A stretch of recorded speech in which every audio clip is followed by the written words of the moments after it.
Alien invasions. Monstrous beasts running rampant. The entire city is desperately hoping to awaken combat professions, join battle, and fight for survival. I stood atop the awakening platform at Linhai No. 3 High School, feeling pretty good about myself. Then the crystal ball lit up, a dim, pale white. The homeroom teacher announced my fate in front of everyone. Life profession Morph Master. Talent F rank. The crowd below burst into laughter. Haha, just a second-rate performer for party tricks. The aliens are already attacking, and here's a total waste of space. I silently raged in my head. Seriously, universe? Are you messing with me? Everyone else gets to be some sort of heroic battle god, and I start at rock bottom, humiliated in public. Head hanging low, I shuffled off the stage to collect my graduation certificate. The holographic projections on the streets showed warriors drenched in blood, slaying monstrous beasts. For them, it's about ultimate glory. Me? I don't even qualify as cannon fodder. Back at my rundown rental room, I collapsed onto the rickety bed. Oh right, did I mention I'm a transmigrator? I thought I was the chosen one. But nope. Reality slapped me hard right out the gate. Why me? Ding. System activated. Morph Master triggering a divine mutation. A radiant blue panel flared straight in my face. Ordinary Morph Master Divine Morph Master. Daily random refresh of a divine profession, with 1% of yesterday's attributes permanently retained. My pupils practically turned into exclamation marks. What? A cheat mode system? Heck yeah, those people who laughed at me earlier? Bet they'll never see this coming. I'm about to blow their minds and rewrite the game. System draws today's profession. Divine Bard. Ability. Your words shape reality. Channeling universal laws. Keyword for the day. Fish. I stared at the word, fish, and a chaotic melody instantly popped into my head. The system clearly explained. The effectiveness of my chanting depends entirely on my imagination. Grabbing my old, crummy phone, I opened the Awakened Team-Up platform. Dungeons are the quickest way to level up. Solo runs are torture.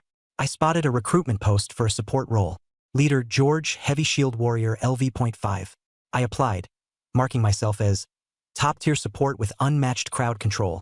Just one shout and the monsters will practically walk away and tie red strings themselves. Approval came instantly.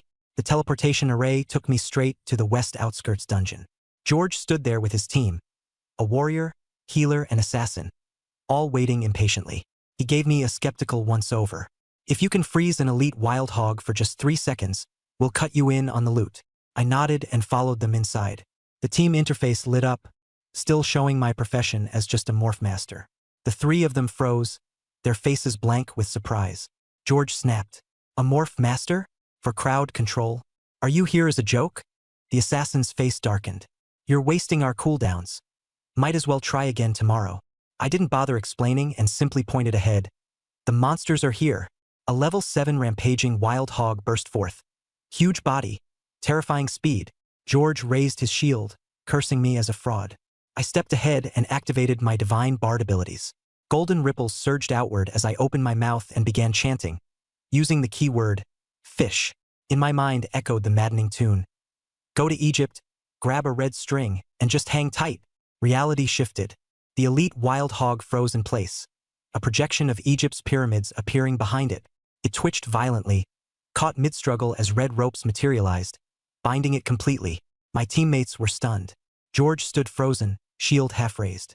The healer looked like she just questioned her entire career, while the assassin quietly edged back a step, mumbling, "Is my jade amulet cracked? Stop gawking," I shouted. "I can't hold it forever. Start attacking." George snapped out of it, slashing his sword down onto the hog.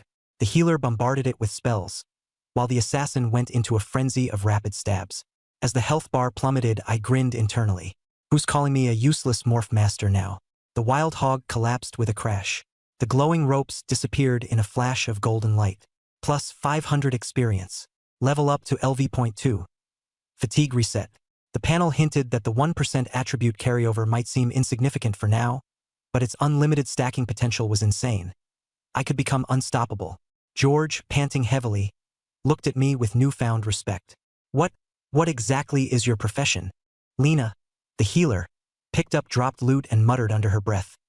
Maybe the issue is with me. Definitely not his profession. I calmly picked up a crystal shard, smiling faintly. That's the charm of a morph master. always full of surprises. The assassin rolled his eyes. Surprise? More like heart attack material. Pure terror. I ignored him, focusing on the dungeon deeper in. The minions were all cleared. The boss had finally shown itself. Turning towards my team, I asked, "Ready to keep going?" George hesitated but nodded firmly. "Let's just prepare for anything. Maybe warn us next time. I don't think my heart can take another shock." I shrugged. The keyword's random.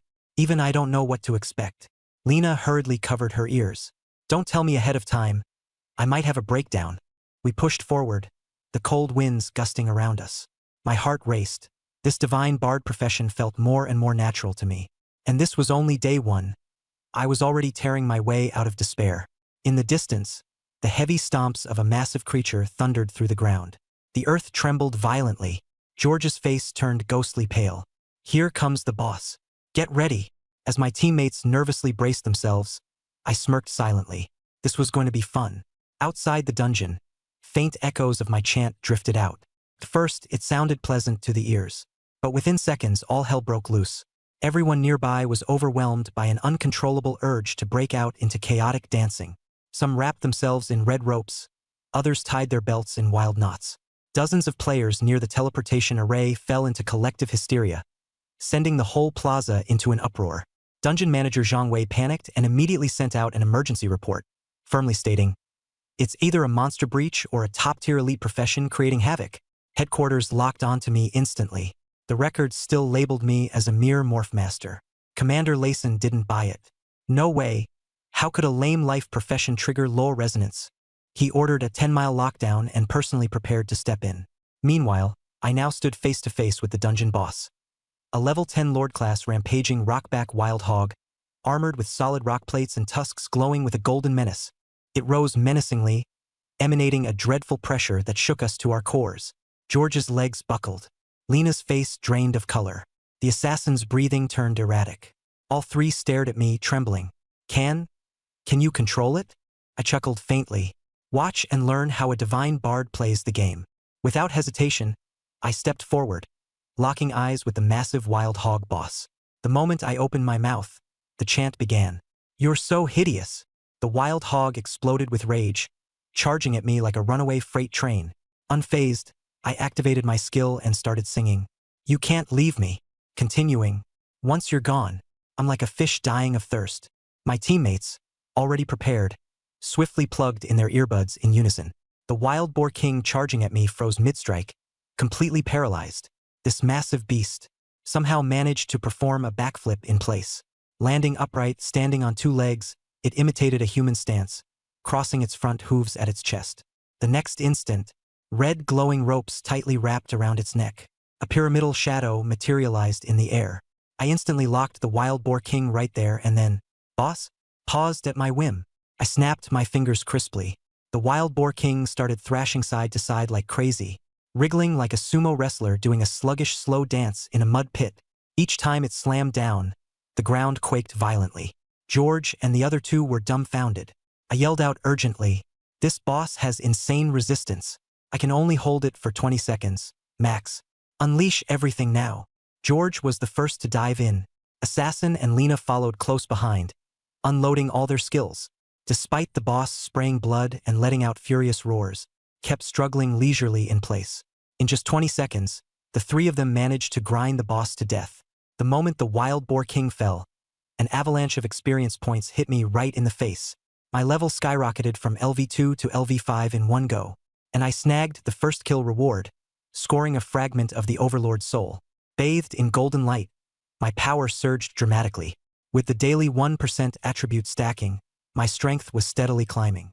After dealing with the boss, I led my teammates out. The three of them walked with their heads down the entire time, silently agreeing, "This dungeon drama, it ends here." The moment we stepped off the teleportation array, the sound of helicopter blades roared in my ears. Blinding spotlights immediately lit up our faces. Gun barrels locked onto us from all directions. Military armored vehicles encircled us, while Falcon helicopters hovered menacingly in the sky. A booming command shattered the air. "Everyone, squat down now." I looked up. A white-haired elder in a military overcoat strode forward, his presence overwhelming, the epitome of strength. He stopped just 3 meters in front of me, his gaze shifting from scrutinizing to shocked, and finally breaking into an elated grin. "State your name," I reported truthfully, unable to stop myself from adding a jab. "I mean, it's just a dungeon raid. Isn't this response a bit over the top?" He ignored my sarcasm and gestured for me to look to the side. Dozens of awakened individuals were lined up, necks bound with red ropes, mumbling something about dying of thirst like fish, all knocked unconscious from my earlier singing. The man before me was none other than Lyson, head of the Summer Nation's Awakened Operations Division. Everyone on site immediately saluted. He formally extended an olive branch, inviting me to join the Judgment Plan, the Summer Nation's elite strategic training program, filled with the country's most exceptional talents. I nodded, agreeing to the offer while setting some expectations up front. "Just so you know, my profession changes randomly every day. Tomorrow, if I end up as some janitor, don't blame me." Lyson didn't care in the slightest, and on the spot, ordered an escort team to ensure I was heavily safeguarded. I was seated dead center in the helicopter, Lyson across from me, his steely gaze locked onto me. Not long after, a burly man with a massive sword strapped to his back entered the cabin.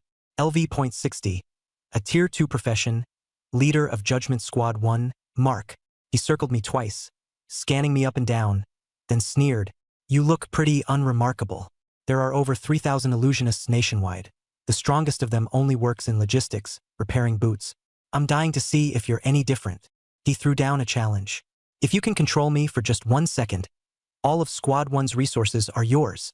Lyson nodded immediately, his gaze sharp as it landed on me. I wasn't fazed. Getting to my feet, I jumped straight in. The God-tier Songcaster ability kicked in, and I began to sing. "I just want to be with you forever." The moment my voice hit his ears, Mark's expression twisted drastically. His body staggered, his hands moved involuntarily, pulling out a red band from his gear and looping it tightly around his neck. I kept singing, "Don't leave me. I can't live without you." A phantom pyramid shimmered into view above his head. The buttons on his combat suit popped open on their own, exposing his 8-pack abs. A red rose inexplicably appeared in his mouth, and as I finished the final line, "Without you, I'm like a fish dying of thirst." Mark's mental state imploded right then and there. He started swaying his hips in the cabin, his eyes rolling back while wearing a blissfully entranced expression. The rest of the squad watched in stunned silence, some nearly pulling out their phones to record the spectacle. Lyson immediately raised a hand. "No recordings. Let's save the man some dignity." As the 20-second control duration expired, the effects lifted. Mark froze mid-action, the rose tumbling to the floor, looking down at his disheveled outfit and the red band around his neck. Embarrassment washed over him as he muttered while crouching in the corner, "God, don't let anyone know I met this guy." I decided to stop teasing him, facing Lyson instead. "So, where are we going next?" He replied, "The Judgment Headquarters, top-tier testing grounds." Not only did they intend to assess my Songcaster abilities, but they were also eager to figure out just how much my profession had mutated. I closed my eyes, feeling the energy coursing through me, anticipation building. A God-tier illusionist, with a new God-level profession refreshed every day. What would tomorrow bring? Even I didn't know. In no time, the helicopter landed deep within a concealed valley. As the cabin door opened, dozens of infrared targeting lasers instantly locked onto the exit. Just as I stepped out, an older man in a lab coat rushed towards me, his eyes gleaming with crazed excitement. Are you the one who turned elemental laws into music?" Before I could respond, a system notification sounded in my head. "Songcaster, 12 hours remaining. System is initiating tomorrow's profession lottery." My steps abruptly halted. The system initiated the draw for tomorrow's profession. My steps faltered. Golden light flashed, fixing into a black icon. The system began selecting my next profession. Again, my steps came to a halt. A flash of golden light, and it instantly froze into a black icon. Tomorrow's profession: funeral ritualist, God-tier. Profession description: guiding the dead across dimensions, burying all existence, granting peace to the deceased, and halting the living. Today's keyword: Swona, a traditional Chinese wind instrument. I stared at that black Swona icon, completely silent on the spot. Looking up at the eager faces of the group of big shots before me, my brain went haywire. If I actually played a piece here and now, the entire Heaven's Punishment headquarters would probably turn into a funeral banquet. Lyson Tion noticed I froze and quickly asked, "What's wrong?" I rubbed my nose and prepared them subtly in advance. This profession feels a little dark. Nobody took it seriously. Back on the helicopter, Mark was curled up in the corner, awkwardly scratching himself out of sheer discomfort. Lyson casually asked him, "How did it feel when I controlled you just now?" Mark pretended to stay tough and stuttered defiantly. "That was nothing embarrassing. It was just a double-layered suppression, mental and physical." Even though his mental resistance level was maxed out, I still erased every layer with just 1 second of chanting. His body became completely unresponsive to him, and though he knew perfectly well how humiliating the moment was and struggled desperately inside, he could only stand by as he put on the most mortifying public display of his life.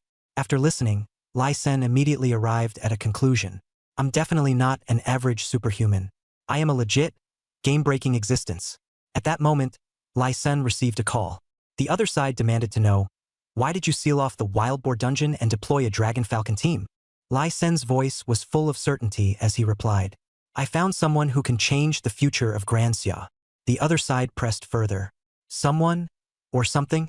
Lyson glanced at me, smirking and throwing a playful jab. "He's the kind of guy who could make big shots tie red ropes, sway their hips, and humiliate themselves publicly." After hanging up, Lyson decisively ordered, "Head straight for the #1 test site in the provincial safety zone. Full medical, data analysis, and research teams, on high alert and ready." 3 hours later, the helicopter landed safely. Following Lyson, I entered the core restricted zone. Mark, sunglasses on and head down, walked as fast as he could, clearly still haunted by the embarrassment. Chief Researcher Wang Zhengwo greeted us. "The Oracle test unit is set up, but the activation cost is outrageous." Lyson didn't hesitate for even a second and cut him off. "Use it. Bill everything to my personal account. No exceptions." Wang Zhengwo froze in shock before recovering, hurrying to escort me to the testing room. Inside the gigantic dome-shaped arena, a towering crystal pillar stood at the center, ice-cold to the touch. I stepped forward and pressed my hand firmly against it. A system message instantly popped up. "Chanter remaining time, 9 hours. Tomorrow's God-tier funeral ritualist under reconstruction. Swana keyword in place." I quickly processed the situation in my head. For today, I can still use the Chanter powers. But 9 hours later, the shadowy Swana Master will emerge in full force. Suppressing the chaotic thoughts, I focused on the crystal pillar before me. Wang Zhengwo activated the console, and the Oracle test unit roared to life. The pillar began rapidly absorbing crystal energy, and the entire laboratory surged with vibrations. He shouted towards me, "Grip the crystal." I clasped it tightly. At first, it glimmered with faint white light. Then it suddenly erupted. Green, blue, and purple hues flashed one after another, skipping over orange and red entirely as it shot directly to the peak-tier glow. Mark rushed to the observation window, his eyes almost popping out of his skull. It skipped orange and red altogether? The crystal's radiance spiraled completely out of control, sending a prismatic beam crashing through the ceiling into the sky above. The entire building trembled violently, with the alloy ceiling becoming assimilated into the law of light and slowly dissolving. Wang Zhengwo stared, stunned, stammering, "Rainbow, God-tier." Nearby, a high-ranking leader abruptly stood, his chair breaking to splinters under the force. Trembling in awe, he gazed at the light column and screamed with fervor. 50 years of waiting in the Dragon Nation. A God-tier profession at last. Guards couldn't contain their excitement, veterans dropping to their knees in tearful joy. But then, the result screen blinked, instantly killing the celebration. Detection result: God-tier profession. Profession name: Morph Master. The entire room fell into a deathly silence. Everyone froze in disbelief. Morph Master? Everyone knew it. A fancy support occupation, unstable and primarily decorative. Even at God-tier, it's still fundamentally a support role, absolutely useless in direct combat. Mark grumbled through gritted teeth. If it had been something like Sword God or Spell God, those offensive legends, the Dragon Nation would have soared instantly. But no, we get Morph Master. The higher-ups tried to ease emotions. A God-tier support still holds strategic value, even without a decisive weapon. The crowd collectively fell from joy straight into despair. I pulled back my hand from the crystal pedestal, glancing at the crowd of high-ranking officials with mixed expressions. I spoke calmly. So what if it's support? Support can still make the world suffer. Lai San steadied himself almost instantly, patting my shoulder with conviction. Even a God-tier support will be enshrined. They decided on the spot. Raise my security clearance to the maximum level and immediately promote me to the Heavens Punishment Task Force 1. Mark lingered awkwardly in the background, still haunted by the memory of his mortifying display under my control. I glanced at the system countdown and threw in a final flex. My profession changes randomly every day. Who knows what I'll get tomorrow? Maybe it'll be my time to shine. Wang Jiangwo dutifully offered clarification. Morph master occupations are slippery. They're almost always support-based. I didn't bother arguing. I already knew. Tomorrow is guaranteed to be no ordinary support job. I felt the power of the chanter gradually fading within me, while a cold, ominous force slowly gathered strength. 9 hours from now, a brand new God-tier profession, funeral ritualist, will come online. Lai Sen composed himself and issued direct orders. Top-tier level confidentiality across the board. The entire room erupted into strict lockdown, with all foreign intelligence agencies preemptively cut off. Wang Jiangwo outlined the follow-up measures. George's team was required to sign non-disclosure agreements, reinforced with spiritual masters to seal memories. Meanwhile, that crowd of rope dancing awakened at the dungeon gate was discreetly sent off to a rehab facility. The official public statement read, "An experimental fourth-tier chanter caused a skill malfunction, resulting in a temporary mental disturbance incident. We extend our apologies and will provide compensation for any psychological damage." My entire record was rewritten, listing me as nothing more than an F-tier morph master, publicly under a burnout recovery justification. After confirming the arrangements, Lai San turned to me. I plopped down on the couch, munching on a spirit fruit while scrolling through my phone, ready for some entertainment.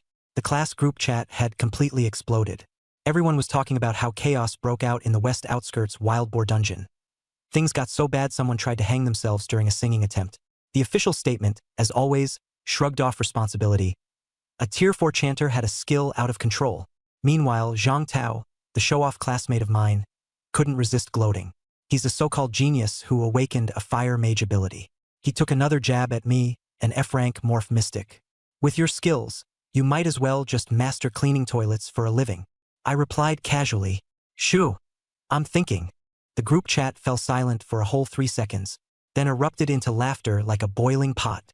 I couldn't be bothered to respond, so I turned off my phone and looked down at my worn-out wristband. The 1% bonus had finally started to kick in. Sure, the increase sounded small, but you can't argue when the foundation is godlike. Just relying on my raw physical strength, I could already hold my own against a level 10 warrior. I got up and went to find Layson. Tomorrow, when the new God-tier profession launches, it's going to cause quite the stir. Get me an empty room ready ahead of time. I don't want chaos catching you off guard. I even gave him a heads up. By the way, make sure everyone nearby wears earplugs before 6 a.m. tomorrow's new profession. It's all about insane, otherworldly levels of creepy. Layson frowned, confused. Big stir tomorrow? How big are we talking? I smirked lightly. It's not about big or not. It's whether the whole village is ready to host an all-out funeral feast. With that, I headed straight into my custom meditation chamber and closed my eyes, awaiting the arrival of the new profession. Time flew by, and the moment midnight struck, a countdown popped up in my mind and hit 0. Today's profession: funeral conductor, God-tier loaded, dark attribute combat profession, exclusive weapon, 9 nether dragon patterned swona, daily keyword, farewell. The very next second, a pitch-black swona materialized in my hands, with dark golden dragon patterns spiraling and coursing along its surface. As the swona landed in my hands, the air temperature inside my room plummeted. Frost gathered rapidly in the corners as a chilling aura of death began to surge. This wasn't just an instrument. It was a staff of death, bridging realms, burying all creation. I brought the swona to my lips and blew the first note. The piercing and mournful sound rang so high and sharp that it shattered reinforced walls. It was as if a wail from the underworld pierced through the veil, desolate and deadly, dragging souls straight out of their bodies. From next door, Layson shot awake in terror. The office plants nearby wilted instantly. Surveillance feeds crackled into static. And patrolling guards? Their legs turned to jelly, nearly collapsing on the spot, ready to throw the sheets over themselves. Inside my room, I could feel it all. Free-floating fragments of souls from miles around were converging towards me uncontrollably, trembling and bowing, as if in servitude to their singular guide. Glancing at my phone, I noticed Zhang Tao's brash taunts from just a minute earlier. He was still mouthing off, claiming I was destined to rot in the slums, spitting venom like it was sport. I calmly replied, "Better leave some room for retreat. It's good karma should we meet again." Then added a jab, "And while you're at it, maybe figure out how to bag yourself a decent backer. You're embarrassing yourself." Sending the message, I pushed blood, sweat, and tears into unleashing the full power of the God-tier funeral conductor. The second note from the Suona burst out, sharp and raw. Above the safety zone, storm clouds roiled, ghostly paper money rained from the skies, and the temperature dove below freezing in seconds. The area reeked of paper ashes and damp soil, no longer a safety zone but a sprawling funeral ground. Layson was paralyzed in fear, barking commands at full volume. Emergency evacuation. All residents within a 3-kilometer radius. Fall back immediately. He finally grasped that I wasn't joking. I could legit turn this entire village into a haunted ceremony. Panic gripped the command center. The monitoring systems blinked out one by one, overwhelmed by surging interference. Wang Jiangwo was left ghost pale, while Mark could only yell, "This disturbance. This is worse than a Tier 7 beast lord showing up." Unable to sit still anymore, Layson barged into my meditation chamber, breathless and alarmed. Outside, pandemonium raged, but inside, it was eerily quiet. I remained seated cross-legged, clutching the jet-black Suona. There were no ghostly money or chilling auras, just me and this ominous instrument. When they stormed in, I feigned complete innocence. Why are you all here?" Layson's eyes locked firmly on the Suona as he demanded. "Was that massive phenomenon outside your doing?" I nodded evenly. The new profession's ridiculous. First time playing a tune. I might have overblown it slightly. Wang Jiangwo interjected rapidly. "What exactly is this profession of yours?" I spun the Suona lightly between my fingers and revealed, God-tier dark attribute combat profession. Funeral conductor. The weight of those 3 words hollowed the room into utter silence, immediately followed by a collective gasp as everyone unintentionally inhaled. Finally, everyone realized where that suffocating pressure of death had come from. Their earlier concerns about a lack of strong offensive God-tier professions vanished into thin air. This wasn't just any offensive type. This was the no room for negotiations kind. Mark couldn't help but blurt out, "Was that a skill just now?" I chuckled, shaking my head. "Not at all, just an idle test note. Not even putting in real effort yet." Mark froze on the spot. A test note. Almost took out the whole safe zone? What would full power even look like? I smirked faintly, explaining calmly. The terror of a God-tier dark profession lies exactly there. The level I'm at now? Barely capable of shaping the environment a bit, making people feel chilly or pressured. The moment I go full blast, though, nobody wants that. As my words trailed off, my demeanor shifted dramatically. The easygoing, cheeky attitude vanished, replaced with overwhelming dominance. In a low, commanding voice, I spoke. At max level with one song from my Suona, I'll bury the heavens, the earth, and the gods themselves. Rival nation prodigies, ancient alien ancestors. They'll all be turned to ash. Silence fell once more, absolute and heavy. Layson's breath came faster, his imagination racing to battlefield scenarios. One individual, one Suona, erasing entire armies of alien elites. He slapped a table decisively, gritting through excitement. Task Force Judgment Unit, halt all missions. Divert every resource without limit toward him. Crystals, relics, logistics, spare nothing. That same night, the Judgment Base headquarters stayed lit as an emergency meeting convened. A massive tactical map sprawled over the conference table. Layson and I pointed directly at our upcoming dungeon target. The level 15 Nightmare Dungeon, Rotting Monastery. The area's most perilous high-level zone. But reality ruthlessly reminded all of us. I was just rank 0, level 5. Meanwhile, my elite team averaged rank 2, level 25. The level gap left the dungeon's anti-parasite mechanism kicking in. No matter how much I contributed, experience rewards would be slashed, barely hitting 10 points per monster. It felt absurdly slow to level at this rate. This is an intense and action-packed scenario. Below is the translated English version of the content you provided, with the paragraph structure, spacing, and overall layout preserved as requested. Layson pulled out a jade bottle without hesitation, filled to the brim with Tier 3 beginner level, vital energy pills. One pill grants 24 hours of immunity to dungeon-level suppression, with full XP gain. Wang Jiangwo looked so pained it was as though he was being physically hit. A single pill was worth as much as a Tier 3 energy crystal, but for me, the nation spares no expense. Soon enough, all of Team Heaven's judgment had arrived. Mark took charge of remote coordination. Li Hu, the leader of Team 2, was a towering guardian warrior over 2 meters tall, hefting a massive alloy shield as big as a man. Jian Yi, captain of Team 3, was a swift and deadly swordmaster, silent, sharp-eyed, and emanating sheer dominance with his blade. Lu Yu, head of the medical team and a holy light cleric, stood poised in her white robes and staff, with a gentle yet capable aura. Tanks, DPS, support, command, this lineup was maxed out.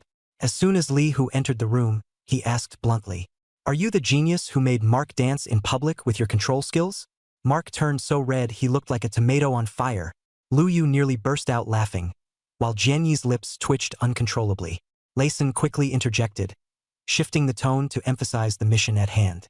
The team's objective? Keep everything revolving around me. Priority 1, ensure my safety. Priority 2, make sure I land the final blow. Half an hour later, we reached the dungeon entrance. The decayed abbey loomed ahead with a Gothic arch exuding thick black smoke. Even from a distance, the stench of rotting decay hit like a wave. The strategy was solid. Mark stayed at the rear on guard duty. Li Hu and Jian Yi were responsible for pulling mobs and controlling HP. Lu Yu's shields kept us alive the whole way. I stayed in the back, waiting for the signal, handing out the final blow, keeping it steady and efficient. At this point, I still hadn't unlocked any of my skills, and my level was just too low. So my focus? Grinding XP like mad to unlock my first God-tier skill, Requiem of Burial. As soon as we entered the dungeon, the environment was beyond grotesque. The air was damp and chilling. The walls were slick with slimy moss. The ground, covered in weird, sinister-colored fluids splattered everywhere. The first creature appeared. A bloated, stitched-up abomination oozing pus. Li Hu charged immediately, slamming into the monster with his shield, stunning it hard. Jian Yi followed up with a flurry of dozens of lightning-fast slashes. Mark unleashed a blazing strike, bringing the abomination's health down to just a sliver. He quickly retreated, calling out softly, "Now!" All eyes turned to me as one. I calmly stepped out of Lu Yu's protective shield. Everyone thought I was about to play a haunting tune on my ghostly flute, dealing a wave of crowd control from the beyond. Instead, I didn't even bother playing. I straight up used my 9 nether dragon flute as a blunt weapon, raising it high before swinging down with force. Bam! The clear echo rang down the halls, as the monster's head caved in, left with a perfect flute-shaped imprint. It froze for a moment, then collapsed, totally dead. XP earned, 180 points. Upgraded to level 5. 0 TH tier with 1050 XP in the bag. The entire corridor fell into an awkward silence. Li Hu's jaw dropped comically into an O shape. Jian Yi's hands froze mid-motion, and Lu Yu's gentle expression nearly cracked. The entire team was filled with one singular, bewildering question. A God-tier dark combat class, paired with a legendary 9 nether dragon flute. And you're using it like a common brick to smash monsters. Putting away the flute, I watched as my XP climbed higher and couldn't help but quip. If I still had my bard skills, I'd be casually singing a few verses while the mobs lined themselves up to die. No way it'd be this much effort. Mark's face instantly darkened, and he urged the team to press forward at full speed. The tactics became second nature. Li Hu pulled mobs and tanked damage the entire time. Jian Yi and Mark weakened health bars fast and clean. Lu Yu provided shields and kept us all alive. And me? I wielded my flute and delivered finishing blows like clockwork. Monster after monster fell, XP racking up like crazy until I reached level 8, 0 TH tier. Soon, we reached the final boss's chamber. Behind the doors awaited a level 20 elite boss, the Fallen Abbess. Her abilities? Mental charm combined with devastating wide-range shadow damage. Mark immediately assessed the situation. As a low-level awakened fighter, I was too vulnerable to take risks. He declared the boss kill wouldn't go to me this time. Safety first. Frustrated but resigned, I nodded reluctantly. I was only 2 levels short of unlocking Requiem of Burial, but it wasn't worth dying over. The doors slammed wide open. Li Hu tanked the mental shockwaves head-on, pulling aggro like a fortress. Mark and Jian Yi unleashed a combined burst of power, and within 3 minutes, the Fallen Abbess was obliterated. The results? I didn't lift a finger and earned just a single measly XP point. Staring at the lone 1 in my notification window, my fists clenched tight in frustration. Recognizing my mood, my teammates quickly tried to console me. This boss's mental control was super tricky. It's for the best. Next time, we'll pick an easier dungeon and power level you to unlock your skills. Taking a deep breath, I regained composure and nodded, ready to keep progressing. Back in the briefing room, Mark wasted no time picking out our next dungeon. The Shrieking Chicken Valley, a 12th level standard dungeon filled with low attack, harmless shrieking chicken mobs that spawn fast in huge numbers. A perfect match for efficient grinding. Half an hour later, we arrived at the dungeon. Lee Hu dove into the chicken horde, pulling aggro like a madman. Jianyi weaved in and out, shredding through the mobs efficiently. Lu Yu cast holy light chains, locking down a whopping 300 shrieking chickens. Mark signaled from above that it was my turn to act. Knowing full well this was the moment to hit level 10 and unlock my skill, I strode toward the writhing chicken swarm with my 9 nether flute in hand. Taking a deep, steadying breath, I approached. Everything boiled down to 2 choices. 1. Smash them one by one with the flute as a brick routine. 2. Hit level 10, unlock Requiem of Burial and send them all off with a grand funeral.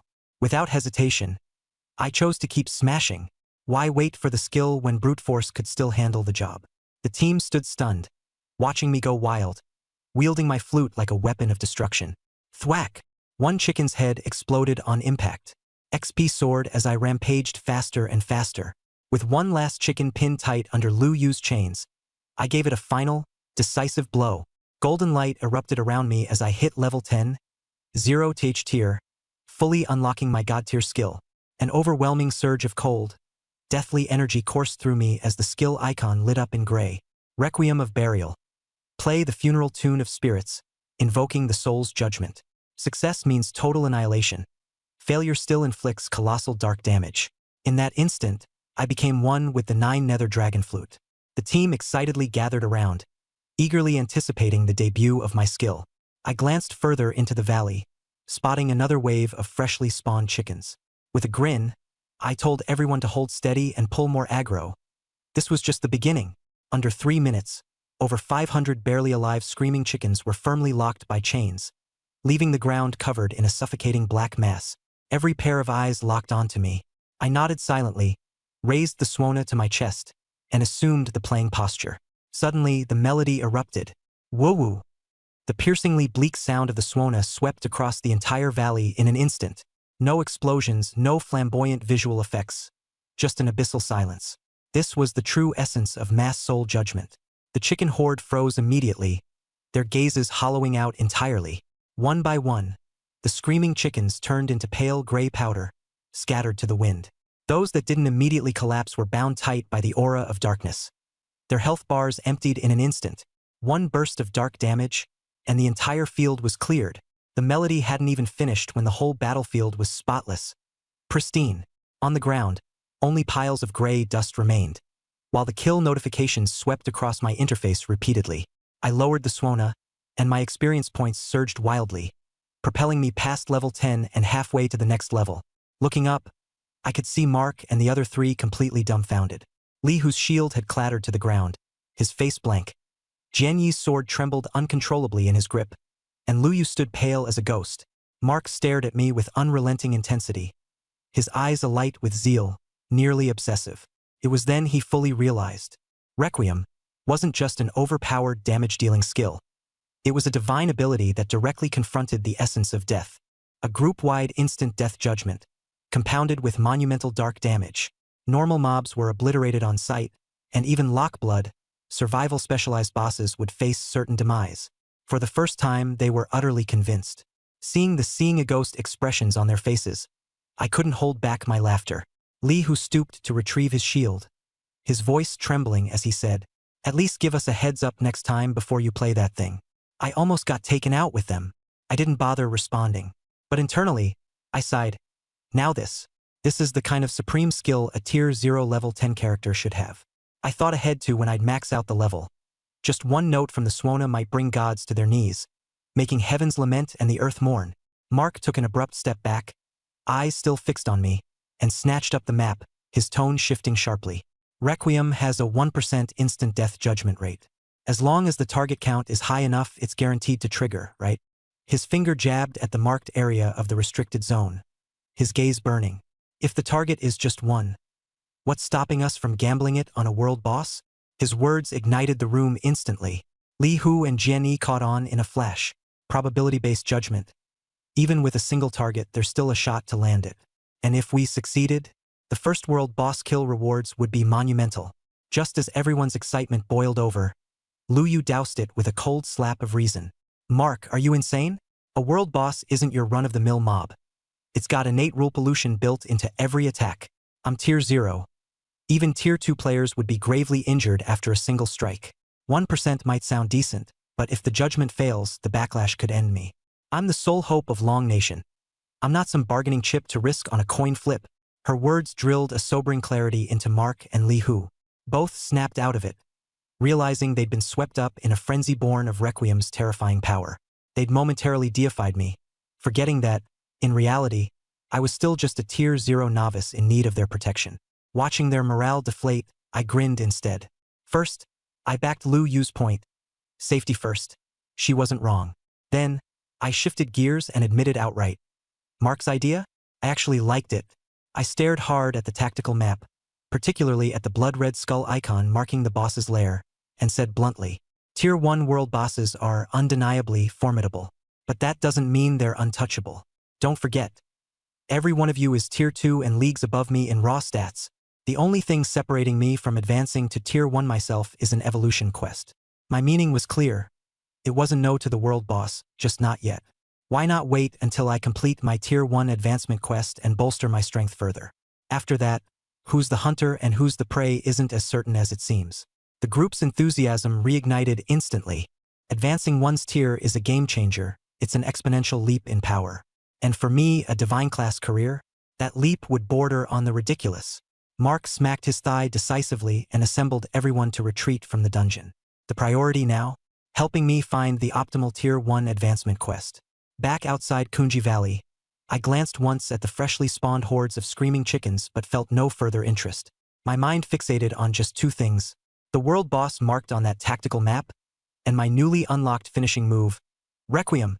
The moment my Swona plays again, this world will hear it weep. The second we stepped out of the instance portal, we found a massive crowd of people waiting for us. At the forefront was Layson, flanked by Wang Jiangwo and a cadre of military officials. Each wore an expression equal parts anxious and expectant, as though awaiting some earthquake-level revelation. Before Layson even closed the distance, his first words burst out hurriedly. Well, how did it go? Mark glanced at me, then at Li Hu and Jian Yi, both still shaken. Finally, he spoke solemnly. They probably just witnessed a god's miracle. That was all it took for Layson to drop his composure, urgently prodding for details. Only then did Mark methodically recount my awakening of the first divine class skill, Requiem. Slowly, Mark explained. This wasn't some ordinary high-damage skill. It was mass soul judgment, a 1% chance to obliterate any target entirely, bypassing all forms of defense and level disparity. And for the other 99%, massive AoE dark damage strong enough for same-level insta-kills. Li Hu immediately chimed in. When I say 500 screaming chickens were wiped clean, there wasn't even dust left. I almost got my soul blown out too. The briefing silenced the entire crowd. All military higher-ups froze, their tension palpable as they processed the potential devastation this skill could unleash. A single player clearing vast beast hordes effortlessly, perfectly bypassing any boss with high defenses or resurrection mechanics. There wasn't a weakness in sight. Layson didn't hesitate for even a second, slamming down an order. Full mobilization. Begin prepping for player redacted S Tier 1 advancement immediately. Allocate unlimited national resources, whatever he needs. Deliver it. I replied coolly. First, we need to return to Jiang City's advancement hall to initiate the job change quest. Half an hour later, I was aboard a military-exclusive maglev transport, speeding toward Jiang City. Seated inside the cabin, I lounged against the cushioned sofa, watching clouds whip past the window. Mark, Li Hu, Jian Yi, and Lu Yu maintained their positions at the corners in absolute silence. Officially, they were acting as my security detail. Unofficially, my most steadfast party members. After I departed, the entire provincial safety zone erupted into chaos. Layson and Wang Jiangwo immediately classified me as a strategic level threat. issuing an unyielding order. Before I fully grow into my potential, my identity is now the highest secret of Long Nation. The plane landed smoothly on the outskirts of Jiang City. I changed into casual clothes, slung a backpack over my shoulder, and headed straight for the job change hall. From onlookers' perspectives, I probably looked like an ordinary student casually dropping by after class to grab a task. No one knew, just a few hours ago, with nothing but a swona, I had shaken the entire top brass of Long Nation's military. And nobody realized. From a rooftop at the street corner, Mark and his team were silently keeping a close eye on me, never once letting their guard down. As I looked up at the towering job change hall, only one thought crossed my mind. This first transition task better not be boring. At the counter, I scanned my ID card. The staff asked me what class I was. I casually replied, Morphinist. The moment they heard that, their demeanor instantly turned dismissive. They assumed I had zero potential, didn't even bother checking my talent level closely, and only handed me low-tier tasks in 3 categories: ordinary, outstanding, and elite. I frowned. Got anything more challenging? The staff gave me a sidelong glance, their face full of ridicule, and pulled up 2 higher tiers of tasks: epic and legendary, while deliberately warning me, you can't back out once you accept these. Failure means at best losing ranks. At worst, dying outright inside the task. I glanced over them quickly and shook my head. Legendary? Not hard enough. I was just about to use my privileges to ask Lasone for a special task. But right at that moment, the system suddenly booted itself to life. It shocked me. So it turns out this lazy system had been slacking off entirely until now, just pretending to play dead? Detecting my dissatisfaction with every task on the board, it spontaneously generated a 100% compatibility God-tier first transition task. Mission successfully created. God-tier first transition, the world's lament. Mission requirements. Before the next full moon, defeat 3 first-tier world bosses, while your damage contribution for each must exceed 50%. Rewards: rank promotion, God-tier class talent upgrade, mysterious grand prize. Penalty for failure: death. Staring at the task, I felt a surge of excitement. 3 world bosses, over 50% damage contribution each. Now this was a challenge fit for a God-tier class. All my irritation evaporated.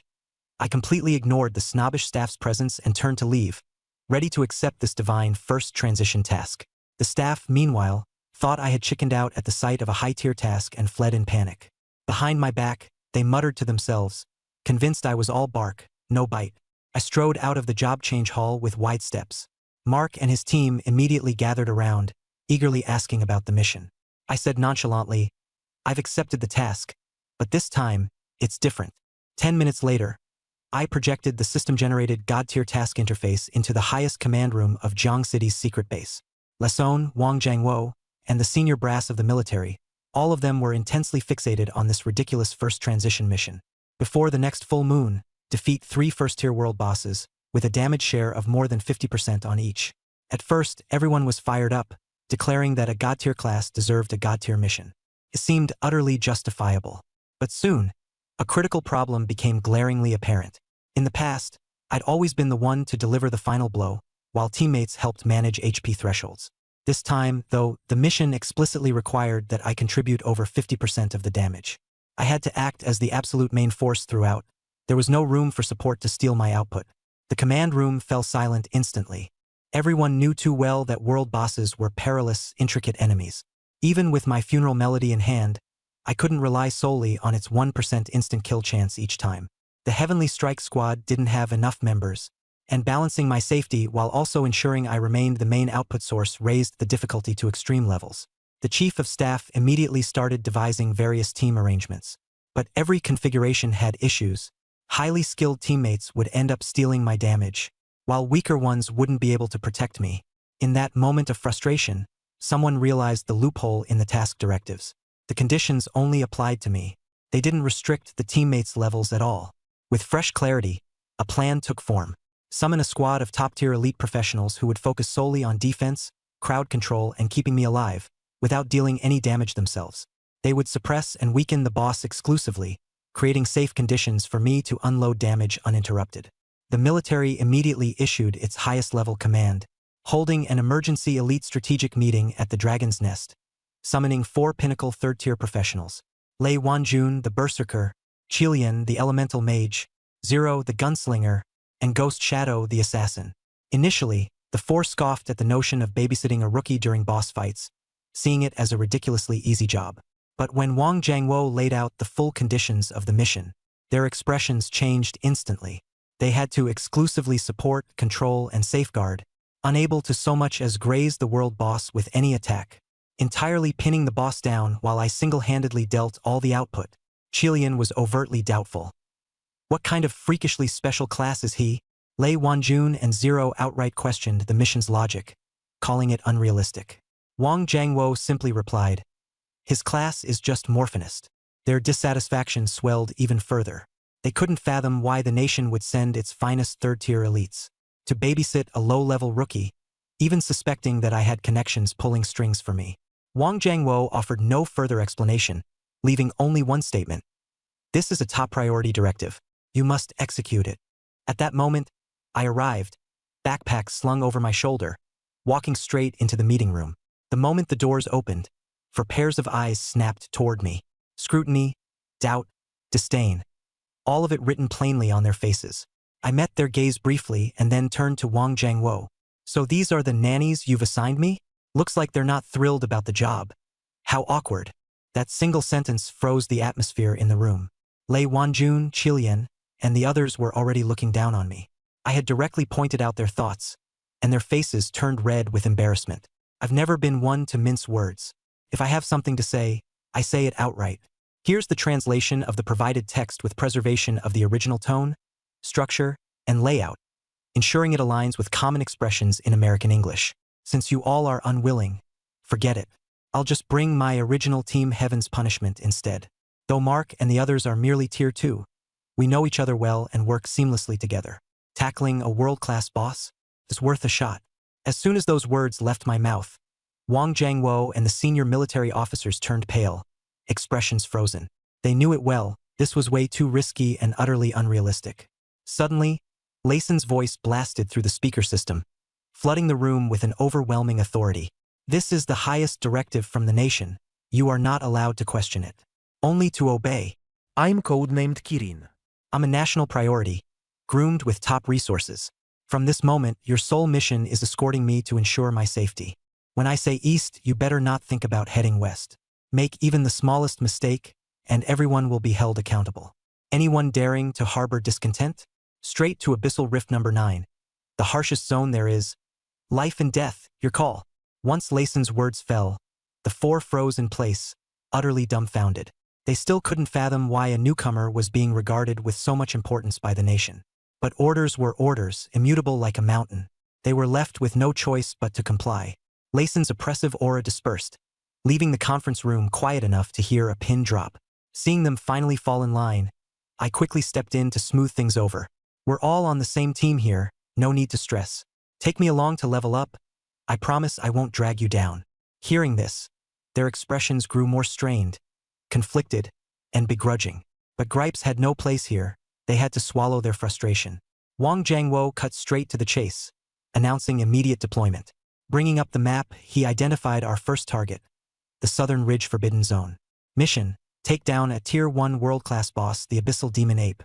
We boarded the hovercraft, and Lei Wanjun wasted no time executing meticulous battle plans. He'd face the boss head-on and hold aggro throughout, manipulating its health down to 60%. That percentage marked the critical threshold for the Demon Ape's Tier 2 Berserk state, which, once triggered, would lock the boss in place for 3 seconds due to Berserk stun mechanics. The perfect DPS window. Scarlet Flame would keep stacking buffs on me, strictly refraining from any direct output herself, focused entirely on amplifying my attack power, speed, and mental stamina recovery. Zero was tasked with interrupting all incoming boss abilities while tagging its weak points. Meanwhile, Shadow Ghost would stick close by, deploying defensive shields to ensure the Demon Ape never got close enough to land a hit on me. A surgical, airtight strategy had been devised. Its core goal was simple. The four of them would do everything to keep the boss controlled, ensuring my damage output exceeded 51%. From their perspective, this strategy bordered on ridiculous. For Tier 3 pinnacle elites spinning in circles around a Tier 1 world-class boss, all just to create prime DPS conditions for a Tier 0 rookie. Secretly amused, I chuckled and calmly said, "Perfect strategy, just stick to the plan." Exceeding the measly 51% damage quota? For me, it would be child's play. Equipped with elite military-exclusive teleport scrolls, we dropped straight onto the Southern Ridge Forbidden Zone's outskirts near Black Rock City. The area was desolate, a barren wasteland. Ahead, faint red light flickered from the enormous meteor crater. The Tier 1 world-class boss, the Abyssal Demon Ape, was about to spawn. Just as everyone prepared for action, we were abruptly stopped in our tracks by a group of people. A tight security cordon was drawn around the perimeter of the crater. Dozens of black-clad class transcenders were stationed there, led by a scar-faced, bald brute wielding a gigantic cleaving axe.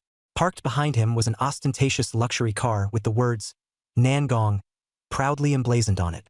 The bald leader yelled arrogantly, "This here's private Nangong family property. No one's allowed to step even half a foot closer." Lei Wanjuan's group immediately went stone-faced with exasperation.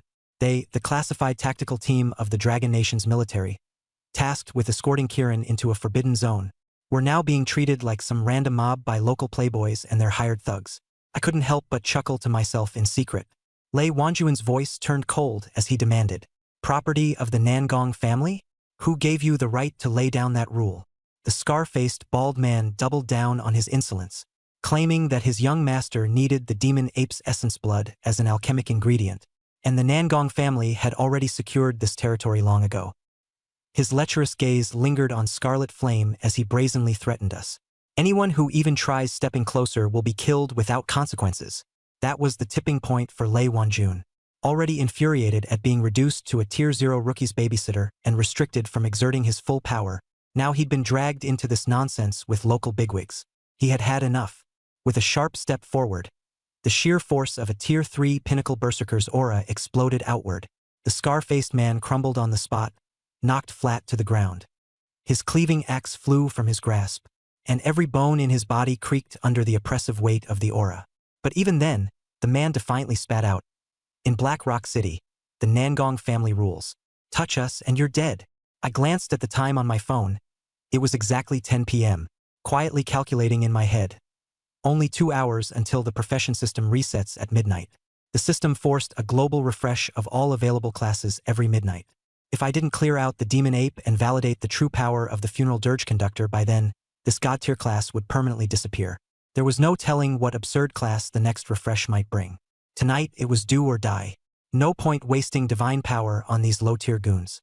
With a light grin, I pulled out my 9 Hells Dragonflare Swona, chuckling. "Let's warm up with some music." The sound of the Swona cut through the air. A lively yet chillingly eerie tone radiated out. Lei Wanjun, already at his breaking point, was fully unleashed now. Throwing all restraint aside, he delivered a thunderous kick to the scar-faced man's chest, his ribs shattering as he was flung onto the luxury car's hood, passing out on the spot. Wanjun didn't even bother to draw his weapon.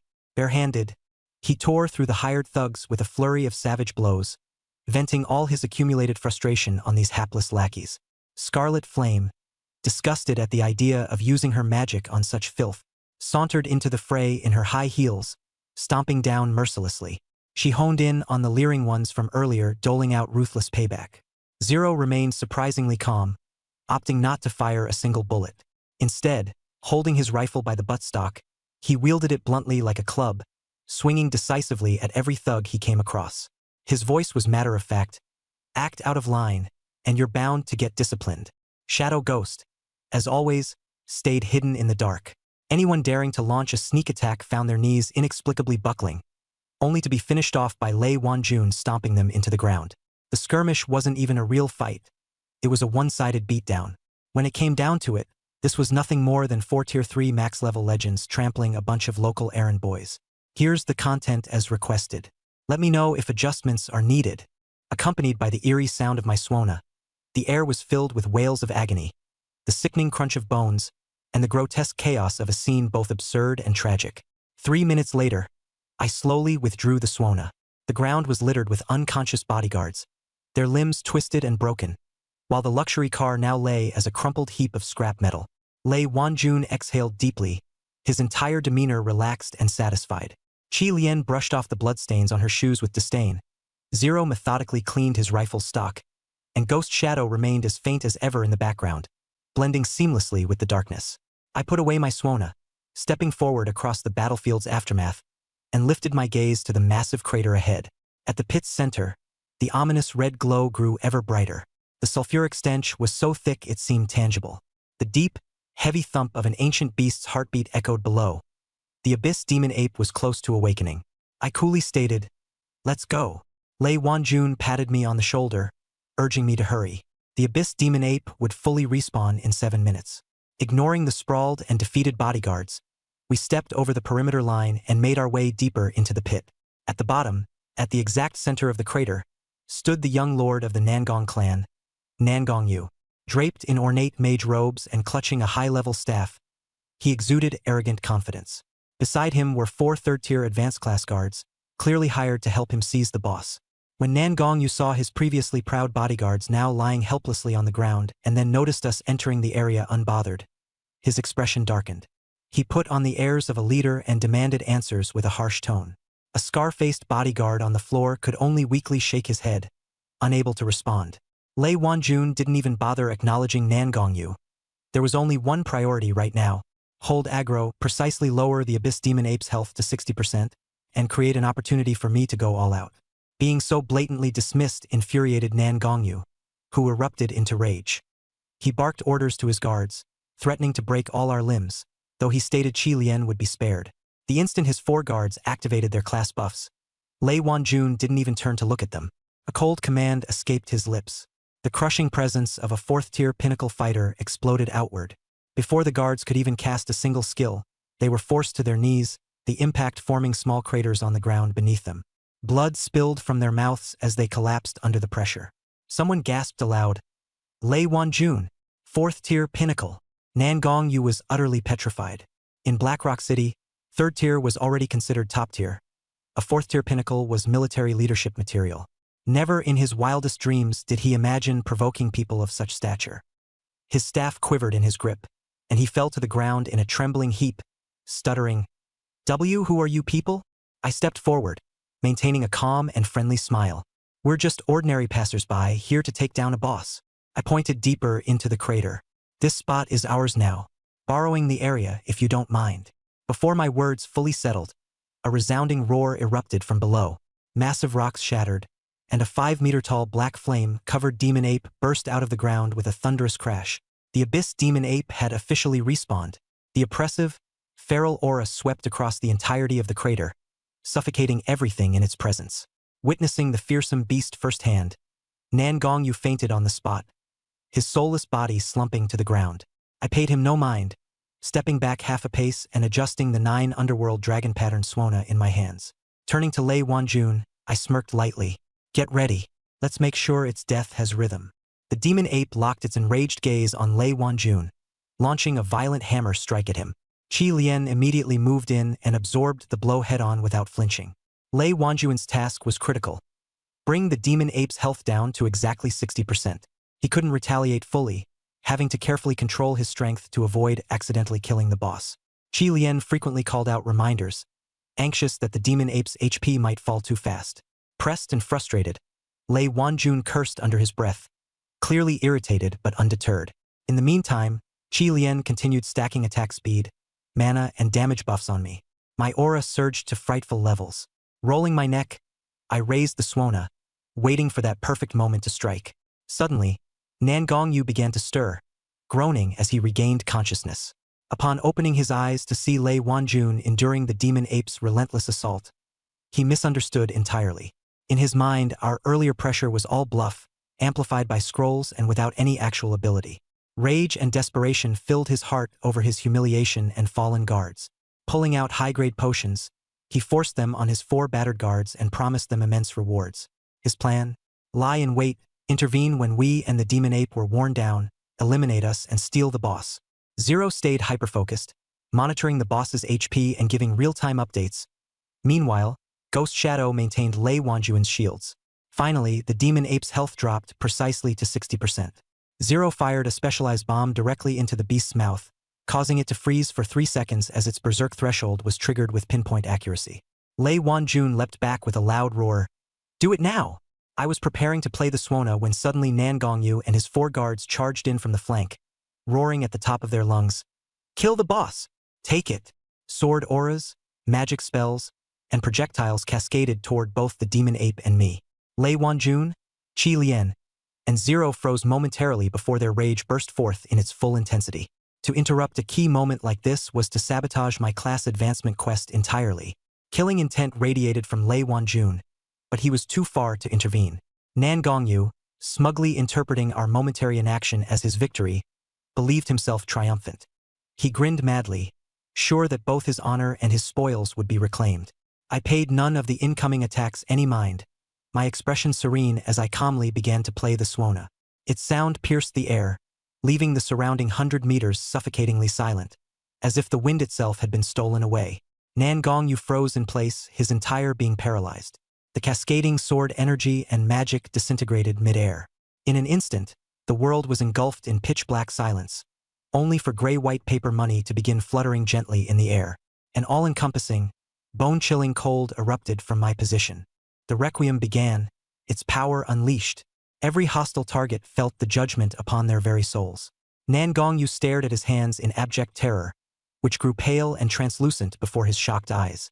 The guards and abyss demon ape all shared the same fate as strings of pitch-black numbers floated above their heads. 999999999. This is the 10th section out of 21. Following logical processing as requested, here's the result while maintaining the original paragraph structure, line breaks, and overall layout. Pure, unmitigated true damage, armor and magic resistance rendered entirely useless. Instant death sentence. Ashen paper money slowly drifted down onto Nan Gongyu's body, which began to crumble inch by inch into a cloud of dust. The 4 guards didn't even have time to beg for mercy before they too disintegrated completely. The abyssal demon ape collapsed to the ground with a deafening crash, its life bar hitting 0 instantly. All I did was play a single tune on the suona. One strike and everyone in the area was wiped out. The crater fell into dead silence. I set the suona down, wiped my lips, and exhaled deeply before opening the system panel. Moments ago, Qi Lian stacked multiple tier 4 buffs on me, forcefully raising my original 1% critical strike chance to a full 10%. Honestly, luck was on my side this time. I pocketed the suona, tucking it back at my hip. With this, the battle was over. Lei Wanjun and the others were left completely dumbfounded, silent for a long time. Lei Wanjun turned to Qi Lian, lowering his voice as he asked, "How much did you stack just now?" Qi Lian replied flatly, 300%. Zero added in an offhand manner, "The demon ape only had 100,000 HP to begin with." Lei Wanjun was utterly in shock. A rookie with 0 tier stats managed to deal nearly $1 billion in damage with just one suona solo? For the first time, he looked at me, awe evident in his eyes. He couldn't help but mutter inwardly, "What kind of monster is this person?" I patted the crumbled remains of the demon ape's corpse as a system notification indicated the first third of the mission had been completed. With a casual smirk, I said lightly, "Got lucky. RNG lined up for the skill prop guess. I'm on a hot streak today." Doubt was written all over their faces. They clearly didn't believe me, but none of them could argue against it either. Lei Wanjun glanced down at the gray ashes of Nan Gongyu, reflecting aloud, "I've gone my whole life without truly respecting anyone, but today..." I admit, I'm convinced. He paused, his expression grave, before continuing. But Nan Gongyu wasn't just anyone. He was the heir to the Nangong family. This isn't some game dungeon. If he's dead for real. Zero chimed in mercilessly. The Nangong family has deep roots in Blackrock City. They're backed by a tier 5 powerhouse, and Nangongyu was the family head's only son. Now that he's gone, this situation might spiral out of control. Qi Lian let out a derisive laugh. The Nangong family? They're nothing but local nouveau riche. We've got the military high command behind us. Anyone who dares make a move is courting death. Ghostly Shadow added in a somber tone, "The real issue is keeping my identity concealed. If the military intervenes on a large scale, foreign forces will notice, and things will become far harder to manage." Hearing their analyses, I came to an immediate realization. The real problems were only just beginning. I carried the nation's highest grade secrets. No way could I let a minor dispute like this expose my presence. Plus, the Nangong family was ruthless, known for underhanded, backstabbing tactics, and excelled in covert ambushes. In a cool tone, I made my position clear. They're missing the bigger picture. The Nangong family selfishly claimed a world boss, enabled attacks on national job class holders, and attempted to seize strategic resources. They were already traitors to the state. I revealed the military advisor badge Layson had given me and continued calmly, Since they love reserving spots, why don't I head to Blackrock City and reserve their entire family? Without further words, I stepped over what was left of Nangong Yu's ashes and walked straight towards Blackrock City. Lei Wanjun and the others followed close behind. Elsewhere, Nangong's son knelt in his estate garden, staring at Nangong Yu's shattered jade life token. Learning that his only son and all of his subordinates, including Scarface, had been completely wiped out ignited a blaze of fury that he couldn't contain. He immediately ordered Blackrock City to be put on lockdown, all entrances sealed, a top-tier bounty issued, and mobilized the city defense forces, vowing to wipe out the culprit and everyone associated with them. But before the commands could even fully take effect, the night sky roared with tearing booms. Military-grade ironclad warplanes loomed over the entire city, locking onto every individual within the Nangong family estate. Even Nangong Sen himself was singled out, tracked perfectly by dozens of infrared sights. Nangong Sen was thrown into utter panic. No matter how powerful his personal network was, it was barely enough to handle a small military squad. Against an entire battalion of military airstrike forces, he felt nothing but raw fear. He screamed hysterically, demanding to know which high-ranking military officer had personally intervened. No response came. Boom! The estate's massive front gates were kicked wide open. In stepped me, Lei Wanjun, Qi Lian, Zero, and Ghostly Shadow, each moving with a calm and steady stride. A single glance around the estate, and the killing intent in the air was palpable. "Nice courtyard," I murmured casually. "Wind and water flow well. Perfect for hosting a banquet." Nangong Sun tightened his gaze on us, especially focusing on Lei Wanjun. Feigning righteous anger, he barked accusations at us for besieging his family, even trying to leverage his standing as a major taxpayer for sympathy. Lei Wanjun didn't even bother to respond, turning slightly to the side without acknowledging him. At that moment, Wang Jiangwo stepped forward from behind us, carrying a folder stamped with the crimson seal of the Supreme Command. In a cold, steady voice, he read aloud. "An hour ago, Nangong Yu orchestrated an attack on a classified national intelligence officer within the South Ridge Forbidden Zone, attempting to seize strategic resources. By the direct order of Marshal La, the actions of the Nangong family constitute treason." The word treason drove Nangong San into complete hysteria. He screamed for the city lord and defense chief, demanding justice. I calmly pointed toward the entrance and said, "Don't bother yelling. The men you're hoping to see, they're already kneeling outside." Panicked, Nangong San turned around, only to see Blackrock City's city lord and defense chief pinned to the ground by soldiers, too terrified to even lift their heads. In that moment, his heart sank entirely. He finally understood. He'd provoked someone so high up the chain that even the nation itself dared not intervene. Wang Jiangwo immediately issued the command, launching the operation to purge the Nangong family. On his order, the entire Nangong clan was detained, all properties confiscated, and any resistances met with immediate execution. Hundreds of Special Forces soldiers deployed into the Nangong estate, rapidly bringing the situation under complete control. The once dominant Nangong guards were reduced to cowering figures, squatting with their hands over their heads, none daring to resist. Nangong Sen, face ashen, was locked in anti-magic cuffs. I didn't even spare him another glance, casually scrolling through my phone instead. This incident, which could have shaken Blackrock City, barely caused a ripple in the face of national machinery. In less than 10 minutes, it was entirely over. Lei Wanjun, Qi Lian, Zero, and Ghost Shadow stood behind me, watching in stunned silence as the soldiers raided homes and arrested people. The shock on their faces mirrored the realization dawning upon them. They now truly understood the terrifying extent to which the nation went to protect me. Centuries-old aristocratic families were wiped out with just the utterance of one word: treason. Their gaze toward me completely transformed. It became crystal clear to them, this wasn't just about their personal mission to guard me. The military was also constantly on standby, prepared to unleash unparalleled force on anyone who dared to touch me. As the dust settled, I pocketed my phone and led the four of them away. Half an hour later, we arrived at a military-secured underground safe house in Blackrock City. Sitting at the head of the table, I reviewed the current progress of the Abyss Demon Ape mission and began planning our next steps. Zero pulled up the system interface to report. 2 Tier 1 world bosses were left to complete the progression tasks for my career transition. So far, only a third of the mission was done. The 2 closest targets to Blackrock City were Lightning Canyon's Thunder Lizard and Shaded Marsh's Venom Queen. Zero suggested skipping the Tier 1 challenges and directly confronting a Tier 2 boss for higher purity and better attribute rewards. The 4 of them looked at me, eyes locked. The decision was mine. I glanced out the window, then casually checked my watch. It read 11:58 p.m. Calmly, I said, "Tell them to wait 2 minutes." With that, I leaned back, closed my eyes and rested.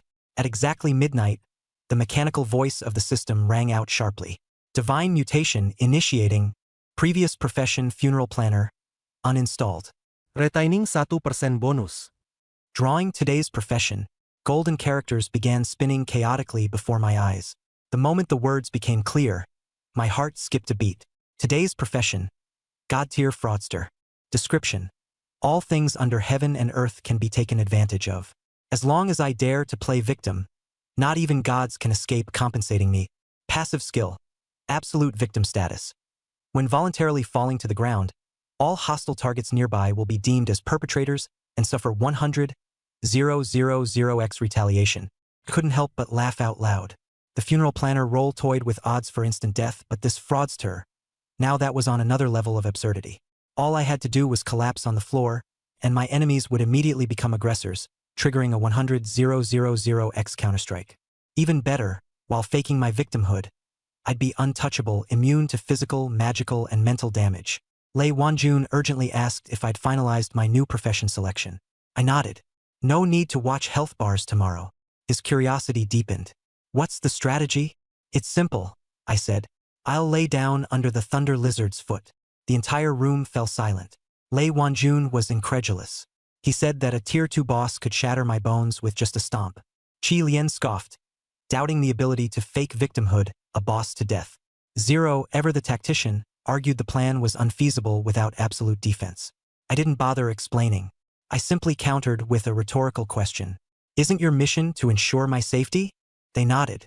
In that case, I instructed, stay up on the high ground tomorrow and enjoy the show. No interference. From anyone. Lei Wanjun pressed for details on the profession I drew. I shot him a look and teased. If you're this intuitive, maybe it's time to buy a lottery ticket. The room lapsed into tense, awkward silence.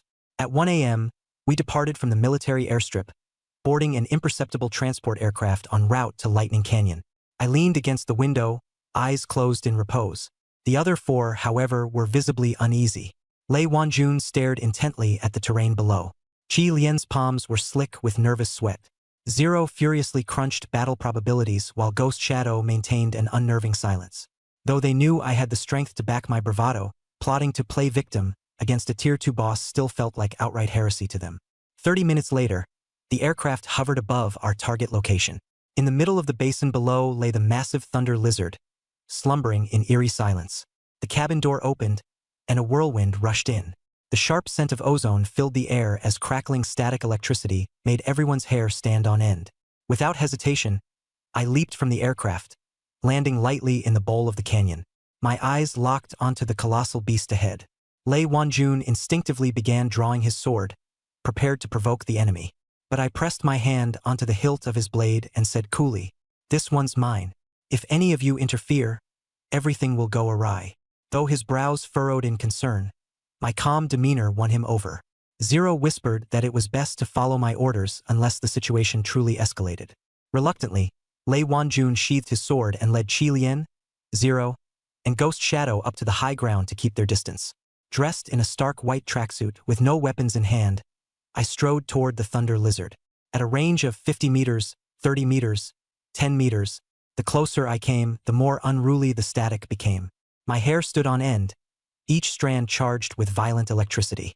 The thunder lizard suddenly opened its eyes. Its cold, reptilian pupils locked onto me with an instinctive ferocity. Letting out a deep, guttural roar, the beast lifted its colossal frame. Pulsating blue arcs of electricity crackled furiously across its body. Without warning, it lunged at me, its massive front claws raised, brimming with destructive lightning energy aimed to crush me into the earth. From the high ground, Lei Wanjun tightened his grip on his sword, half drawing it in anticipation. Zero's rifle was already trained on the beast, unwavering. I stood motionless as the creature's attack barreled down toward me. At the last possible moment, I clutched my chest, let out a theatrical scream, and dramatically collapsed onto the ground. For good measure, I added a few twitching spasms, just to sell the act. Lei Wanjun's pupils dilated in disbelief. The creature hadn't even touched me yet. The thunder lizard's massive claw slammed down, but before it could make contact, the system's monotone voice echoed. Determined as an unprovoked, hostile assault, I had officially entered the victim state, triggering my passive ability. The system immediately registered the Thunder Lizard as the perpetrator. 100,000 times its own force was instantly reflected back upon it. Just as the beast's enormous claw neared my prone body, an invisible barrier repelled it with unstoppable force. Every ounce of its devastating power was mirrored back into its own body, amplified to an incomprehensible degree. A flash of white light erupted as the Thunder Lizard disintegrated on the spot. The sheer force of the counterattack left no trace. Not a scale, not a drop of blood. The ground beneath it detonated into a colossal pit dozens of meters deep, molten rock bubbling at the bottom. Casually, I brushed dust off my clothes. Behind me, chaos erupted. Lei Wanjun and the others stared in wide-eyed disbelief, shouting about improbable luck or statistical anomalies. Zero calmly analyzed the outcome, concluding that this wasn't conventional combat but a sheer breach of all physical limitations. A supernova event of sorts. My fraudster performance had bypassed logic entirely and directly executed a Tier 2 boss. In my head, the system chimed in again. Objective update. Career transition progress, 2/3 complete. Remaining target. Venom Queen in Shaded Marsh. Screwing the cap off a bottle of water, I took a leisurely sip as Lei Wanjun and the others cautiously descended from the high ground. They circled me, scrutinizing my unscathed appearance with a mix of awe and resignation. Poking at my side, Lei Wanjun smirked helplessly and asked, "Are you really that innocent of a victim?" Here's the translation processed as requested, maintaining the structure, format, and layout of the original text. He stared at the massive crater on the ground, completely dumbfounded, repeatedly marveling at how absurd this professional-level playing dead skill was. Encounter a monster, take a fall, and boom, the opponent's life is forfeit. Scarlet couldn't hold back her amazement. This was her first time seeing a class that focuses purely on lying flat for damage output. Zero quickly calculated the reflected damage. Peak damage at 800,000 multiplied by 100,000 times. That's 80 billion destructive power, far beyond the capabilities of the Coastal Defense Corps. Ghost Shadow's expression grew serious. "I'm never walking in front of you again. God forbid you take a fall, and I trigger instant death." For the first time in my life, I witnessed someone who could conquer the world just by lying down. This playing dead tactic is actually genius. Listening to their exclamations, I couldn't help but agree.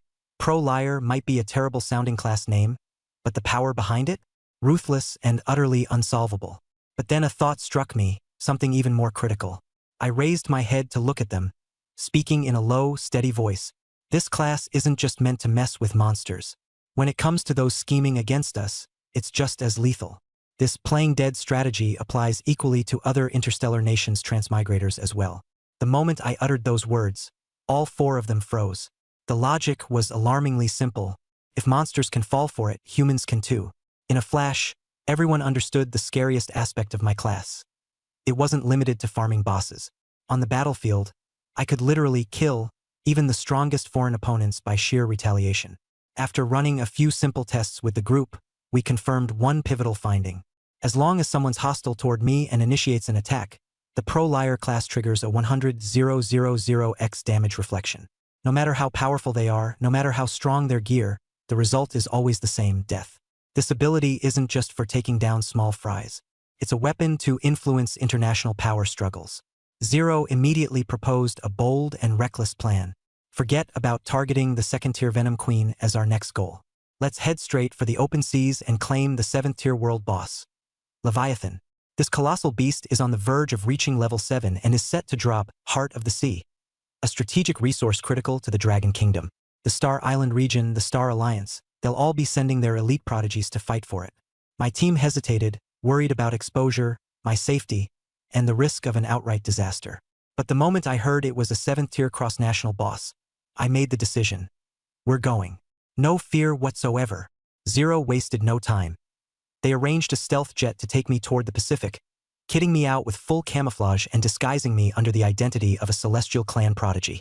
Lei Wanjun handed me 2 high-level invisibility scrolls, reminding me repeatedly, if anything goes south, just drop to the ground, yell, "Ouch," and hightail it out of there. I nodded earnestly, committing every word to memory. Arriving at the Abyssal Sea, I used an invisibility scroll to sneak onto a small wooden boat, rowing alone into the heart of the storm. Where Leviathan spawns, The sea was already filled with warships from various nations. Powerful figures gathered everywhere. Standing off were Miyamoto Takashi from the Star Isle Dominion and Jiang Heng, captain of the Thunder Squad from the Star Alliance. Both were fixated on the heart of the sea god, neither giving an inch. They even threw a few snide comments about the Dragon Nation, claiming we wouldn't dare show up. I said nothing and continued to approach. The sea vortex exploded as Leviathan surfaced, massive tentacles breaching the water. The pressure from this Tier 7 boss flipped a nearby battleship. A chaotic battle broke out instantly. Miyamoto Takashi drew his blade, unleashing a dark flaming slash at Leviathan. Jiang Heng swung his war hammer, thunder smashing down on the sea. The simultaneous Tier 7 assaults were terrifying in their damage output. I focused on their skills, calculated their landing points, and rushed right into the center of the flaming slash and thunderstrike, shouting, "Oops!" I shouted oops so half-heartedly it was almost insulting. The next second, all three attacks slammed into me at once. The small wooden boat and I were swallowed up. Everyone thought I was dead. But then, my class mechanics activated. The system locked Miyamoto Takashi, Jiang Heng, and Leviathan as malicious attackers. My scammer configuration worked, thousands-fold retaliation triggered. The battlefield froze instantly as the massive damage rebounded back at them. Miyamoto Takashi and Jiang Heng were blasted from the sky, critically injured, crashing into the sea. The Tier 7 Guardians' bodies shattered, falling lifelessly into the water without a sound. Leviathan, just surfacing, was violently bashed back into the depths of the ocean. Its tentacles were severed, blood staining half the sea zone. The fight ended in one move. The Star Isle Dominion, Star Alliance, their Tier 7 Guardians, and the Tier 7 boss were all incapacitated. I didn't even get wet. When the energy subsided, I sat back up in my small wooden boat, Casually snatched Miyamoto Takashi's fallen katana, and grabbed the heart of the sea god too. The Star Isle Dominion and Star Alliance fell into chaos. When they tried to heal their wounded and found the retaliatory damage carried causality effects making treatments ineffective, arguments broke out. 3 heavily injured guardians, the heart of the sea god stolen. Both sides blamed each other, incapable of resolving the situation. Meanwhile, the tribe of Chun warships, after surveying the mess, turned and fled. The Star Alliance assumed it was the tribe of Chen's doing, and the Star Isle Dominion immediately gave chase. The abyssal sea turned into utter pandemonium. No one noticed I had already boarded an invisible cargo plane heading back to the Dragon Nation with the heart of the sea god. Back in the cabin, I casually tossed the heart of the sea god into my backpack, right where my thermos was. Everyone else stared, dumbstruck. Lei Wanjun stared at me, repeatedly confirming. I just lay down for a bit, Tier 7 spat blood, Leviathan was taken out, and we got the heart of the sea god. I responded with MMHM to each one. He nearly lost it and demanded I explain everything, starting with the oops. I casually replied, I lay down, the system flagged them as at fault.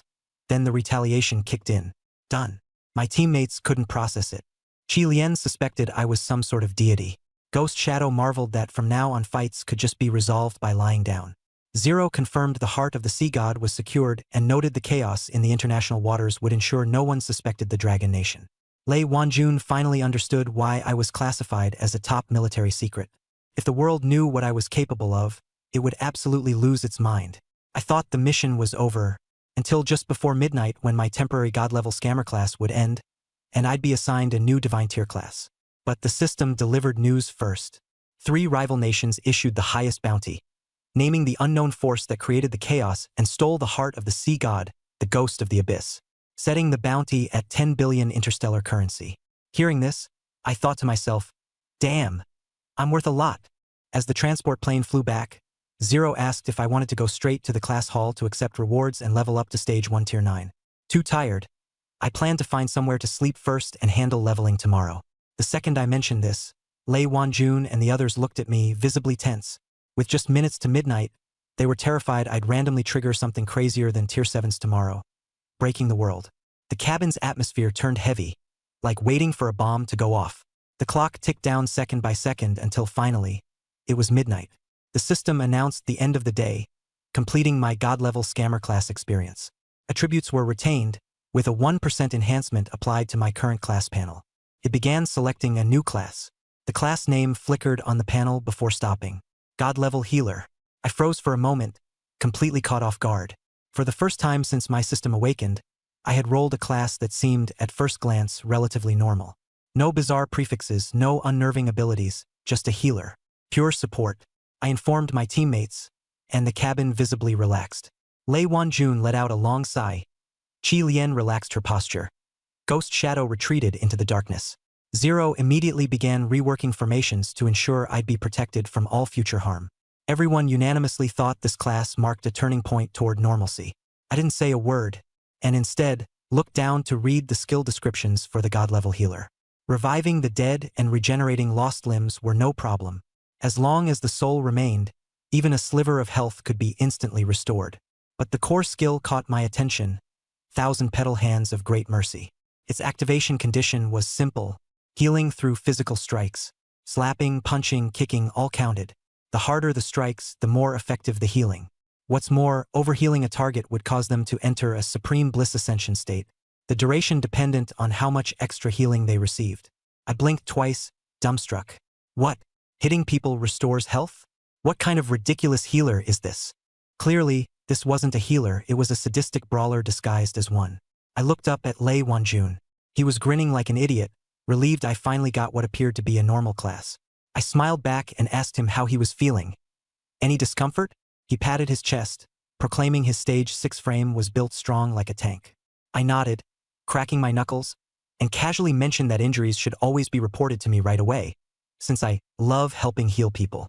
His smile faltered, his eyes wary, as something seemed to click. The plane flew toward Lin Hai City. Meanwhile, at the military command center in the capital, news of the chaos in the Abyssal Sea came in. The heart of the sea god was not in the hands of the Star Alliance or the Star Isle Dominion. The scene was a mess of retaliatory energy, critically injured prodigies, and near-dead Tier 7 guardians suffering skill backlash. The heart of the sea god had vanished. The three nations issued joint bounties, chasing the ghost of the abyss, with a 10 billion interstellar reward. Hearing this, Commander Lai Sen deduced that whoever led this must be at least stage 9. This is the content from paragraph 1421. Following your instructions, I've processed the text while maintaining the original paragraph structure, line breaks, and overall layout. Here is the result. An order was issued to investigate the Phantom of the Abyss. The Dragon Country people sought to win him over, while enemies remained highly cautious. Zero connected with top-level encrypted comms to report my status. He said I had been deemed a God-tier healer, no destructive abilities, easy to control. Layson let out a sigh of relief. As long as I wasn't singing or suicidal, anything else was fine. Zero added that we'd acquired the heart of Poseidon, fully intact, without any damage. Layson was stunned. He asked Zero what exactly he'd managed to retrieve. Zero clarified. The heart of Poseidon was in my backpack, right next to my insulated water bottle. He requested arrangements for its transfer. The entire command center fell into such shocked silence you could hear a pin drop. Layson was utterly dumbfounded. A global bounty for the Phantom of the Abyss, and I casually stuffed the heart in my bag and brought it back. When he realized the heart of Poseidon was in my possession, he quickly pieced the intelligence together. Energy rebound, 7th tier wounds, the heart goes missing, Phantom of the Abyss. His voice tightened as he urgently asked Zero, am I to understand that the Phantom of the Abyss wreaking havoc on the high seas is me? Zero responded, that wasn't me fighting. It was their own backlash. Layson was rendered speechless, eventually only murmuring, no need to investigate. He ordered a lockdown of Linhai City, imposed martial law for the 3-school joint exam, and ensured even a fly wouldn't get through, because he knew no one could afford to provoke this walking catastrophe, me. The next morning, my alarm clock and phone woke me up, blaring in sync. Last night, the chaos on the open seas had stretched until 3 a.m. I had 23 missed calls, all from my homeroom teacher, Wang Gang. He even texted threats. If I didn't go to the testing center, he'd personally come drag me there. All at once, I sobered up. The joint exam was non-negotiable. This test wasn't just about university. It determined resource allocations. Even with the system's backing from the state, I still needed to remain outwardly legal and compliant. Plus, I had to update my F-rank transmuter status through this process. Complications without it would be endless. 3 minutes was all I needed to wash up. I grabbed my backpack and casually threw the heart of Poseidon into it. I bolted out the door and froze at the sight downstairs. For black off-road cars waited at the alleyway, with 4 towering bodyguards keeping watch. Lei Wanjun leaned against a car, waiting for me. When he saw me rushing out in an old t-shirt, jeans, and a shabby backpack. He paused and asked if I was off to scavenge scrap metal. I glared, grabbed his arm, and barked, "Loan me your car. The joint exam is massive. I'm about to be late." He was speechless. Last night, I left a crew of elite powerhouses coughing blood, and today, all I cared about was the exam. He informed me that Lason's deployed the Defense Army to secure my safe arrival at the test site. Before I knew it, he'd pushed me into the car, swearing they'd deliver me right on time. Clutching my backpack tightly, I urged him to floor it and get me to 3rd High School. An A-rank military escort was mobilized, shutting down key roads and granting clearance across the board. The convoy roared out.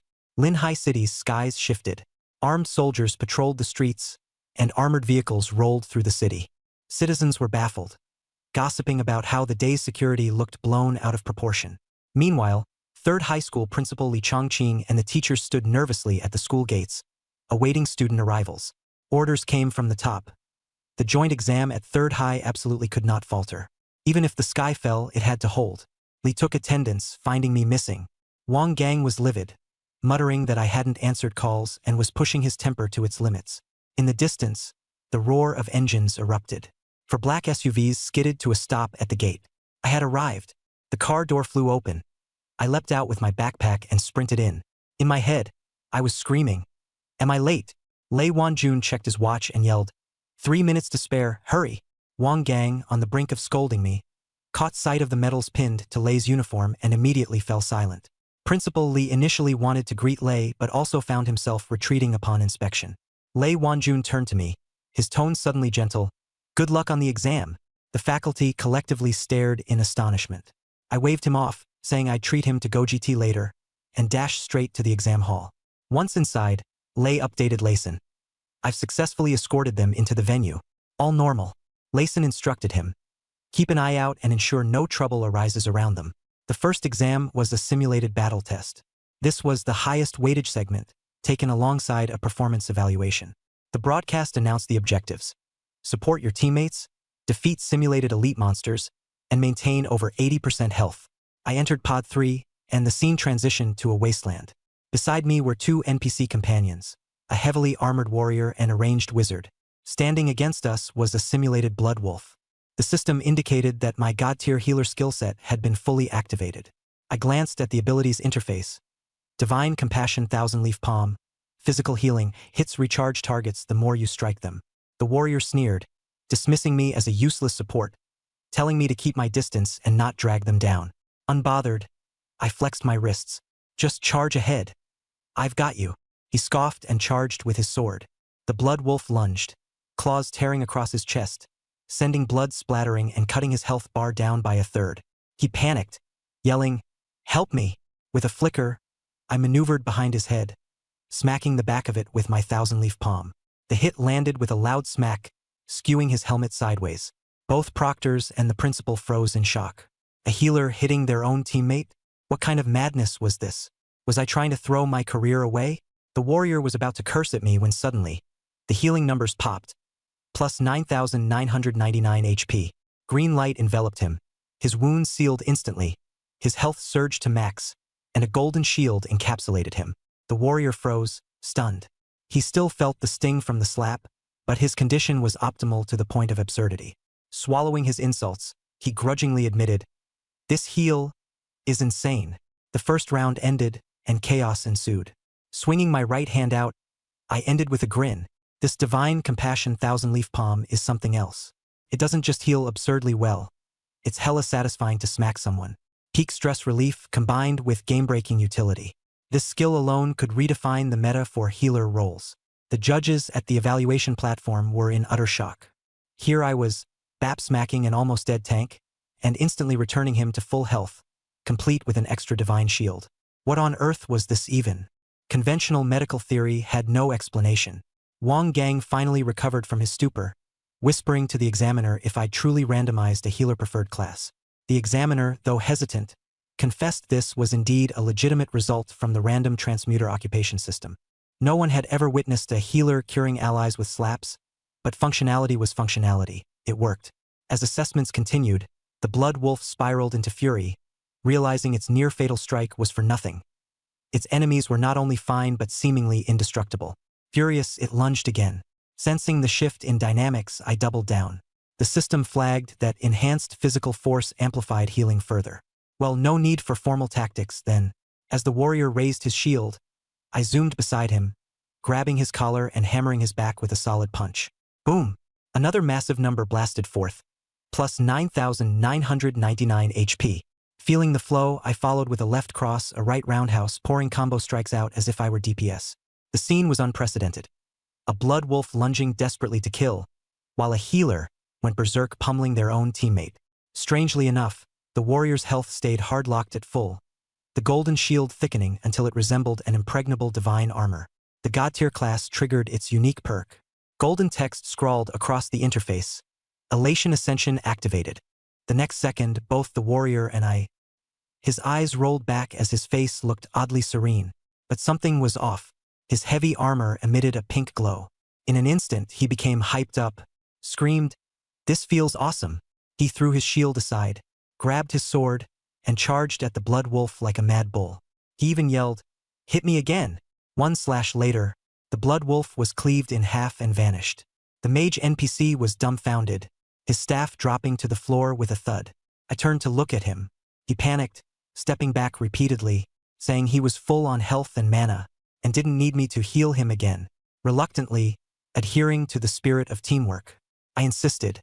Another well-placed adjustment, and the virtual pod resounded with a cry of anguish. 10 minutes later, the first round of assessments ended. I walked out of the pod with my backpack, feeling completely refreshed. This skill really suits me well. Exiting the pod area, the atmosphere in the hall was eerie. Judges, teachers, and even the principal were all staring at me, each with a complex expression, as if they were looking at a monster disguised as a student. I glanced down at myself, checking to make sure my clothes weren't inside out, my face wasn't smudged, then walked up to ask if my results were logged. Wang Gang said they were. I asked how I did. Li Chongqing gave me a strange look before, smirking slightly, he managed to say, "Perfect score." Not only perfect, I used the shortest time, had a teammate survival rate of 100%, and an overhealing rate of 300%. Hearing that, I relaxed and headed over to the rest area. As soon as I left, the judges froze, starting to question, how does a support role smash through assessments harder than a berserker? It only got weirder. When the leaderboard updated after round 1, my name lit up in golden glory, flashing at number 1 with a perfect score. Teachers from other schools, seeing the list, immediately swarmed me, 6 or 7 of them talking over each other, accusing my school of cheating, saying F-ranked Morph Mage was just a front, but I was actually some hidden legendary support player. They even asked Li Chongqing if he could teach me during the team round. They only understood the data, not my process, and now I was a mythical healer in their eyes, a holy grail of support who could instantly bring the half-dead back to full health. Li Chongqing's face twitched, because their idea of a gentle healer barely matched my method of using fists to help people. They imagined me elegantly casting warm, holy lights, but the reality was me slapping people into wellness. It was so surreal, even I had to wonder what the afternoon PvP team round would look like. Wang Gang was speechless too. He had been calling me a failure just that morning. Now, after watching me crush it, setting a record in Linhai City's history for scores in this combined exam, he was considering asking me to let off some steam more gently in the next round. After all, we were done with NPCs. In the afternoon, I'd be up against real challengers.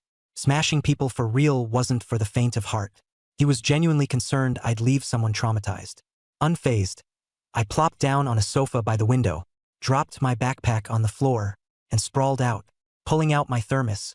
Isipet on koi peritea. Letting out a satisfied sigh. After relaxing a bit, I raised my head towards the central holographic screen in the rest area, which displayed the schedule for the day.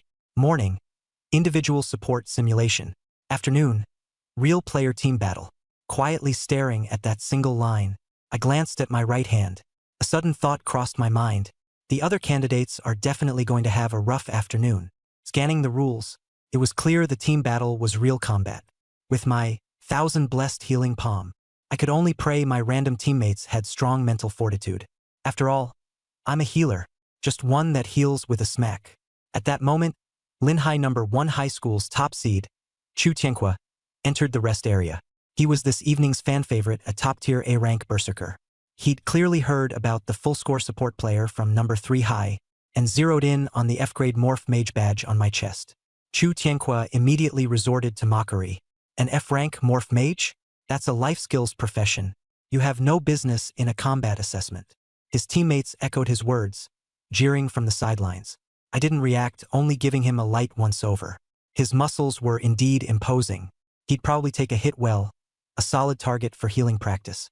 My scrutiny made Chu Tianqua uneasy, so he probed, "What are you looking at?"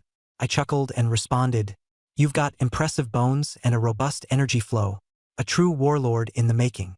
Mistaking my compliment for submission, he warned, "Make sure you don't come up against me this afternoon, or you won't even get the chance to forfeit." I nodded, smiling ever so slightly. "I hope we meet. If you get hurt, just call me. I really enjoy slapping people, healing them."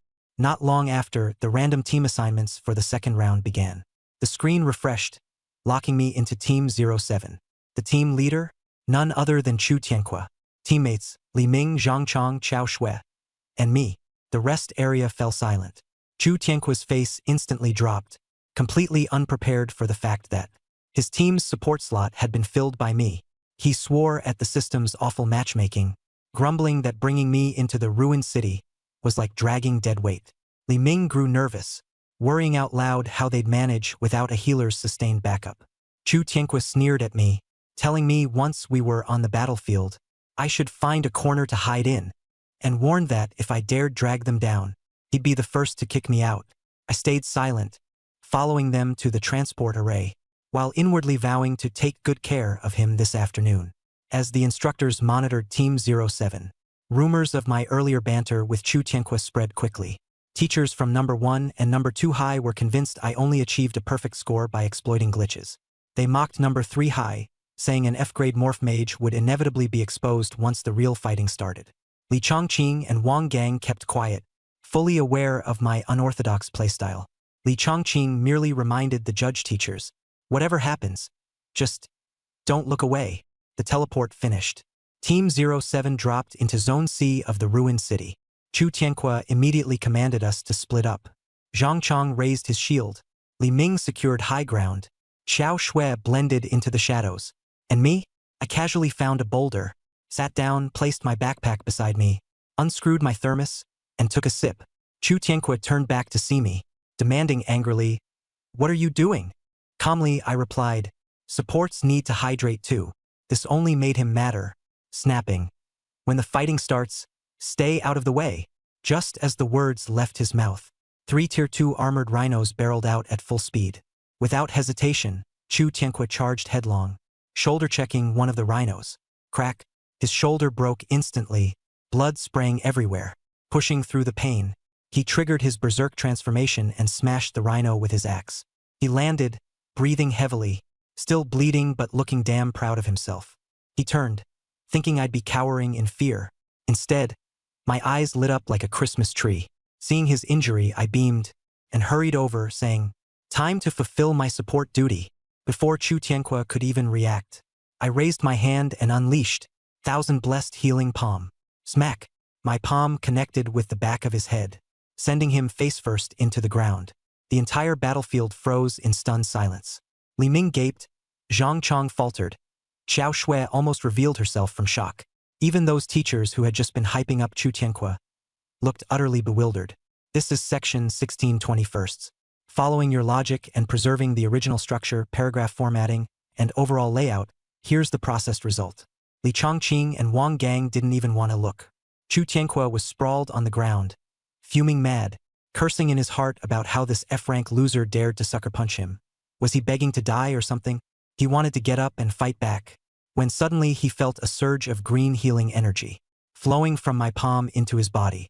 The deep bone wound on his left shoulder healed completely within 2 seconds, bone, flesh, everything. The overdraft on his stamina from berserking not only recovered fully but left him overflowing with vitality, feeling absolutely recharged. He was completely dumbfounded, blasted into the ground yet somehow restored to full health. Getting up, he didn't even know what expression to make. His teammates panicked. Li Ming jumped down and accused me of backstabbing. Zhang Chong raised his shield and charged at me. Chao Shui stared me down, ready to make a move if I twitched.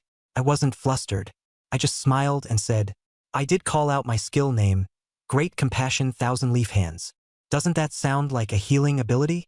I told them to just ask Chu Tianque.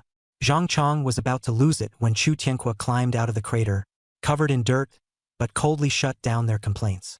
Still fuming and clearly bewildered, he glared at me and gritted his teeth. She really is a healer. Li Ming didn't believe it. Zhang Chong was even more skeptical. Qiao Shui was doubtful, until Chu Tianque rolled up his sleeve and showed them his left shoulder. The wound was completely gone. Not even a scar was left behind. Instead, a layer of golden shielding glimmered there, a sign of excess healing energy. The three immediately had a change of heart.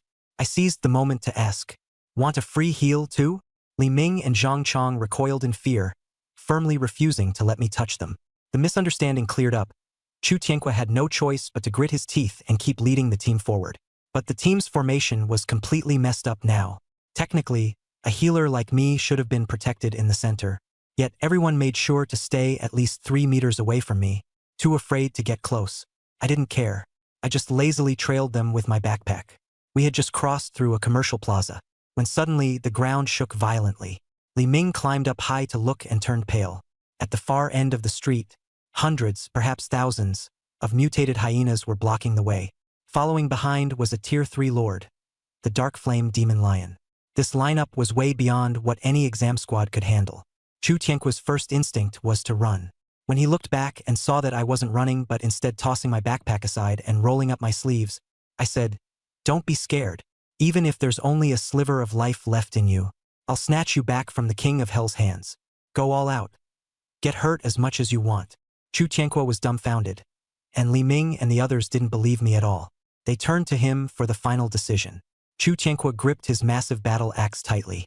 The logical choice here was to retreat. After all, facing a Tier 3 Lord plus a beast horde was a top-tier threat. Survival demanded prioritizing escape.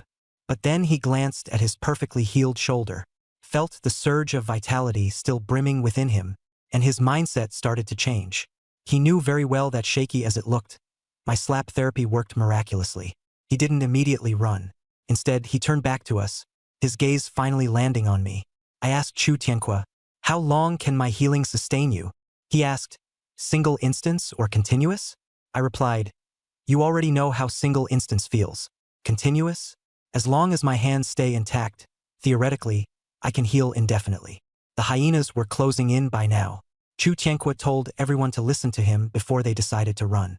He said, the rewards for coming first in this national exam aren't just 1 billion in free funds, but also a level 9 legacy sealed for 30 years. Win and you get free reign to pick any university nationwide. Teammates get Tier 5 protectors assigned, and the core leader could even get one at Tier 7. This revelation shook everyone. Chu Tianque looked us over. He said, retreating keeps things as they are, but fighting might mean death, or it might change our entire futures. Besides, we had me, a bizarre yet undeniably powerful healer. Zhang Chong nodded. Li Ming followed up. Qiao Shui quietly moved into her shadowy flanking position. Facing the beast tide, Chu Tianque told me not to heal his face if I needed to heal him later. I replied, I'll try. The first wave of hyenas charged within 100 meters. Chu Tianque roared, berserked, and charged with his axe. The coordination was smooth. Chu Tianque butchered the front line. Zhang Chong took the vanguard. Li Ming cleared the rear. Qiao Shui flanked and finished off stragglers. I watched from the back. By the 4th minute, Chu Tianque's stamina dropped. His calf was bitten, chunks of flesh torn away. He saw me roll up my sleeves and shouted, don't heal me. I put my sleeves back down. Soon after, Zhang Chong got injured, 3 deep gashes cut into his forearm. I slapped his back, closing the wound instantly.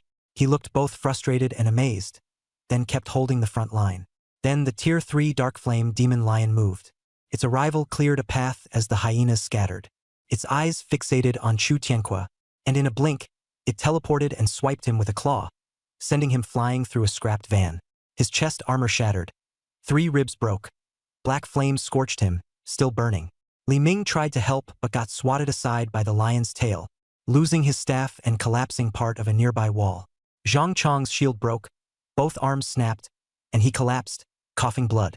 Qiao Shui attempted a shadow strike on the lion's eye but got swatted away and stopped moving. In 4 seconds, all 4 of them were down.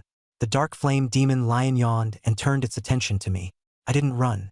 Instead, I unscrewed the lid of the thermos I hadn't drunk from. The lion looked confused as to why I wasn't fleeing.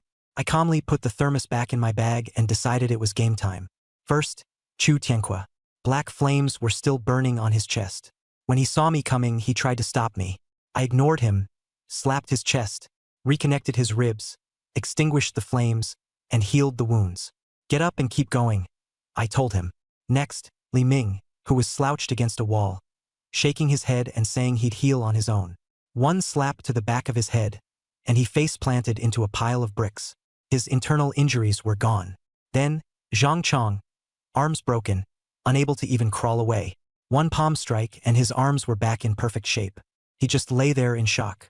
Lastly, Qiao Shui, spine damaged, paralyzed waist down. She looked terrified as I approached. I eased up on the force, tapped her on the shoulder, and fixed her injuries. In 6 seconds, the whole team was back on its feet. I turned to glare at the lion, and it visibly froze, stunned. Chu Tianqua got up, grunted a thank you, picked up his axe, and charged again. From there, it was straightforward. Chu Tianqua chopped at the lion, got swatted away, and I healed him back up. Zhang Chong held the line, shields cracked, and I patched him up. Li Ming hurled fireballs, tripped, and I fixed him so he could continue. Qiao Shui sneak attacked, got smacked into a crater, and I healed her on the spot. No strategies, just brute force and determination. I just kept reviving them with slaps. The lion panicked, realizing it could injure but not kill anyone. With every hit, it grew weaker and more injured itself. On Chu Tianqua's 11th flying lesson, he got back up for the 11th time. Reaching the peak of his berserk state, he leaped and cleaved the lion's skull with his axe. The dark flame demon lion collapsed, glowering at me with its dying gaze, unable to comprehend how my healing worked. After the fight, Chu Tianqua flopped onto the ground.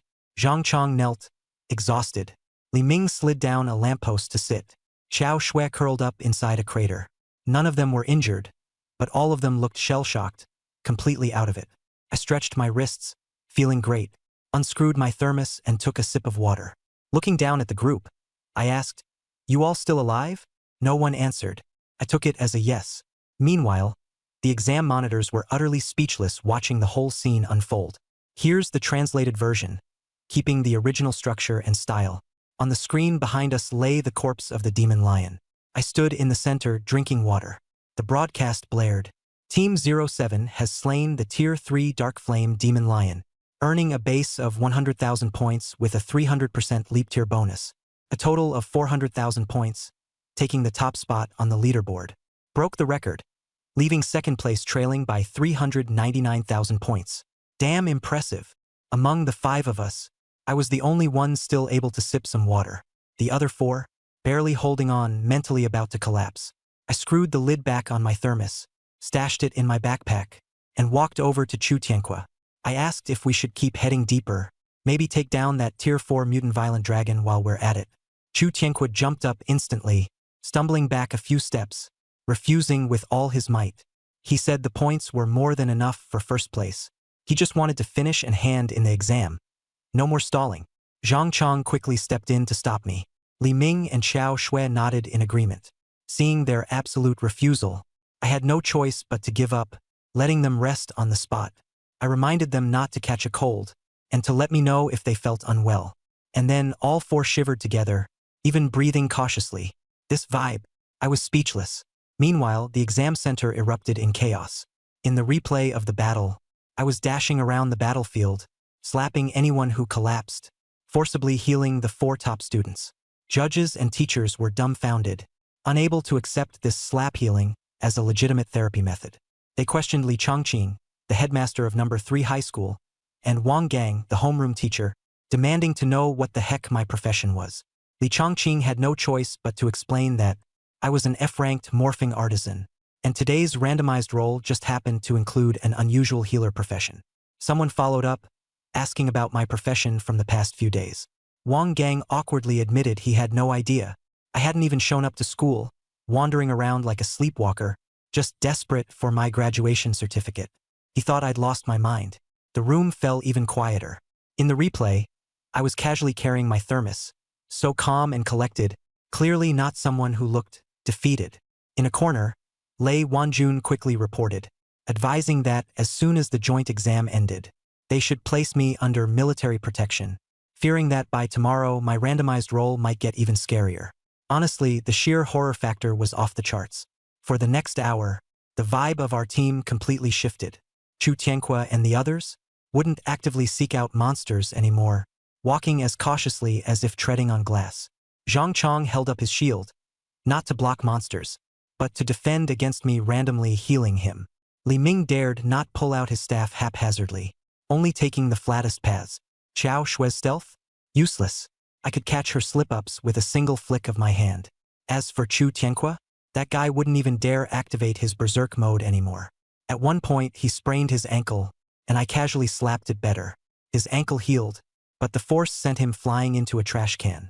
From then on, his steps were steadier than a metronome. Later, Li Ming spotted a Tier 1 mutant rat up ahead, something he could usually take down easily. But Chu Tianque? He glanced at the rat, then glanced at me, and decided to detour 2 kilometers. Not because he feared the rat, but because he feared another slap from me. In the observation hall, this scene played out on screen. Silence enveloped the room.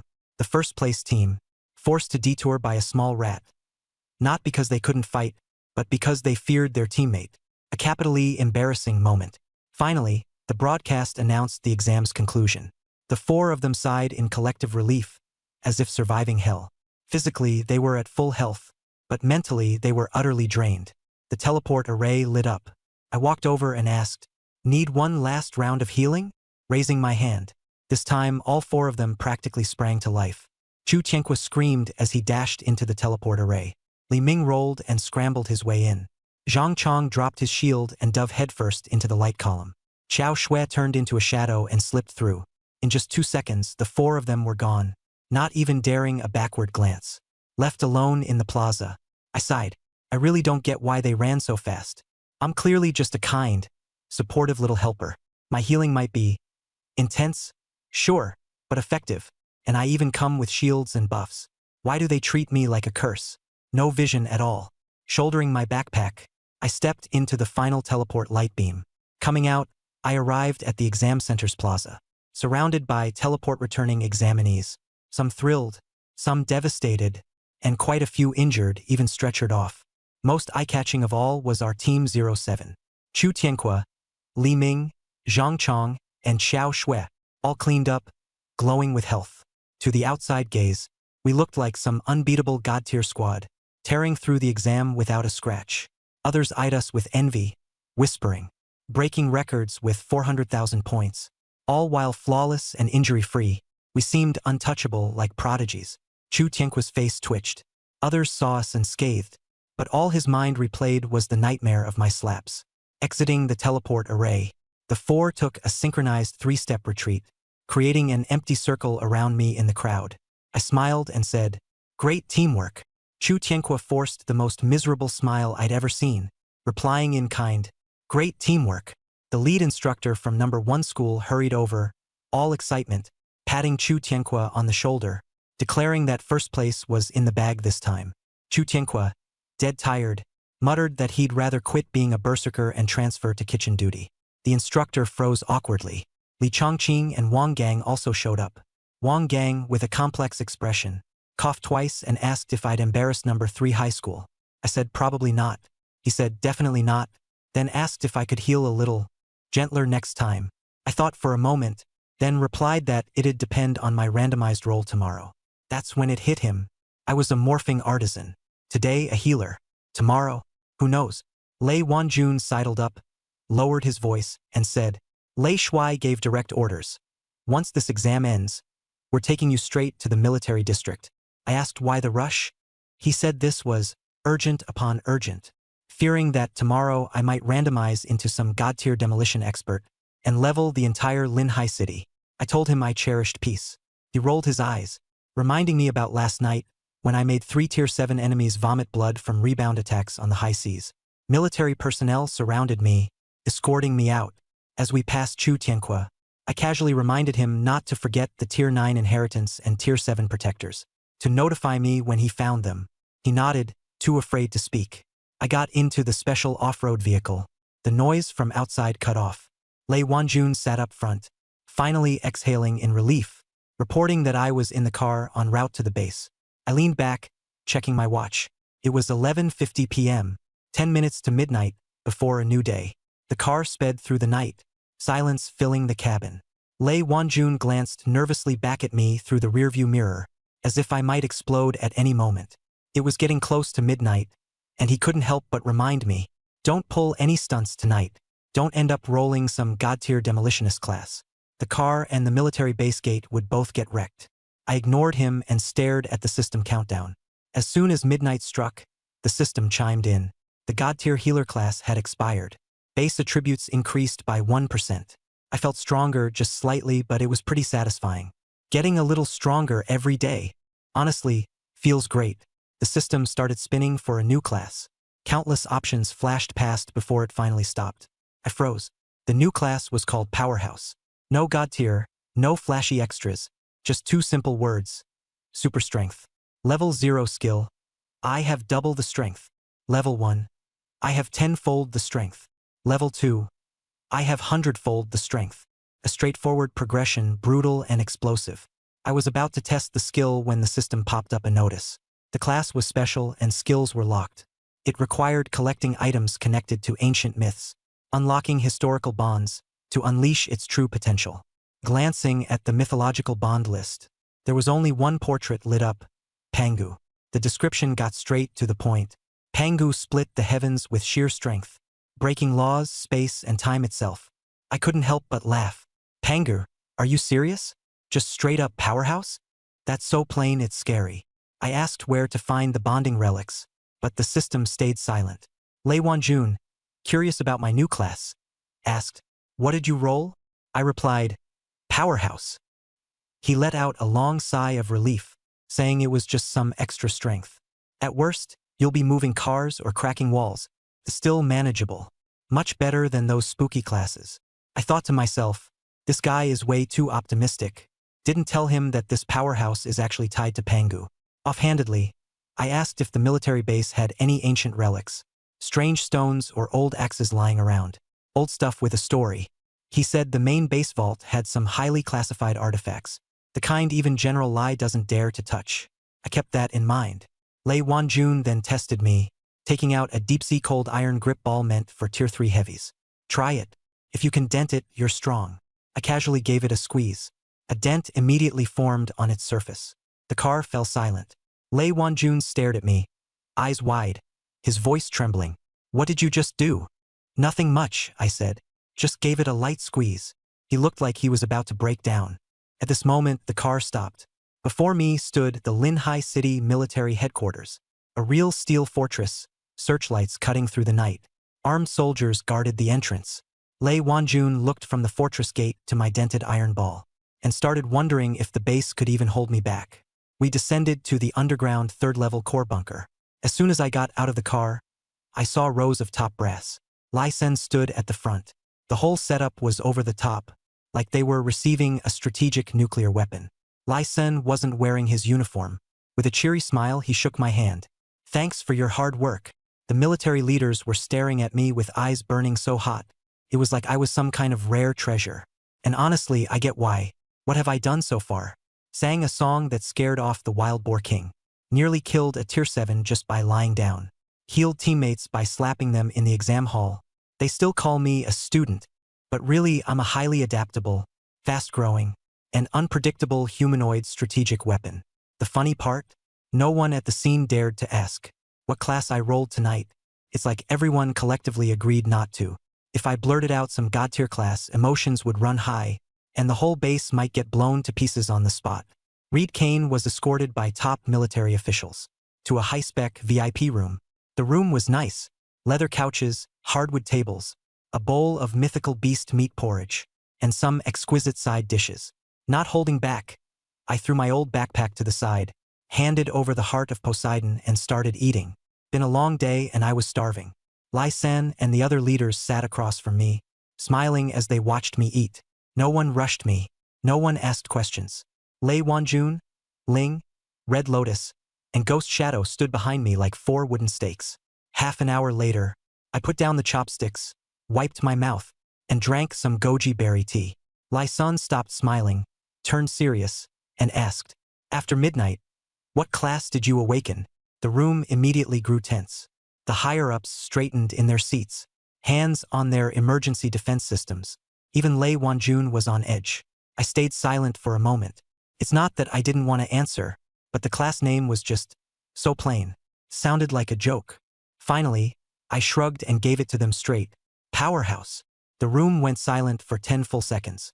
Lai Sun froze, thinking he misheard. He asked me to repeat it. I made it simpler. A muscle guy. A laborer. Someone strong. That kind of powerhouse. By the time I finished explaining, everyone in the room looked dazed. They'd been imagining some God-tier class. Destroyer of worlds, executioner, void devourer. But the result? Just one word, powerhouse. The gap was so big, they didn't know how to react. Lai Sun hesitated and double-checked. "So, it's just being really strong?" I nodded. "Exactly." Meanwhile, I was thinking to myself, if I could gather all the relics tied to Pangu, this class could literally split the heavens and the earth. Lai Sun sighed, slumped back on the sofa, and chuckled. "Powerhouse is good, as long as you're not singing songs to make beasts hang themselves or slapping your teammates' heads. It's reliable enough." The leaders relaxed as well. Lei Wanjun, meanwhile, rolled his eyes furiously. He'd seen me casually one-hand dent that iron ball. The conversation shifted back to serious business. The name of the class didn't matter, it changes daily anyway. What mattered was if I had any special requirements. Lai Sun immediately nodded. Resources, equipment, personnel. Anything the 4C's province military could provide. I only needed to ask. That's exactly what I'd been waiting for. Sitting up straighter, I chose my words carefully. I need some old artifacts. The older, the better. Stuff excavated from ancient ruins. Weird stones, rusty axes, old relics tied to myths. The request left Lai Sen and the other leaders puzzled. A powerhouse asking for antiques instead of heavy armor or weapons. Lai Sen asked what they were for. I answered as seriously as I could. To cultivate my appreciation for the arts. He twitched at the corners of his mouth but didn't call me out. After thinking for a moment, he said, "The 4C's military base does have a collection of items, excavated from the Kunlun ruins. The materials are strange and beyond modern technology, so they've been kept sealed as classified. Technically, they can't be moved without special approval." Pausing, Lai Sun seemed to reach a decision. He slammed the table. "This is an exception. You brought the heart of Poseidon to the nation. What do a few stones matter? Wanjun, take him to Vault 0. Let him pick whatever he likes." Lei Wanjun immediately saluted and followed orders. I accompanied him to the 5th underground level, Vault 0. The system helped me scan for targets. Soon enough, it zeroed in on a black stone in a display case. Along the left wall, it looked like a chunk of coal, with a broken wooden handle sticking out of it. Here's the process content translated into English. Lei Wanjun said it was dug out from Kunlun's Valley of Death 10 years ago. Even a 6th-level practitioner couldn't move it. The military tried laser cutting, strong acid corrosion, and even simulated mini-nuclear explosions, but nothing could damage it. My system panel flashed a notification. Artifact detected. Chaotic Stone Axe/severely degraded version. Would you like to unlock it? I knew I had the right one and told Wanjun to open the display case. The glass case unlocked. I grasped the wooden handle. My head exploded in a thunderous roar, and the system notifications kept popping up. Artifact successfully linked. Template detected. Pangu. Initial unlock initiated. Skill. 1 unit strength restriction lifted. Due to the overwhelming power of the template, 0.01x Pangu Phantom Force active. The very next second, my strength changed completely. I looked up and shot Wanjun a grin, saying I was about to show him a magic trick. I applied force with my right hand. Crack. The chaotic stone that not even a nuclear explosion could crack shattered into black powder. Holding the remaining half of the wooden handle in my hand, an enormous Pangu Phantom appeared behind me, towering to the heavens. Wanjun's legs gave out as he collapsed to the ground. Even I was stunned. The system claimed it was only 0.01x Pangu Phantom strength, but the sheer power was outrageous. The chaotic stone crumbled in my grasp. What would happen if I fully unlocked this profession? I didn't dare to think further. I suppressed the trembling excitement in my chest, stuffed the wooden handle into my bag, and led Wanjun out of the treasury, heading back to the suite on the 3rd floor. By that time, Layson and the top brass had watched the recording. They were fully aware that I had crushed the chaotic stone single-handedly and summoned the Pangu Phantom. As I entered the room, everyone's gazes shifted dramatically as they looked at me differently. Layson personally guided me to sit in the central chair and asked Wanjun to pour me water. He then officially brought up the topic of the Heart of Poseidon. He explained that the Heart of Poseidon had immense strategic value, and the country would not take it without compensation. A black-coated briefcase was opened, revealing 3 items. First, a specialized black credit card preloaded with 1 billion yuan for discretionary use. If that wasn't enough, additional application was allowed. Second, a permanent SSS tier key to the Starry Sea Premium Mystic Realm. 1 day in there equals 1 hour outside, with spiritual energy density 100 times higher. Third, a piece of legendary grade gear called 1000 Transformations. It could morph into any weapon or armor and would evolve alongside my strength. Layson said bluntly, "The country won't pry into your secrets, but only asks one thing. If your heart stays loyal to Great Xia will always have your back." I immediately understood. This wasn't an ordinary reward. It was the country's ultimate gesture of sincerity, tailored specifically to my needs. I stood up, accepted the briefcase, and simply responded, "If Great Xia stands by me, I will stand by Great Xia." Hearing that, Layson beamed with joy. He decisively promised that I would have full national support. Then he urged me to upgrade as soon as possible, mentioning that while my class capabilities were extraordinary, my base form was still at 0 tier, far too fragile. That finally brought me back to reality. I had completely neglected the most basic upgrades. Layson, exasperated, called Wanjun to escort me to the military district's career hall for my breakthrough to 1st tier. I grabbed the briefcase, slung my backpack over my shoulder, and left the suite with Wanjun. Clenching my fist, I couldn't help but feel the anticipation building inside. Right now, I was still just at 0 tier, a mere fraction of Pangu's phantom strength, and I had already crushed the chaotic stone with a single hand. What would happen after breaking through to tier 1? Pure madness. We arrived at the headquarters. Down 7 floors underground, we entered a special awakening hall for elites. I sat in the center of a spirit-gathering array, ready to break through. 0 tier, level 9. My experience bar was maxed. I confirmed my breakthrough in one thought, and the spirit-gathering array activated. High-level spiritual stones around me poured their energy into my body. But very quickly, problems arose. My absorption rate was insane, far exceeding normal parameters. Alarms blared in the monitoring room as the spiritual array's energy output surged to hazardous levels. Wanjun's face turned grim. I wasn't scared at all. The spiritual energy still wasn't enough. The Pangu force combined with the Colossus class made my body a bottomless pit. When I opened my eyes, my power felt uncontrollable. With a low exhale, overwhelming pressure radiated from my body. In an instant, the entire hall experienced a 10-fold gravity spike. The titanium floor began to sink under our feet. Behind me, a phantom holding a massive axe flickered into view. As the phantom shimmered, the surrounding spiritual stones shattered into powder. The spirit-gathering array self-destructed, and the hall blacked out. I stood up, took a deep breath, and left a dent in the metal floor with a casual step. Opening my system panel, I confirmed that I had officially broken through to tier 1. The day before becoming a true morph master, 1% of the residual attributes remained. Now, the Colossus class unlocked its 1st tier skill, 10-fold strength. This, combined with the Pangu template, elevated the phantom power multiplier from 0.01x to 0.1x. The growth was absolutely exhilarating. I clenched my fist, feeling the staggering strength coursing through me. I couldn't resist testing the power of my punch. I stared at the reinforced explosion-proof glass. Wanjun noticed my intent and immediately panicked. As the airtight door opened a crack, he rushed in and pressed me down. "What are you trying to do?" he asked. I replied honestly, saying I felt incredibly energized and wanted to either hit a high-level dungeon or spar with him a bit. I promised to hold back, just to throw one punch. His face turned pale green, and he instantly refused, crossing his arms. He claimed it was a matter of species isolation, then argued it was already 2:30 a.m. after my breakthrough, and my surging vitality needed rest to stabilize my foundation. I gave it a thought and realized he was right. The power was exhilarating but unstable. Recklessly throwing a punch might lead to trouble. When I admitted I couldn't sleep, Wanjun immediately painted the future. By 8 a.m., the military district would arrange a special vehicle to take me to the highest difficulty abyss-level dungeon outside Linhai. The monsters inside were tough with absurd physical defenses. I could smash things to my heart's content. The military would cover every expense. I nodded in agreement on the spot. Before I left, I only said, "Let's hope tomorrow's monsters aren't as fragile as that lion from earlier today." With my backpack strapped on, I left without another word. The next morning, at 8 a.m., I stepped out after washing up. A black, specialized military off-road vehicle was waiting for me. Wanjun was in the passenger seat, personally picking me up. I got in the car and noticed an unfamiliar face.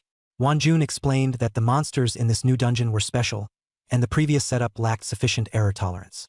Hence, they brought along an auxiliary backup as a precaution. I didn't pay much attention but noted the individual didn't seem ordinary. Casually, I greeted the newcomer and asked if they'd had breakfast. Wanjun replied with a polite yes. I noticed he seemed more cautious than yesterday. Clearly, last night's breakthrough spectacle had rattled him. He handed me a file detailing our destination, the Meteor Gorge outside Linhai's western outskirts, an abyss-level public dungeon. The creatures inside were gargoyles and ground dragons, thick-skinned, with absurd physical defenses. I instantly grasped the intention. This dungeon was tailor-made for me to go wild. Military vehicles pulled up at the entrance of the replica dungeon, the scene as silent as a frozen chicken coop. It had been noisy, full of chatter and shouts. But the moment the black military cars arrived, the crowd instantly tensed up. After all, these vehicles weren't something an average awakened individual would ever encounter. The first to step out was Lei Wanjun. He released a flash of fourth-tier energy, sending second- and third-tier awakeners practically quaking in their boots. Following him were Scarlet Flame, Shadow Ghost, and the green-clad support member, a group composed entirely of fourth tiers. The sight alone left the gathered crowd completely dumbfounded. What was more ridiculous was that they seemed to be escorting me. Lei Wanjun himself opened my car door, addressing me as Mr. Reed. I stepped out of the vehicle, yawning, with a worn-out backpack slung over my shoulder. I looked nothing like someone important. White t-shirt, discount store sneakers, and old backpack. Pinned to my chest was a temporary pass that read, Linhai High School No. 3, Reed Kane. Class, Morphologist. Talent rating, F. The crowd froze in utter disbelief. No one could figure out why someone graded as F would have the protection of 4 fourth-tier military big shots. Soon, some recognized me. Word quickly spread.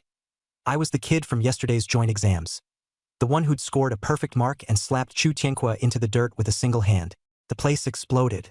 Titles started piling on. The Physical Purification Combat Healer, the Reaper King in the Flesh, and more. I ignored the fuss, just rolled my shoulders to loosen up. I wanted to get into the dungeon, clear it, and finish in time for lunch. Lei Wanjun led us towards the portal. The entrance was guarded by a fortified military company. The third-tier captain on duty saluted Lei Wanjun as he approached. Lei Wanjun flashed a top-level access card, skip inspection, private session, unlimited time. The captain tensed even more, going on to mention, "Be cautious. The dungeon recently spawned a mutated dark gold subterranean Drake King. Its defenses are through the roof. Even a peak second-tier team got wiped out." Lei Wanjun, after hearing this, hesitated for a moment. He glanced at me, then at the captain. "What you should be worried about isn't us," he said. "It's that Drake." He also instructed the station forces to activate the outer defensive formations, adding calmly, "If the dungeon's ground shakes or the forest collapses, don't panic. That's normal." The captain stared, utterly bewildered. I approached the portal and turned to Lei Wanjun. Clenching my fist, the air around it crackling with energy, I asked seriously, "Lei Ji, if I punch it for real, how much of my strength do you think the Drake King could take?" Lei Wanjun froze, swallowing hard. "As long as you're happy," he stammered. "Just don't aim for the face. The Drake's got dignity too, you know." I laughed, turned, and stepped into the pillar of light. The moment I entered the meteor chasm, 3 gargoyles came lunging at us. Old Mu moved to throw a shield around me but was stopped by Lei Wanjun. I raised my hand and just casually swatted. The leading gargoyle shattered into powder on the spot. The 2 behind it went flying, smashing into the canyon walls so deeply it'd take a team to pry them out. "All right, that's a start," I mused. "But weren't these monsters supposed to be tough?" I turned to Lei Wanjun. "I thought you said these guys were durable?" He shrugged. "Keep heading to the center. The ones out here are just cannon fodder." I figured the normal route through the dungeon was a waste of time. The stone walls ahead of me? Too slow. So I threw a punch straight through, clearing a path. A subterranean drake blocked the way. I rushed head-on and bowled it over. While others were systematically clearing mobs to progress, I simply carved a straight shortcut to the dungeon's core. Across the canyon, the Chow family was already in the center, fighting the Dark Gold Drake King. Leading them was Chow Tianyu. Aware that Military Team 01 had entered the dungeon, he'd ordered the Chow family to push hard for the Drake's elite egg, determined to beat us to the prize. Within 10 minutes, we were at the center's outskirts. Old Mu asked if we should swap dungeons or contest for the boss. I instead turned to Lei Wanjun, asking, "Who's inside?" "Chow Tianyu and the Chow family," Lei Wanjun replied. "They've been eyeing that Drake egg for a while. It's used to incubate combat pets." I nodded and wordlessly pushed forward, breaking through more stone to get a closer look. From my vantage point above the boss arena, I spotted the Drake King breathing fire. The Chow family was struggling, but they weren't giving up. I moved to the edge, immediately catching Chow Tianyu's attention. His expression darkened when he saw Lei Wanjun's group behind me. He raised his voice and tried to use the Chow family's name to block any interference from the military. Lei Wanjun ignored him entirely, stepping aside for me. Chow Tianyu froze, his gaze darting between me. This nobody in a worn t-shirt and battered backpack, and the military leaders treating me like a VVIP. As I cracked my knuckles, my eyes fixed on the Drake King. The bigger it looked, the tougher its scales seemed, the more I liked it. I reassured the Chow family. "Relax. I'm not here to steal your kill. I just want to practice and loosen up a bit." The moment the words left my mouth, I pushed off the ground with force, shattering the highland beneath me, and dove straight for the Drake King. Chow Tianyu panicked. Due to a quirky dungeon mechanic, the more participants involved, the harder the boss scales. The Chow family had been carefully managing their output, trying to balance on a knife's edge. Now, with the military here, they'd feared the difficulty would skyrocket, and some were ready to retreat. What they didn't realize was that I was the true trigger. The instant I landed on the Drake's back, the ground beneath the meteor chasm's core collapsed. The dungeon's battle theme shifted to a menacing crescendo. Lei Wanjun quickly pulled out a scanning device, watching in horror as the boss difficulty level surged. 1 tick, 2, 3. It shot up to level 5 before overloading entirely, leaving only 2 words on the screen. Nightmare mode. Lei Wanjun was stunned. For 4th-tier elites couldn't have triggered this madness. But me? I just walked in and the system lost its mind. The Chow family realized what was happening too. Chow Tianyu's sharpshooter stumbled to his knees. When Chow Tianyu looked up, he saw the Drake King's scales darken as it completed its nightmare-level mutation. Dead silence fell over the canyon. I examined the now transformed Drake and nodded in satisfaction. It was finally looking tough enough to be enjoyable. Lei Wanjun prepared an emergency escape scroll, knowing too well how hopeless it was to fight a nightmare-tier boss. My class specialized in raw physical damage against nightmare bosses with damage reflection. I'd probably be in trouble. The Chow family lost it.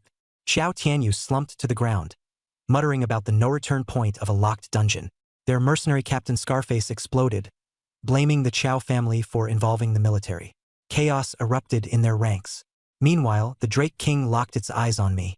Lowering its massive head, it opened its maw and unleashed a torrent of black death mist, rushing across the ground.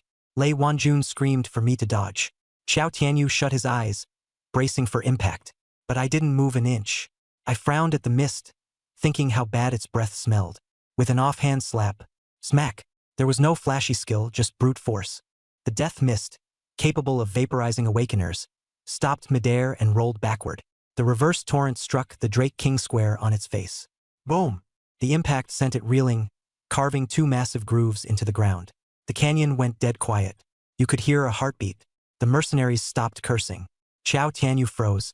Lei Wanjun was dumbfounded. Old Mu dropped his staff. Nobody understood how a nightmare-tier boss's death breath got slapped back by someone's bare hand. I shook out my wrist, not sparing another glance at them, walking straight towards the dazed Drake King. Here is the adapted content with the original structure, line breaks, and layout preserved, translated into English with an effort to match natural American English expression. They talk about mechanisms, but I only believe in brute force. If my strength's overwhelming, the mechanisms have to give way. I smashed the Dragon King with 1 punch, and the canyon fell eerily silent, the only sound being chunks of flesh hitting the ground. The earth trembled beneath the Dragon King's corpse. A dark golden beam shot into the sky, revealing an ancient ruin so deep it seemed bottomless. Suspended within the glow was a massive dark golden egg, etched with magical runes. Lei Wanjun recognized it immediately. A hidden mechanism had been triggered. Nightmare boss insta-killed, unlocking the ancient temple at the abyss's bottom. I stared at the egg, then at the entrance. My interest peaked. Xiao Tianyu saw the egg too, green with envy. Their Qiao family had poured 3 months of resources into this egg, hoping to hatch a 6th-rank guardian beast for their clan. Now, I had punched it out with 1 strike, leaving him wouldn't dare to even think about trying to take it. The mercenary captain, who was throwing a fit earlier, dropped to his knees begging for mercy. Xiao Tianyu smashed a teleportation charm in frustration and bolted, probably planning some scheme to buy the egg through back channels. I ignored him, my eyes fixed on that ruin entrance. Purple mist swirled, corroding the rocks, and waves of overwhelming pressure surged through. As I was about to head down, Lei Wanjun grabbed me, insisting we couldn't go any further. He said abyss-level dungeons distort terrain and senses. Without at least 6 full 5th-rank teams, going in is suicide. Old Mu, Crimson Python, and Ghost Shadow also tried to convince me to stop. I asked one simple question. Are the monsters tougher? Lei Wanjun's face turned bright red with anger. He couldn't sway me. I made up my mind. There was no way I'd stop midway in such an awesome dungeon. Impossible. Lei Wanjun had no choice but to grit his teeth and drag Squad 01 along with me. Before we descended, I hefted the dark golden egg with 1 hand and casually picked a few chunks of prime dark golden scales and dragon crystals off the Dragon King's corpse, tossing them into my tattered backpack. Old Mu nearly lost it and started jumping up and down, reminding me the egg had incredible vitality. It needed high-grade spiritual fluid to nurture it if I wanted it to hatch into a top-tier war beast. If I just stuffed it in my bag and it got damaged, it'd be such a waste. I froze for a second, then asked, hatch it for what? Nutritional values way higher. Leave it to hatch. Do you expect me to play dad for it? Lei Wanjun's face darkened. What exactly are you planning to do with it?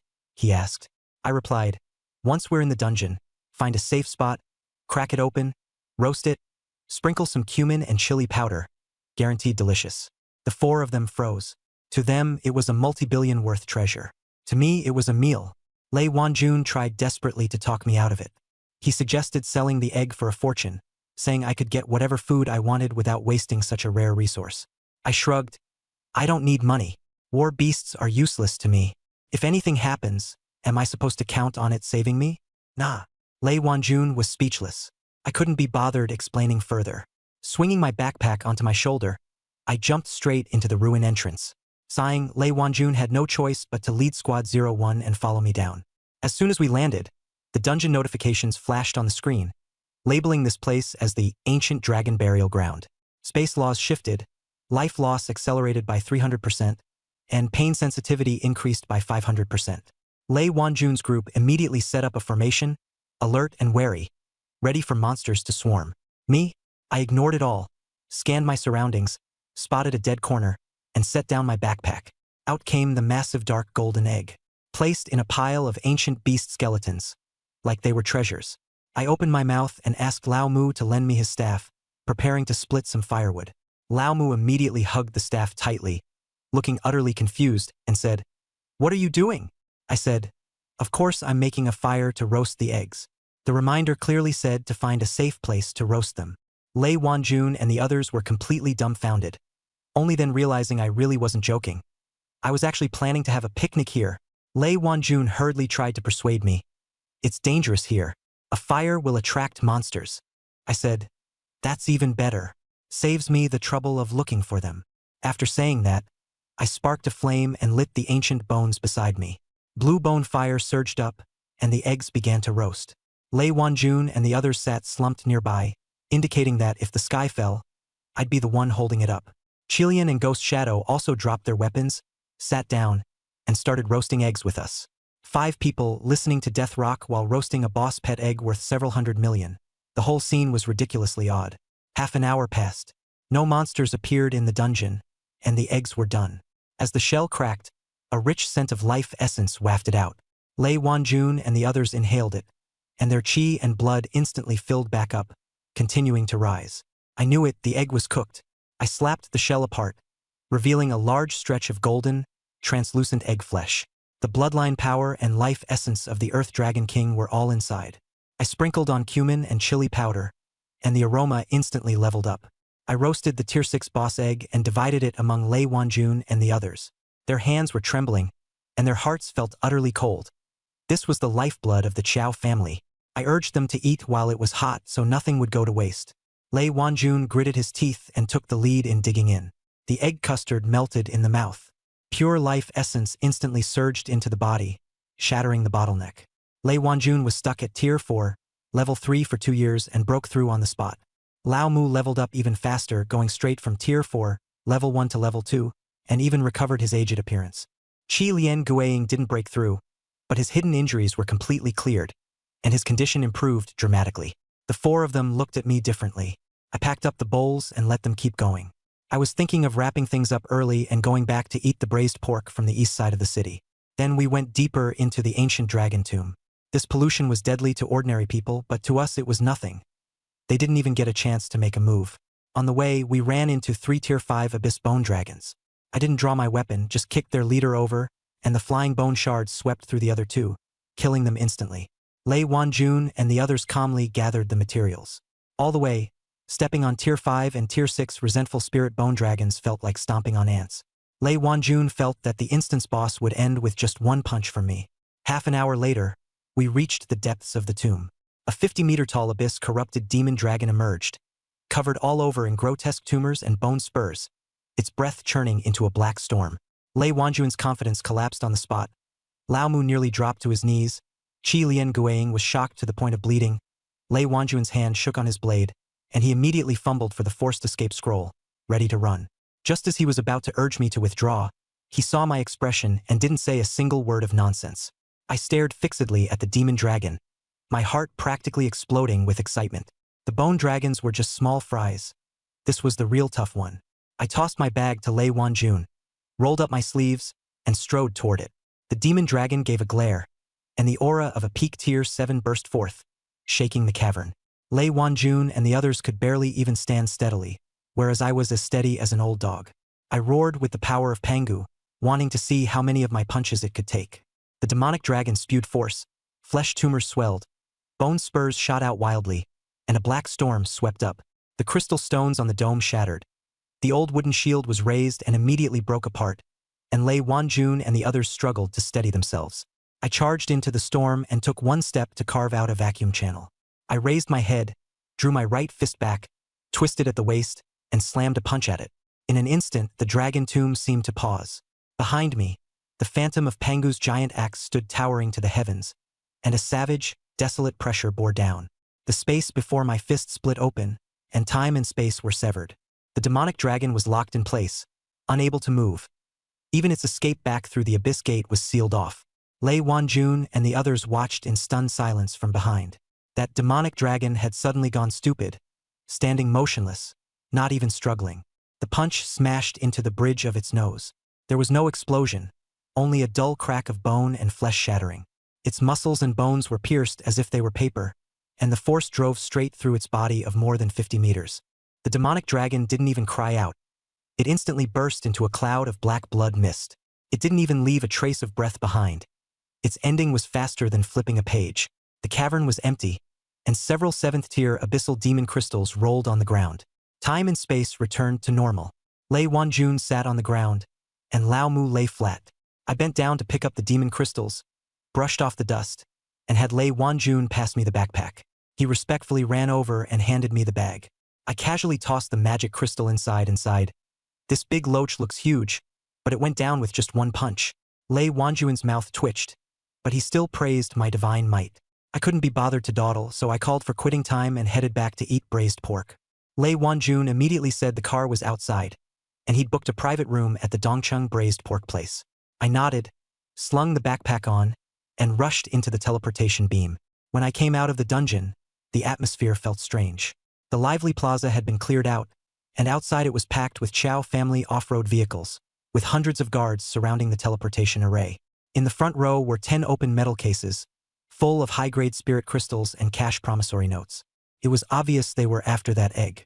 The fleeing Xiao Tianyu jumped out and pointed at me, shouting. I saw him punch the dark gold flood dragon king to death with my own eyes. The egg must be in his bag.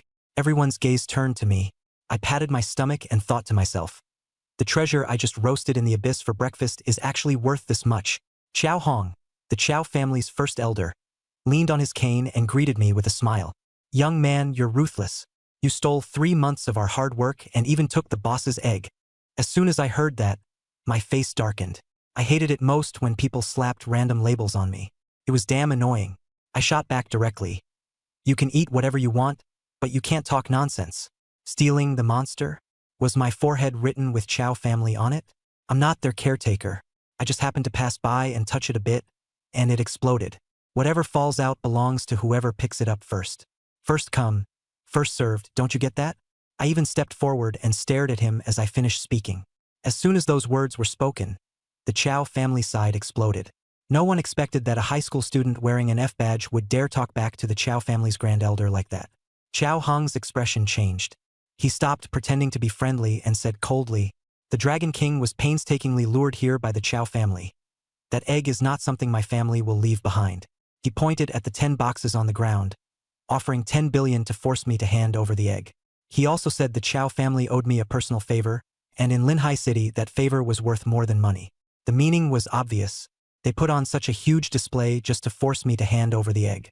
Chow Hong used 10 billion to pressure me, trying to snatch my egg. I looked at the boxes, sighed, and said sincerely, "Money doesn't matter. I'm not interested in money." As for the egg, they were too late. Chow Hong immediately suspected that I had sold the egg, possibly even to the military. I shook my head and said I hadn't sold it. Chow Tianyu got anxious and asked where the egg was. I held my backpack tightly, fished out a few 7th-tier magic crystals, and looked up to say, "That pitch-black giant quail egg, I roasted it." The entire venue fell dead silent. Chow Hong's eyes widened, and Chow Tianyu was stunned too. Chow Hong thought he had misheard and asked me again. I patiently said I had roasted it, then even commented on the taste. Pretty good, just a bit overcooked and a little light on cumin. I also said that if they had arrived half an hour earlier, they could still have had soup. Now even the bowl had been washed clean. Chow Tianyu went ballistic, cursing that I was spouting nonsense, saying that was a 6th-tier commander egg, a top-grade battle pet. How could it possibly be roasted? Chow Hong instantly flipped his lid, decided I had humiliated the Chow family, and ordered them to grab me and search me. Hundreds of spirit energy guns were raised and aimed at me. Lei Wanjun and the others immediately stood up. Swords and staffs all came into play, and the 4 of them held them back. Chow Hong questioned Lei Wanjun, asking whether the military had to interfere in their personal grudges. Lei Wanjun looked at him coldly and said, "I wasn't lying to you. That egg really was roasted." He even piled on, saying he and Old Moo had both drunk that soup. Old Moo's medicinal effect erupted and broke through to 4th rank, 2nd level. Though the taste was mild, it was truly a great tonic. As soon as those words were spoken, the Chow family completely collapsed. Chow Tianyu's legs went weak and he dropped to his knees. Chow Hong's chi and blood surged. He coughed up old blood, and the whole scene descended into chaos. After 3 months of waiting, the 6th-rank egg had been roasted and eaten for breakfast with cumin? Had they gone insane? Looking at the blood-spitting Chow Hong, I thought to myself that they really didn't understand the truth that if you're slow, you get nothing. I rolled my wrists and casually said, "Want me to loosen your bones for you?" That set everything off. A young man from the Chow family jumped out and cursed me, saying I had eaten their battle pet and still dared to threaten them. He said I was deliberately picking a fight with the Chow family. I laughed and asked him, "So what if I don't like you? If I want to do it, I'll do it. What can you do about it?" That was basically like slapping them in the face. Chow Hong couldn't hold back. He glanced at the F-rank badge on my chest, sensed how weak my spirit energy was, and figured I was just a useless nobody relying on the military's backing. He exchanged glances with the higher-ups and decided to make his move. He used himself to hold off Lei Wanjun with his 5th-tier power, while the others came to deal with me. Even if I didn't die, I'd be severely injured. The next second, Chow Hong slammed his cane to the ground, unleashing 5th-tier pressure. A khaki spiritual energy barrier rose up, separating them from Lei Wanjun and the others. He secretly sent a message, telling the younger men to make a move and cripple me so I'd know who really called the shots in Linhai City. Chow Tianyu drew his sword with bloodshot eyes, shouting for them to chop off my hands and feet and force me to spit out the egg. Dozens of young Chow family fighters charged at me, unleashing spells and martial techniques together, sealing off every path of retreat. Lei Wanjun rested a hand on his dalbing and sighed, while Lao Mu folded his arms and waited to watch the show. They knew this wasn't a lesson from the Chow family, it was a group death sentence. Just as Chow Tianyu's sword tip was about to touch my glabella, I finally moved. I shook my head helplessly and said, "You're forcing me to stretch my muscles." My right foot moved forward and took half a step. The blue stone floor exploded, and a wave of white air rolled outward. Primordial power surged. I used only half my strength, yet it was outrageously powerful. In an instant, I vanished. It wasn't afterimage. I was simply impossible to see. Xiao Tianyu stabbed at empty air, stunned, his face turning pale. I suddenly appeared behind him, patted his shoulder, and smiled. Young master, looking for something? Goosebumps erupted all over him as he twisted around. A loud slap rang out. Xiao Tianyu didn't even make a sound, as if he'd been hit by an armored vehicle. His face twisted, teeth flew out, and he spun wildly through the air.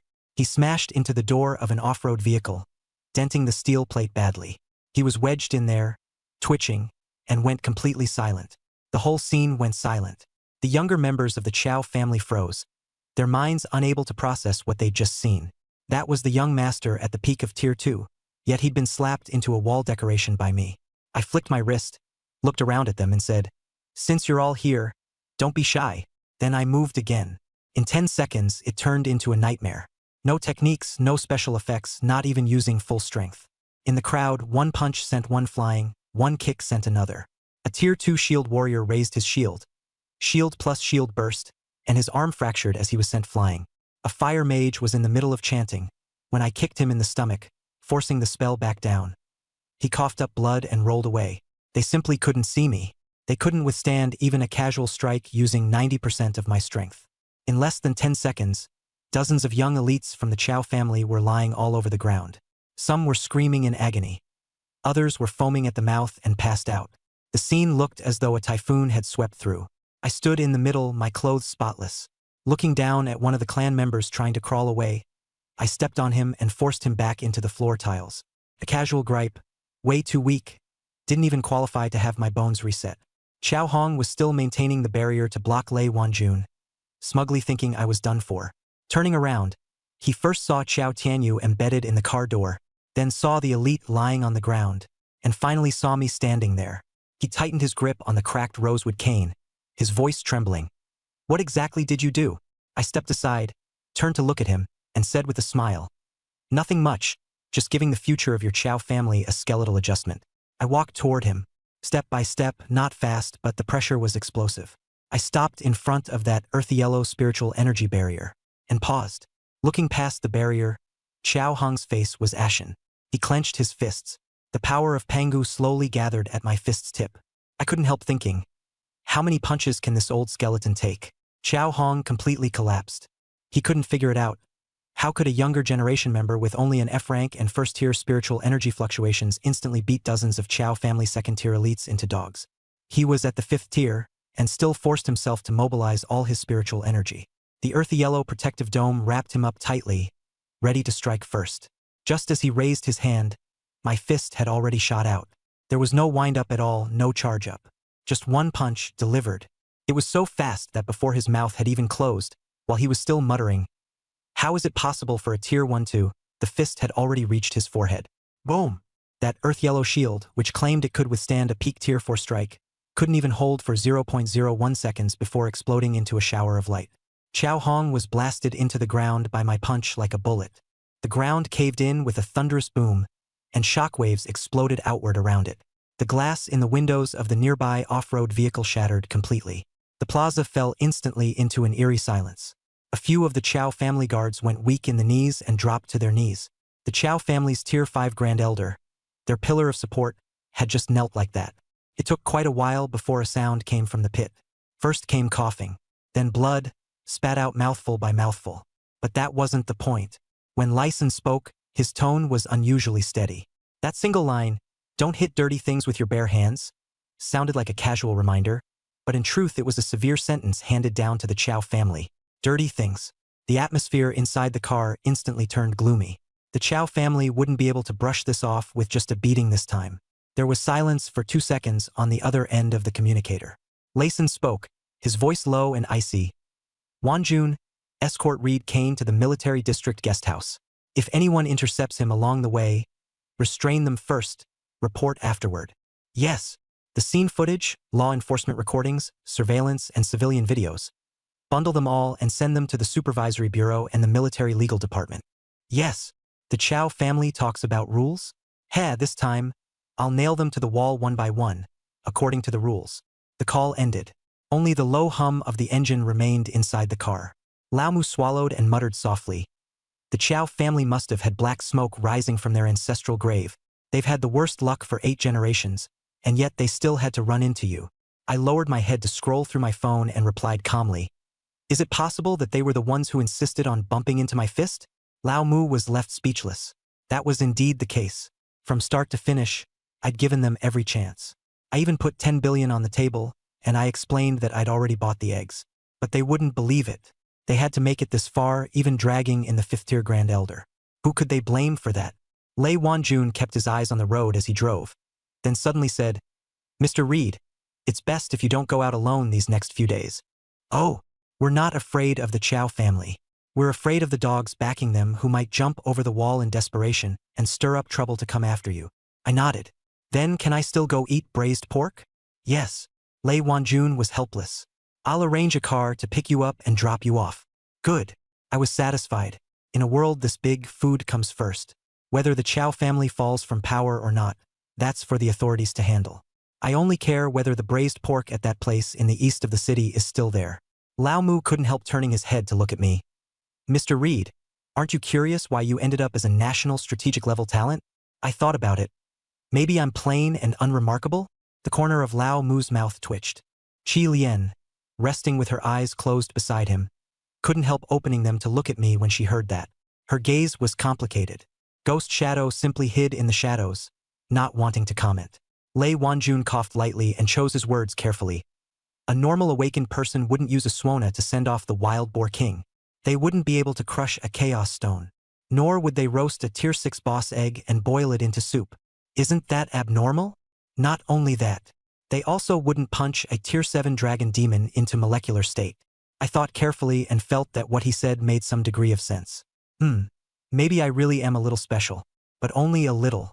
The news on my phone was still escalating. The forum was getting more and more lively. The local residents of Linhai had already started setting off firecrackers to celebrate. The Chow family had long offended many people by monopolizing low-level dungeons, controlling resources, and collecting protection money. Normally no one dared to provoke them, but now that the authorities had made their move, everyone began frantically spilling everything they knew. Someone posted a picture of the Chow family's toll booth. Someone leaked a video of the guards beating up awakeners. And someone else filed a Surmingjirbal, accusing the Chow family of colluding with an overseas black market. I looked through it and clicked my tongue. So that's why they're so hated. Lao Mu said it as if it were only natural. What else? So many awakeners in Linhai grit their teeth whenever the Chow family is mentioned. Back when they were powerful and had ties to the cabinet, everyone was angry but dared not speak up. Today, with your one punch, you've directly blown a hole through the ceiling. I corrected him. I didn't punch through it. They brought it on themselves. Same thing. The car drove into the city's main artery. Just by looking outside, the city still seemed the same. Neon lights flashed, traffic flowed, and smoke rose from barbecue stalls by the roadside. But from higher up, Linhai's sky had already changed. With the Chow family collapsing, there were plenty of positions left open. Dungeon operating rights, resource allocation, local influence. Once the vacancies appeared, there was no shortage of people eyeing them. Lei Wanjun's tone turned heavy. Now that the Chow family has fallen, Linhai will be in chaos for a while. The military, the inspection bureau, and the general administration will all have to step in. I leaned back in my seat and asked lazily, so what does that have to do with me? In theory, nothing. Then that's a relief. I put away my phone and closed my eyes to rest. The carriage fell quiet for a moment. Old Moose suddenly asked carefully, Mr. Reed, when you punched Xiao Hong just now, how much force did you use? I thought about it. I was afraid of killing him, so it was probably less than 50%. Squeak! The car swayed slightly. Lei Wanjun's hand shook, and he nearly crashed into the guardrail. Old Mu froze. Qi Lianjun opened her eyes. A pair of eyes appeared in the shadow of the ghost shadow. Less than 50%? The great elder of the early 5th stage was smashed into the ground by one punch, with most of his bones shattered, and you're saying that was less than 50%? Lei Wanjun took a deep breath and tried hard to steady the car. In the future, don't put things so bluntly. Why?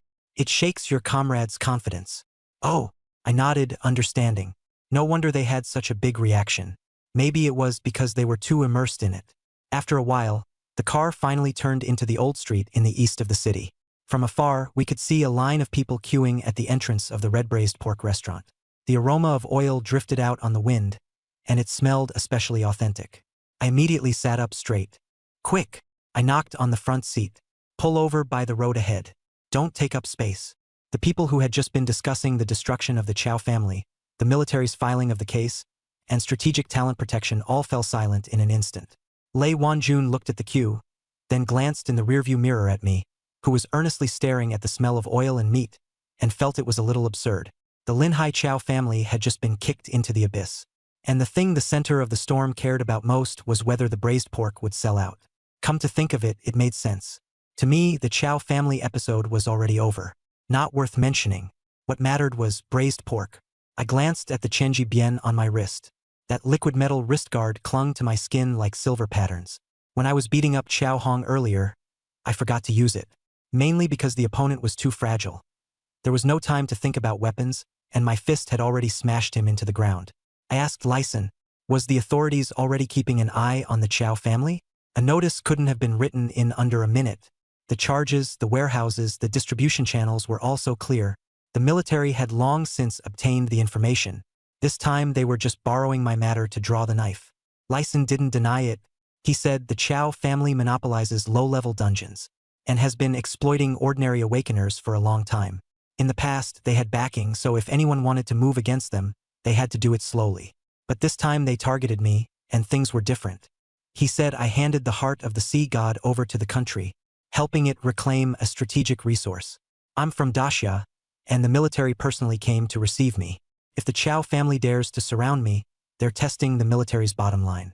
If we don't hurt them badly today, tomorrow other noble families, capital groups, and foreign spies will all come sniffing around me. He said this time it wasn't to get revenge for me, but to use the Chow family as an example, and deliver a clear warning to the noble families and outside forces. I'm not an ordinary genius. I'm a red line drawn by the military. Touch me, and they'll cut off your hand. Cross the line, and your whole family goes down. I fell silent for a few seconds, scratching my head. Actually, there's no need to be this serious, right? I'm reasonable. If others don't provoke me, I don't hit people. If the Chow family hadn't blocked the door, I don't even know them. I already ate the eggs, and they still wanted me to regurgitate them on the spot. I'm impressed. The car went quiet for half a second. Then Lao Mu burst out laughing. Qi Lian tilted her head, and Lyson was left choking on my words. It took a while before he cursed me as a brat, though his temper had cooled a lot. I said again, when the Chow family dungeon reopens, don't replace them with another group to collect protection fees. Otherwise the beating was for nothing. They blocked the path of ordinary people, so that's who should be beaten. Lyson said, for the Chow family's low-level dungeons, the military will take over management for the first 3 months. After 3 months, it will be put up for bidding under the Awakener Administration General Office. Priority will go to ordinary awakeners, and fees will be reduced to 30%. I nodded. That's good. Then offered another suggestion. If the aristocratic families block me again, give me advance notice. Lyson asked, notice what? I said, let me know so I can bring some who can take a beating. The group from today were as fragile as tofu. Even a hammer couldn't get a reaction out of them. Lei Wanjuan's hand slipped, and the car swerved in an S shape. Old Mu was so startled he nearly lost his soul. Lyson laughed and cursed at him to get lost, then hung up. The atmosphere eased up. I kept scrolling on my phone. When I saw a familiar building, the car came to a stop and I pushed the door open. Looking at the time, it was 1:03 a.m. I let out a long breath. Thankfully, it was fine. Lei Wanjun immediately asked what was fine. I tucked my phone into my pocket and looked up at Old Joe braised pork. I said it was fine that they hadn't closed yet. They fell silent. Only after going through the Abyss Dungeon, the Dragon, the Chow family's blockade, and the military's purge, was the restaurant still open all I cared about? But I thought that was normal. People need food as much as iron needs steel. We entered the dungeon early in the morning, and even roasting an egg only counted as a snack. Split among the 5 of us, it did nothing to fill the stomach. I had just broken through to first rank, and I got hungry even faster. I turned around and made an inviting gesture. In the dungeon I treated you. Next, I'm paying. He patted his pocket. There was newly approved money, so there was no need to save. Everyone was exhausted. The eggs could only tide them over. They needed a proper meal. Lei Wanjuan's mouth twitched. Lao Mu was delighted. He just said, then I won't be polite. Qi Lian ordered 2 servings of braised pork, and Ghost Shadow ordered 3, moving briskly. I was quite satisfied. There were 1 billion in my card. Having 1 meal wouldn't matter. The waiter at the door got nervous when he saw the military vehicle, then relaxed when he saw me in a white t-shirt with a worn-out backpack, then got nervous again when he saw Lei Wanjun and the others, and hurriedly asked whether we were there to eat. I nodded. If we're not eating, are we getting a back rub? The waiter's smile froze. Seeing my odd habit, Lei Wanjun quickly led us inside. Quite a few people in the hall were watching. Lao Zhou's braised pork was famous in the east of the city, and many awakened squads came here to eat. I glanced at the wall sign listing the signature dishes. Braised pork knuckle, spirit mushroom stewed chicken, and stir-fried iron-armored beef tripe, and my eyes lit up. Nothing was more real than that.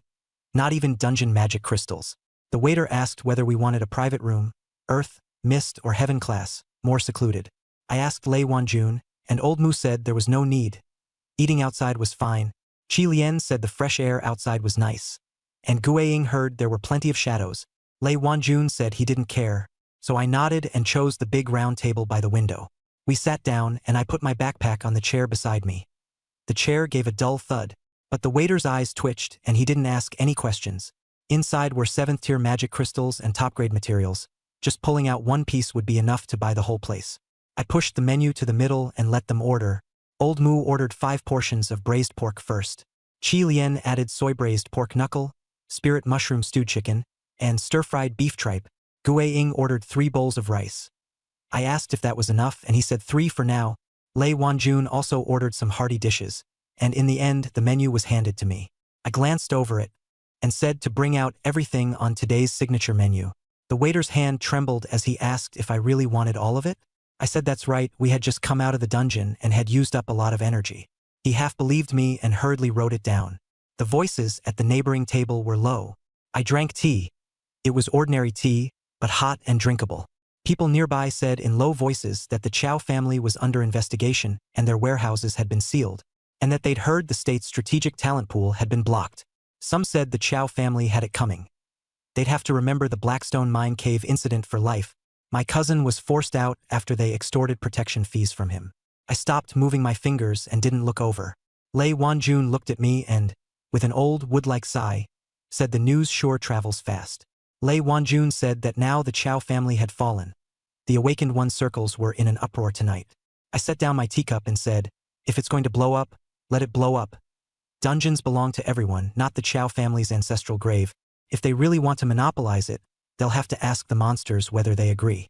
Old Mu almost burst out laughing. Lei Wanjun understood. I tore into the Chow family not just for myself, but also to block the path of ordinary people. The military had long wanted to act, they were just short of a blade, and the Chow family handed it to them themselves. The dishes were served, and as soon as the braised pork came up, my eyes changed. It was glossy, tender, and trembling with the chopsticks. I took a bite and narrowed my eyes. Lei Wanjun asked. I said seriously, it's tastier than a dark gold earth dragon egg. Old Mu froze mid-motion. Qi Lian coughed. Ghost Shadow pushed over a plate of meat, and Lei Wanjun rubbed his brow. The Chow family probably heard another bone break. I was eating head down when the door was pushed open. 6 or 7 mercenaries sat at the empty table next to us, carrying the smell of earth and blood, clearly just back from the wild zone or a low-tier dungeon. The scar-faced leader called for the Lalban to bring 2 cases of ice-cold beer and some hard dishes, saying the brothers were starving. Once the drinks were opened, they started chatting loudly, and someone said that the Chow family's grandson was in for it now. The burly man had gone to the Blackstone Mine cavern to hand over the goods, but all the Chow family guards were dragged away by the military. The scar-faced man sneered, saying the Chow family had monopolized things for 3 years, taking 30% at the door, and if anyone refused, they'd break your legs, and everyone had long been hoping they'd all die off. The skinny, monkey-like mercenary said in a low voice, my cousin in the city defense forces said Elder Chow Hong was blocking the entrance at Meteor Valley, but he ran into some mysterious big shot, who punched Chow Hong and his shield into the ground, and they couldn't get them out. The people beside him were shocked. Chow Hong was a 5th-tier expert. The skinny guy slapped his thigh and said 5th tier meant nothing. That big shot was plain-looking like a high school student, but the moment he made a move, the world seemed to split open. I sat at the neighboring table eating meat, saying nothing. Just as I was about to bring a sauced pork elbow to my mouth, The guys next door were boasting right over my head.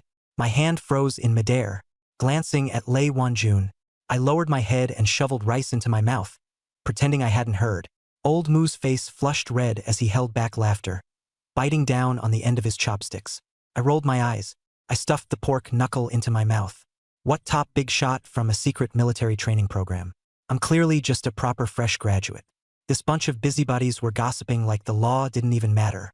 I'm really speechless. Those mercenaries still weren't done. They kept cursing the Chow family. 13 warehouses under the Chow family's name had been sealed off. All their businesses had been shut down. When it came to entering dungeons, they finally didn't have to watch their faces anymore. Scarface said the Chow family had offended too many people. Once the authorities took the lead, the guilds and solo players who'd been bullied would definitely strike back. The resource points outside the city were probably going to be turned upside down these next 2 days. While they were talking heatedly, the restaurant door was kicked open with a loud bang. The 2 glass doors slammed into the wall, cracking with veins of fracture lines. The entire hall instantly fell so silent you could hear hearts pounding. Everyone stared at the entrance. A young man in black combat gear stood outside the door. He held a dripping alloy battle saber in his hand. His eyes were bloodshot, and he radiated murderous intent. The spiritual energy fluctuation around him was off the charts. Clearly, he had just come out of a bloody fight and hadn't even changed his clothes. Just as the boss was about to curse, he saw the man's ashen face. At the mercenary table next door, the skinny monkey's bottle fell to the floor as he trembled and shouted, "Xiao Tianxi!" The second young master of the Chow family wasn't like Xiao Tianyu, who bullied others by relying on his family's power. He was a ruthless figure who had truly made a name for himself outside the city. A peak third-tier berserker with plenty of blood on his hands. He had clearly rushed back from outside the city. He stepped through the door. His military boots thudded against the tiles with bang-bang sounds. His gaze was locked tightly on the table where the scar-faced man sat. He had already heard everything from the doorway. The scar-faced man had just stood up to explain. Xiao Tianxi didn't waste any words and, with a backhanded swing, split the table in 2. The solid wood-round table cracked apart. Plates, peanuts, and wine bottles flew everywhere. Several people were so frightened that they backed away. Xiao Tianxi held his blade steady and stared at them coldly. They were saying the Chow family was cooperating with the investigation, but it wasn't dead yet. Who had the right to spread such nonsense? Although Scarface was afraid, everyone in the city knew the Chow family had fallen. Not wanting to back down, he forced himself to retort. The news has already been released. The first elder has been arrested, and all the assets have been sealed. If you've got the ability, go put on airs in front of the military. That remark completely set Xiao Tianxi off. He was already full of anger. He had just killed a tier 3 boss beast. The family had sent for help, and he rushed back. All the resource points had been sealed, and the first elder was nowhere to be found. With nowhere to vent his rage, Scarface's words came out at just the wrong time. Red light flared in his eyes. He drew his blade, and spiritual power erupted. A bloody glow shimmered along the blade, cut toward the scar-faced man's neck.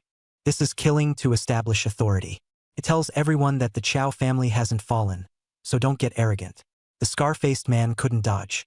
He could only watch helplessly as the blade came down.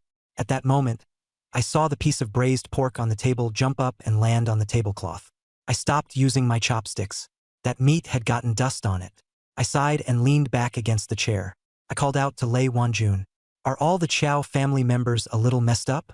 The young ones like to block doors, the old ones like to put on airs, and now here comes one who flips the table. No manners at all. I pointed at the fallen piece of braised pork. I've been watching this one for a long time. Xiao Tianxi turned around sharply. His blood-red eyes locked onto me. He didn't know me. He'd been outside the city recently.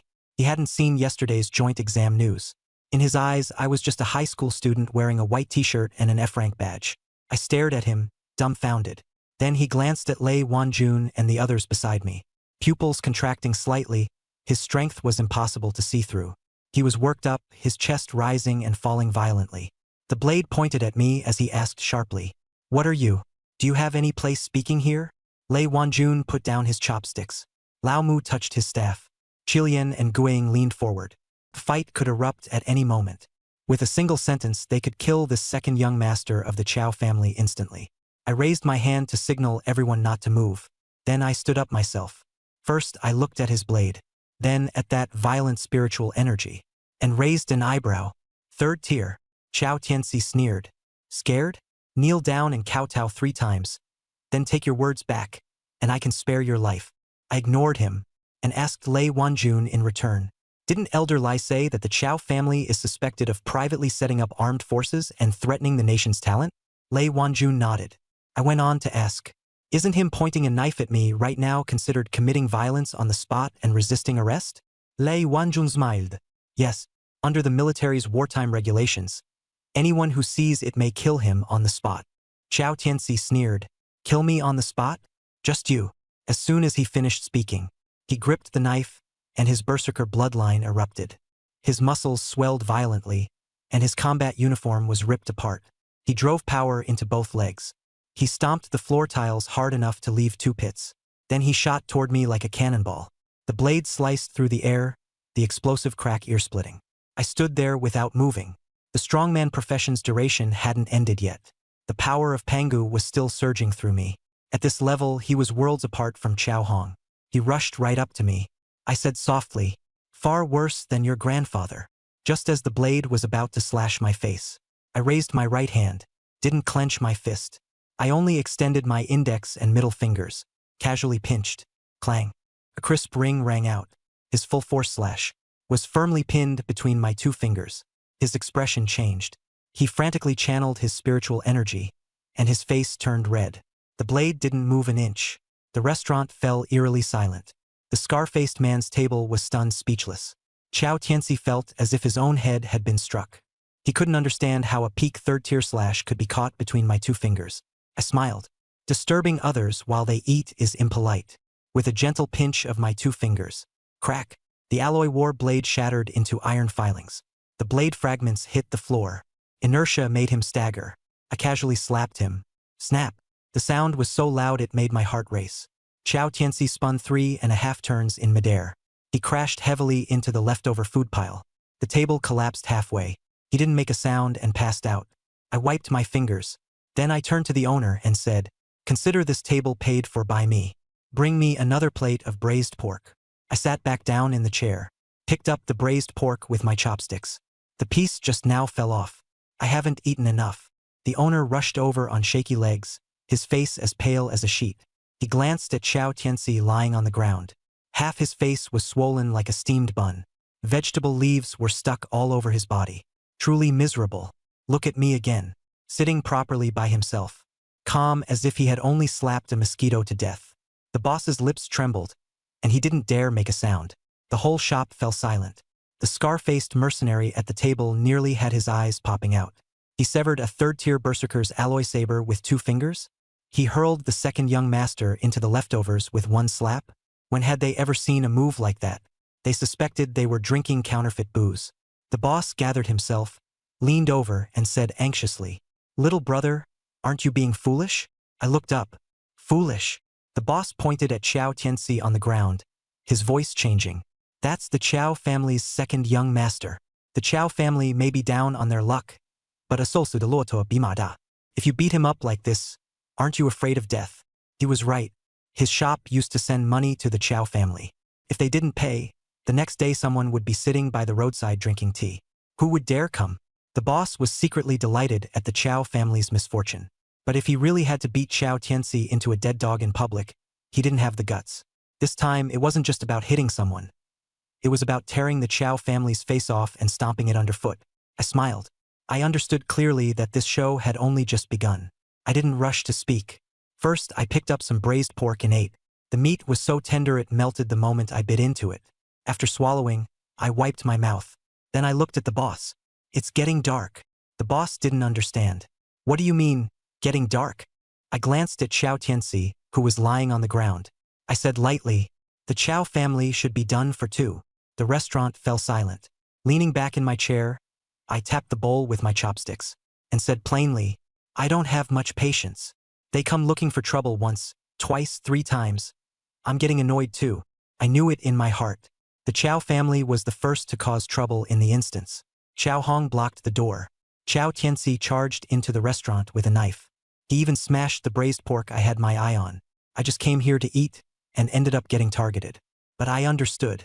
With my status, the military couldn't possibly let me bear this alone. So I wasn't panicking. Sure enough, my phone lit up soon after. I looked down and saw that an official notice had been issued. Qiao Tianxi caused trouble with weapons at Old Zhou's restaurant in the east of the city. He attacked a national strategic-level talent and obstructed the military's investigation. The Qiao family was found to have refused cooperation, transferred assets, and even organized armed resistance.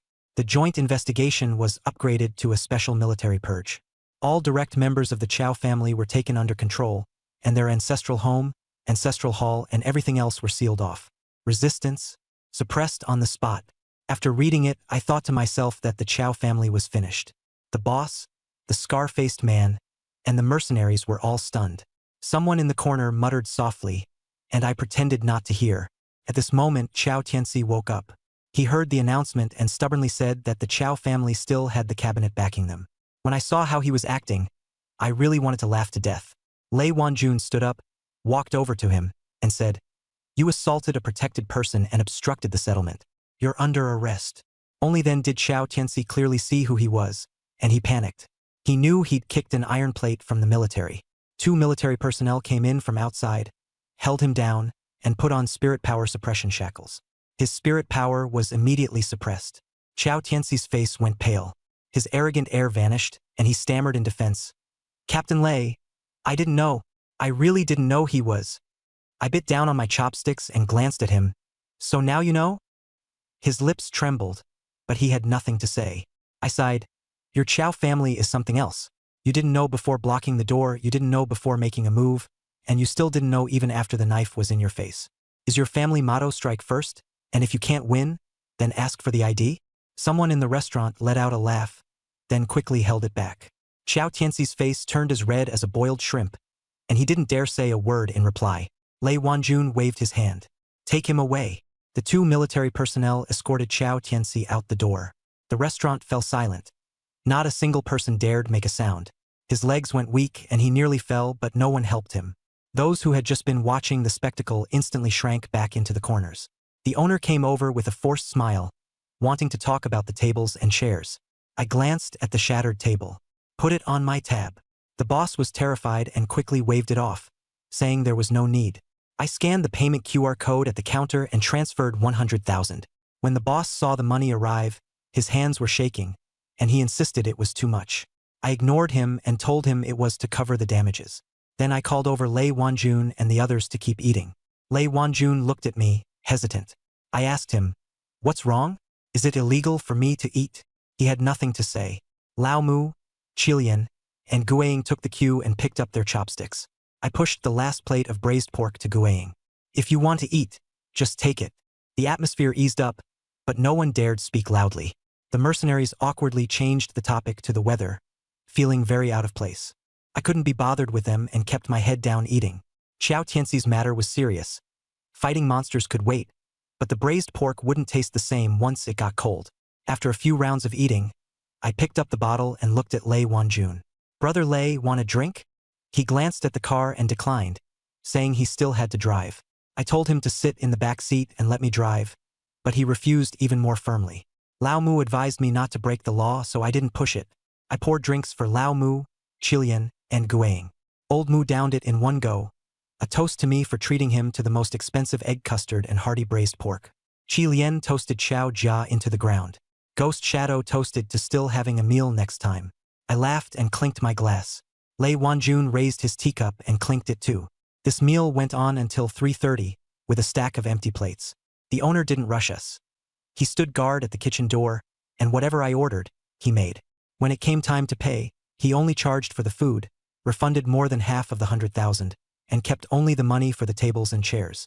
I looked at my half-dead character and stopped trying to act tough. In the game, these 2 regulators were no joke. One locked the mirror to cut off routes, and the other rotated the ball to force movement. Their coordination was like they'd been specially trained, aimed straight at me, a trash-talking player. I hugged the wall and rotated positions, vaulting through a window into the pallet area, playing a round of mind games. Just as I was about to create some distance, a red glow pressed in from the side. I tried to bait out the swing with a feint, but I was half a beat too slow. Snap, I went down. The teammate channel exploded. "Bro, didn't you say if they can't catch you, it means they're bad?" I kept a straight face. The network's acting up. They didn't believe it, but it didn't matter. I got hung on a chair, and the two hunters stood on my left and right, staring at me and refusing to leave. I turned on voice chat. "You two turned joint hunt into a private grudge match?" One hunter replied, "You're too noisy." The other added, "And you're asking to be beaten." I was speechless.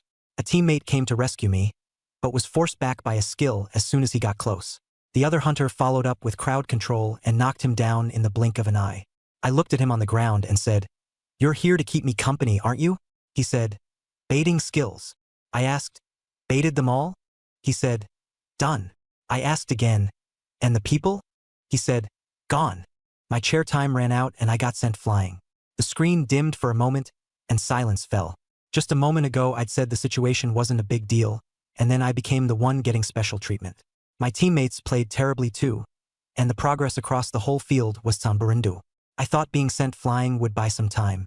I didn't expect the two hunters to clear the field and sweep us all away in one wave. Soon the match ended, and the hunters won in a landslide.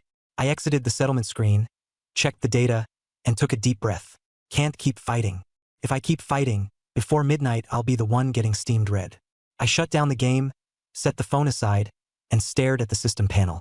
Current class, Strongman. Remaining time, over 4 hours. I stared at the countdown for a while, but I still couldn't sleep. This Strongman class is absurd. He pinched an alloy knife to pieces with 2 fingers and slapped the remains of Chow Tianxi's food pile away. The military even stood on my side on the spot. The Chow family was crushed in an instant, and countless people in Linhai City were watching me. Lei Wanjun was right. Just because the Chow family was done for didn't mean there were no more troubles. Domestic noble families, foreign conglomerates, and hidden alien factions all wanted to know what kind of person I was. So the military district arranged a detached little house for me to stay in these few days. It had the highest level security and everything else too: training room, recovery pod, storage room, all of it. Most importantly, the bed was big, and I was satisfied. Before leaving, Lei Wanjun told me to wait until midnight for the class refresh, and to notify everyone in the group chat. I was the one who created the group chat, called Notification Group for What the Hell I'll Be Tomorrow. Lei Wanjun was silent, and Lao Mu laughed his head off. Chi Lian Guiying didn't say anything, but it was clear he felt it too.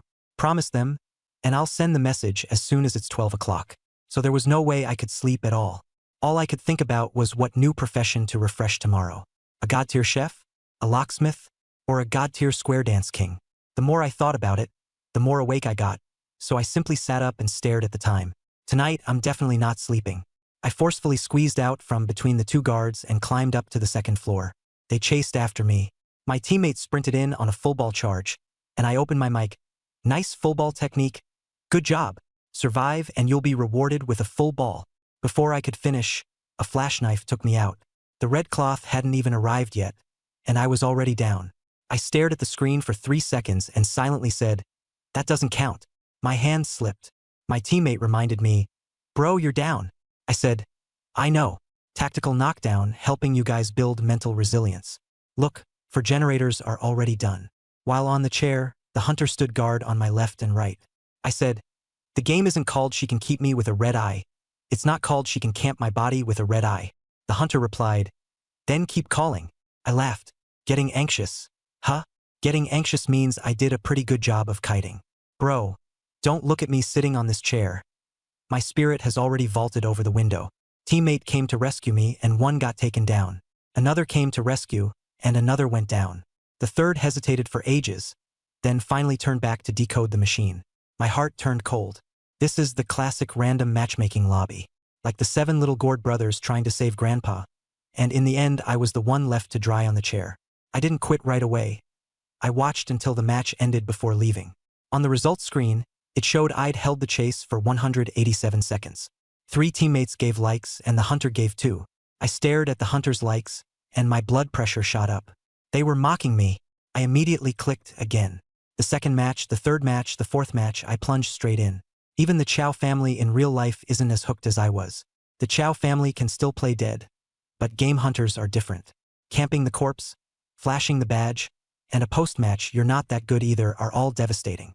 At 9:30, I went from lying on my pillow to sitting cross-legged on the bed. At 10:40, I turned the air conditioner down by 2 degrees. It wasn't cold, it was my temper running hot. At 11:20, a group message popped up. Lao Mu asked if I was asleep, And Lei Wanjun guessed I was waiting for the job reset. Chilean guessed I was training. Ghost Shadow said I was eating a late-night snack. I took a moment to reply, working on my willpower. Old Moo, how do you work on it? Me. By getting chased and beaten by 2 hookers. The group chat instantly filled with question marks. I didn't have time to explain. 40 seconds into the match, 2 supervisors had already closed in on my face. There were 8 players on the map, and they were chasing only me. This wasn't even this obsessive for a crush. They didn't use voice chat, but their actions were honest enough. One raised the mirror to block my route, and the other used a skill to seal the pallet, clearly determined to take me down. While operating, I cursed, "That mirror-raising technique is impressive. Don't rush, slackers. I'll file 100 complaints first for being overpowered." With extreme pallet drops and blade cancel timing, I dragged it out for over a minute, getting more and more hyped as I ran. It felt like the days of clearing the Abyss dungeon and fighting the dragon again. The difference was that the dragon didn't spam emotes, while these 2 supervisors did, taunting me with them. The next second, I went down again. They tied me to a chair and spammed emotes beside me, mocking my corpse. I told myself, "Calm down, you're a national strategic talent. Don't stoop to their level." 3 seconds later, I opened voice chat. "You 2 had better pray I don't roll a God-tier network admin tomorrow, or I'm coming over to give your router a spinal adjustment." The all-chat channel instantly burst into laughter. The supervisor brother was silent for a second, then started playing even more brutally. At 11:59, the final match ended. Leaning against the headboard, waiting for the settlement. Winning didn't matter. As long as I didn't lose the argument, that was enough. I logged out and let out a long breath. "I'll let you off for now. It's not that I'm afraid.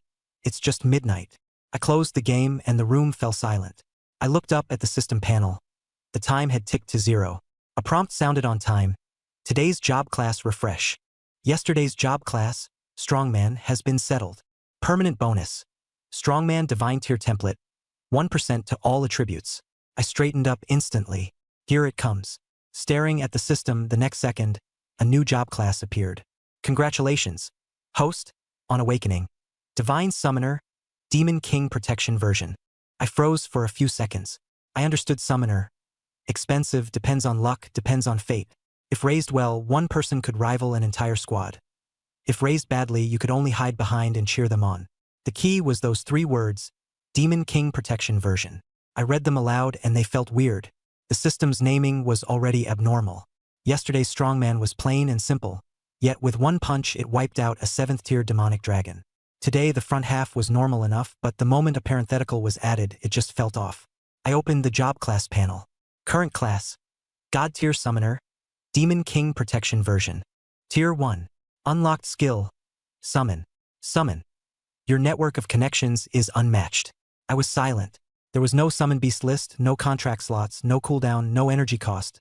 Just that one line in the skill bar. Your network of connections is unmatched. I stared at it for a long time, but nothing happened when I clicked. What the heck is this thing? I just graduated from high school. What kind of connections could I possibly have?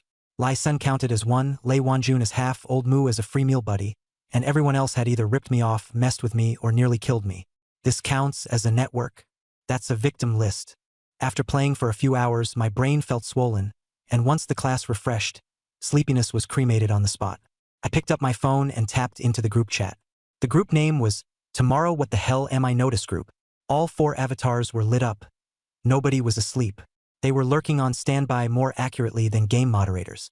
I sent a message, "Kids, if you don't understand something, just ask. My new class is a summoner, and it looks useless. What do I do?" Less than a second later, Old Moo popped up first. He laughed a bunch first, saying he wasn't laughing at me, just remembering something happy. I asked him, "Did your wife have the baby?" He said he didn't have a wife. I replied, "Then you're happy too soon." Lei Wanjun said that summoners are weak in the early stages.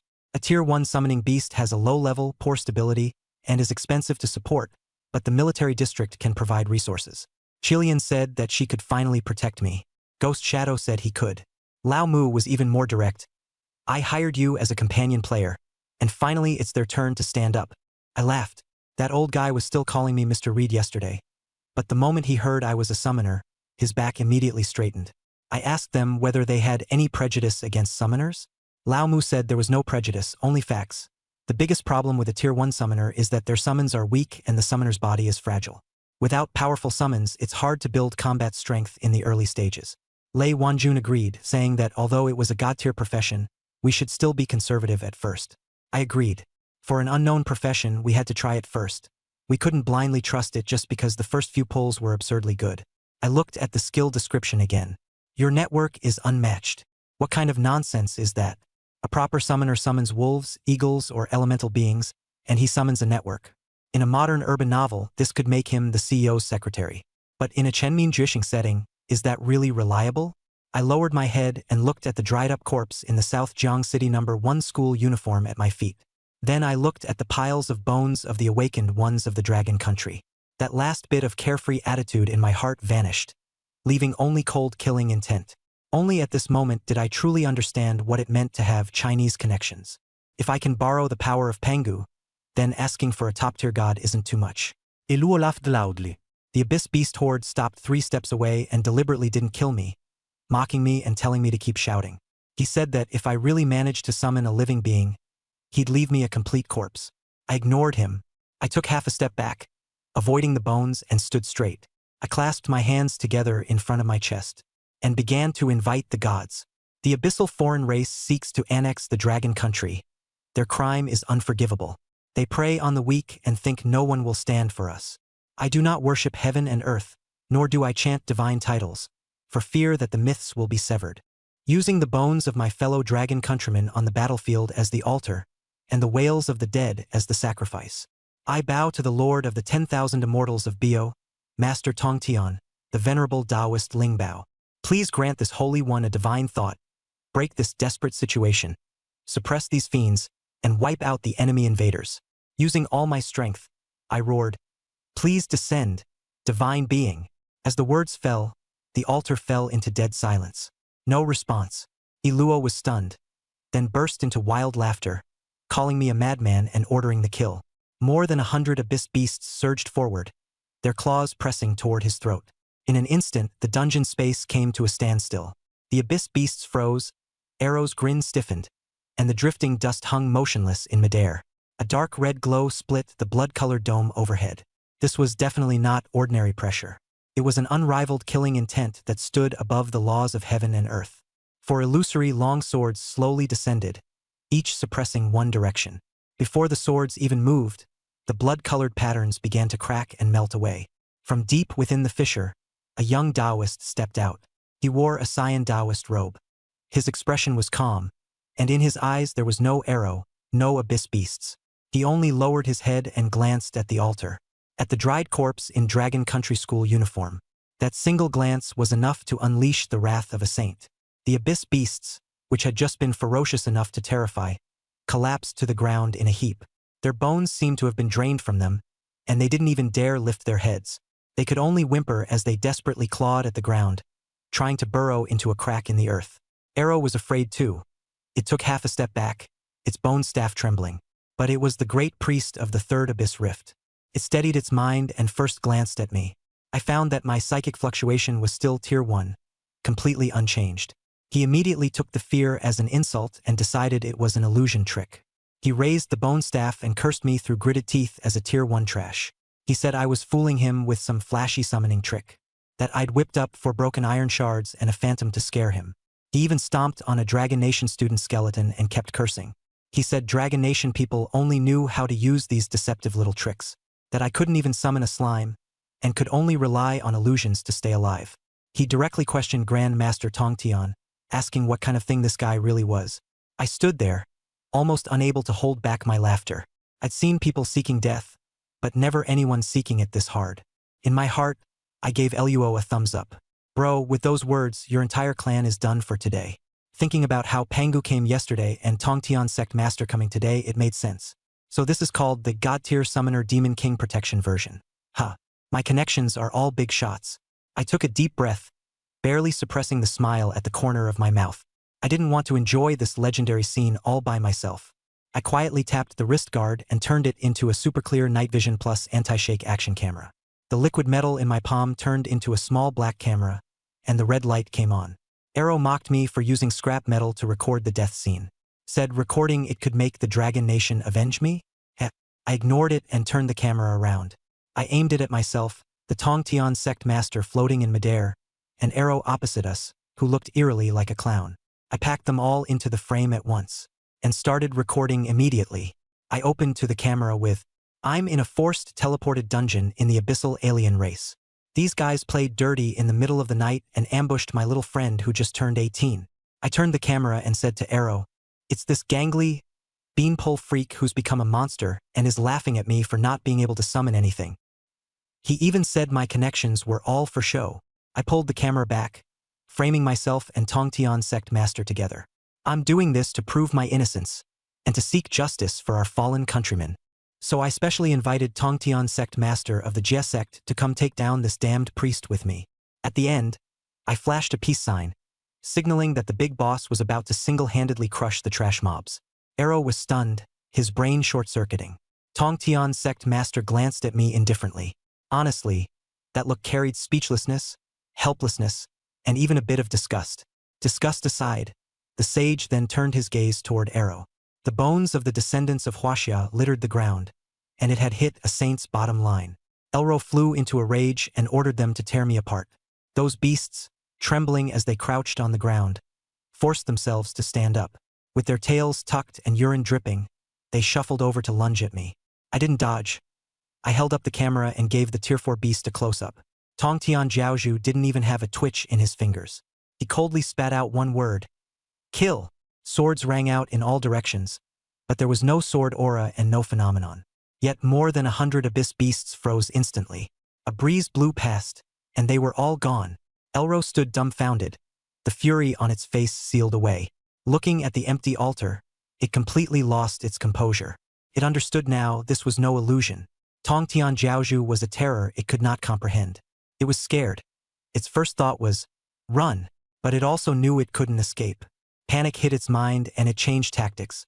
Forcing a fierce look, it stretched out its neck, pointed at the sword, and roared. It said that Tongtian Jiaozhu killing its loyal servant was an unforgivable insult. It was still wildly spitting that the Tongtian Jiaozhu looked handsome, and that having a flashy sword was useless. I almost burst out laughing. This survival instinct was way too strong. Then the bone staff turned toward me, its red eyes howling. It said it could call for backup too. I casually crushed the black heart at the top of the bone staff. Abyssal blood aura erupted as both hands formed seals and chanted spells, and crimson patterns surged wildly. It was clearly about to summon a big move. I moved the camera closer, ready for a live broadcast. A reminder to everyone the other side was getting anxious. It was about to call for backup too. Tongtian Jiaozhu wasn't in a hurry and just watched it struggle. The blood light grew brighter and brighter, and the space twisted violently. A huge black crack tore open behind it. I thought the ultimate move was coming and held my breath. It abruptly stopped and dove headfirst into the crack, fleeing at top speed. It only left behind one line: "Just you wait." The crack instantly closed. The blood light faded, and the altar fell silent. No monster, no reinforcements. Only a few strands of black fur drifted down slowly. I froze, even the camera slipping from my hands. I looked at the empty altar, then at the Tongtian cult master. Silently asked, "It ran?" Never expected its ultimate move after all that buildup was just running away. The Tongtian cult master's face darkened. Having been toyed with by an ant, his fury erupted. The void wailed, and the killing intent of the 4 Juxian swords surged wildly. With a thunderous roar, the instant space began to collapse. I sat down on the ground, covered my ears, and urged it to calm down. I also reminded it that once Arrow ran, the monk could run, but the temple couldn't. Chase after him along the rift. With a sweep of his sleeve, the Tongtian cult master sent the Juxian sword turning into a streak of light, splitting open the closing rift. He directly chased into the abyss.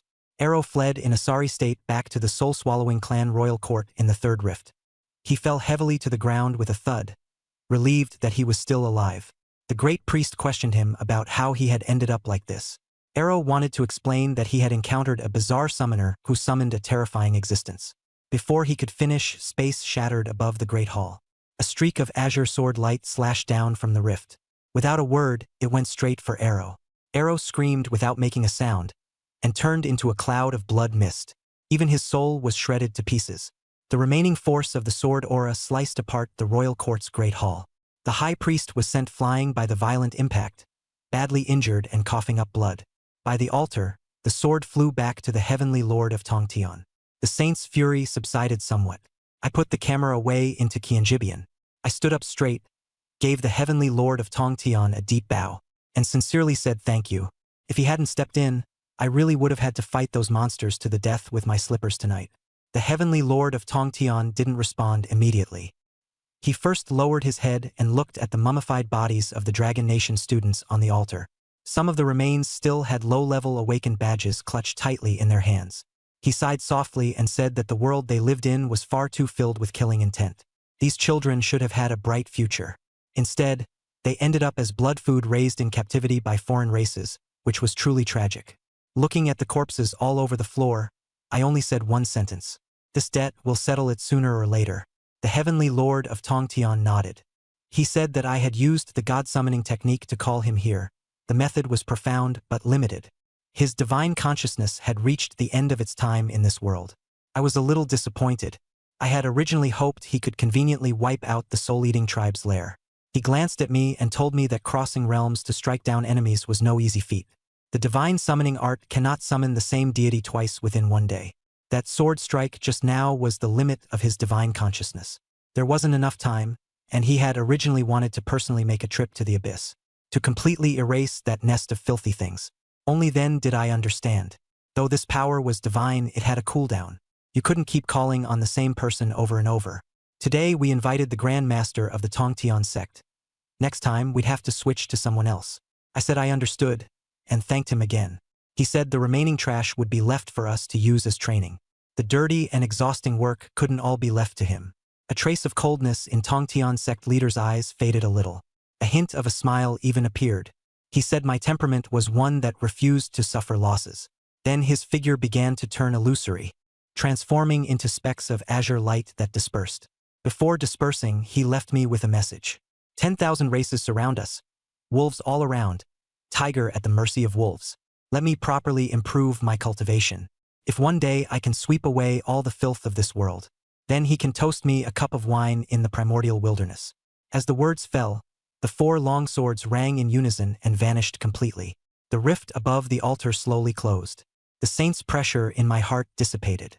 I stood where I was, looking in the direction where he disappeared, and replied with a smile, I'll remember this cup of wine. After the Tongtian cult master disappeared, the forced teleportation instance could no longer hold. Darkness collapsed like shattered glass. My vision went black, and the sensation of weightlessness swallowed me again. On the other side, in the primordial world, the Tongtian cult master's true body awakened in the Bio Palace. Through that strand of divine sense, he looked at the world I was in. That world was riddled with holes and wounds. The heavenly Tao laws were incomplete. There were also spatial rifts all around. Inside those rifts lurked greedy foreign races. He wanted to set the immortal executing sword formation up in the sky, and deal with the alien races lurking in the shadows all at once. But the laws repelled it, so he had no choice but to give up. In the end, he looked at me across the void, silently wishing me good luck. The next moment, I hit the ground hard. My butt hurt so much I sucked in a breath of cold air. When I got up to look, it was the familiar ceiling. A double bed, a bedside lamp. I was back. A single-family small building in the military district. I looked at the wall clock. It was 12:15 a.m. From being dragged away, to the arrival of the Tongtian sect master, then to the sword that chased deep into the abyss and slashed at Yelua, and finally being sent back. Less than 15 minutes had passed in total. 15 minutes. A trip around the gates of hell. And he even took apart the abyss's 3rd rift royal court along the way. Efficient indeed, Tongtian sect master truly deserves to be called a great god. I limped to the bedside, directly flop onto it. It's not physical exhaustion. It's mental exhaustion. Playing games deep into the night, then suddenly being dragged off to fight a fierce battle with a foreign race. Anyone would be annoyed. I reached for my phone. Just after unlocking it, a flood of notification alerts went off. Tomorrow I am what the hell is this notification group? Unread 99+. I opened it and the timeline was packed. At 12:03, Lao Mu asked why I wasn't saying anything. At 12:05, Lei Wanjun asked if I had fallen asleep. At 12:08, Qi Lian went downstairs and noticed my spiritual energy fluctuation was gone. Ghost Shadow confirmed I wasn't there. At 12:10, Lei Wanjun called an emergency assembly. He notified Lei Shuai to lock down the city and confirmed I'd been taken away by a spatial ability user. Lao Mu suspected the remaining members of the Chao family or foreign forces. He was preparing to dig up the Chao family's ancestral grave. At 12:12, Lei Wanjun told everyone to bring their top-tier equipment. Assemble outside the small building in 3 minutes. Even if they had to turn Linhai City upside down, they'd find me. After reading it, the corner of my mouth twitched. Hurry up and reply in the group. Stop digging up graves. I'm back. As soon as the message was sent, the front door downstairs was kicked open. Footsteps rushed up the stairs. The bedroom door was pushed open. Lei Wanjun led the charge with a tactical straight blade. Lao Mu followed with his staff raised. Qi Lian gripped her poison darts. The ghost shadow emerged from the shadow beneath the bed. The 4 of them looked ready to fight to the death. Then they saw me wearing a t-shirt and shorts, standing in blue duck slippers, sitting cross-legged on the bed, playing on my phone. Lei Wanjun's voice trembled as he asked where I had been. I said I hadn't gone anywhere. It was just some rude foreign race that forcibly dragged me away in the middle of the night. They insisted on seeing whether a divine-level summoner could actually summon anything. Lao Mu froze and asked if I had been forcibly teleported by the foreign race. Lei Wanjun pressed on, asking if I was injured and which race and rank it was. I said I wasn't hurt. It was the soul-devouring tribe from the 3rd rift of the abyss. The leader was named Arrow, a priest. Lei Wanjun's pupils contracted. Lao Mu was stunned. He said that was a peak 5th-tier abyss royal priest. There were specialized forced hunt scrolls for killing Dragon Nation prodigies. A notorious figure on the military's wanted list, top 50. Qi Lian Guiying also changed expression. If you were forcefully dragged in by such a monster, let alone a 1st-tier one, even a peak 4th-tier wouldn't be able to escape. Lei Wanjun asked how he got out. I said I didn't run. I'm a God-tier summoner, of course I called for backup. Lao Mu froze and asked what backup I actually called. I nodded. I said Arrow called me a fake with no connections, so I casually called in a big shot. Lei Wanjun held his breath and asked who I called. I said, Tongtian Jiaozhu. The room fell silent. The fireball in Lao Mu's hand instantly went out. Lei Wanjun opened his mouth but couldn't say a word for a long time. A few seconds later, Lao Mu stammered and asked, What about Arrow? I yawned and leaned against the bed.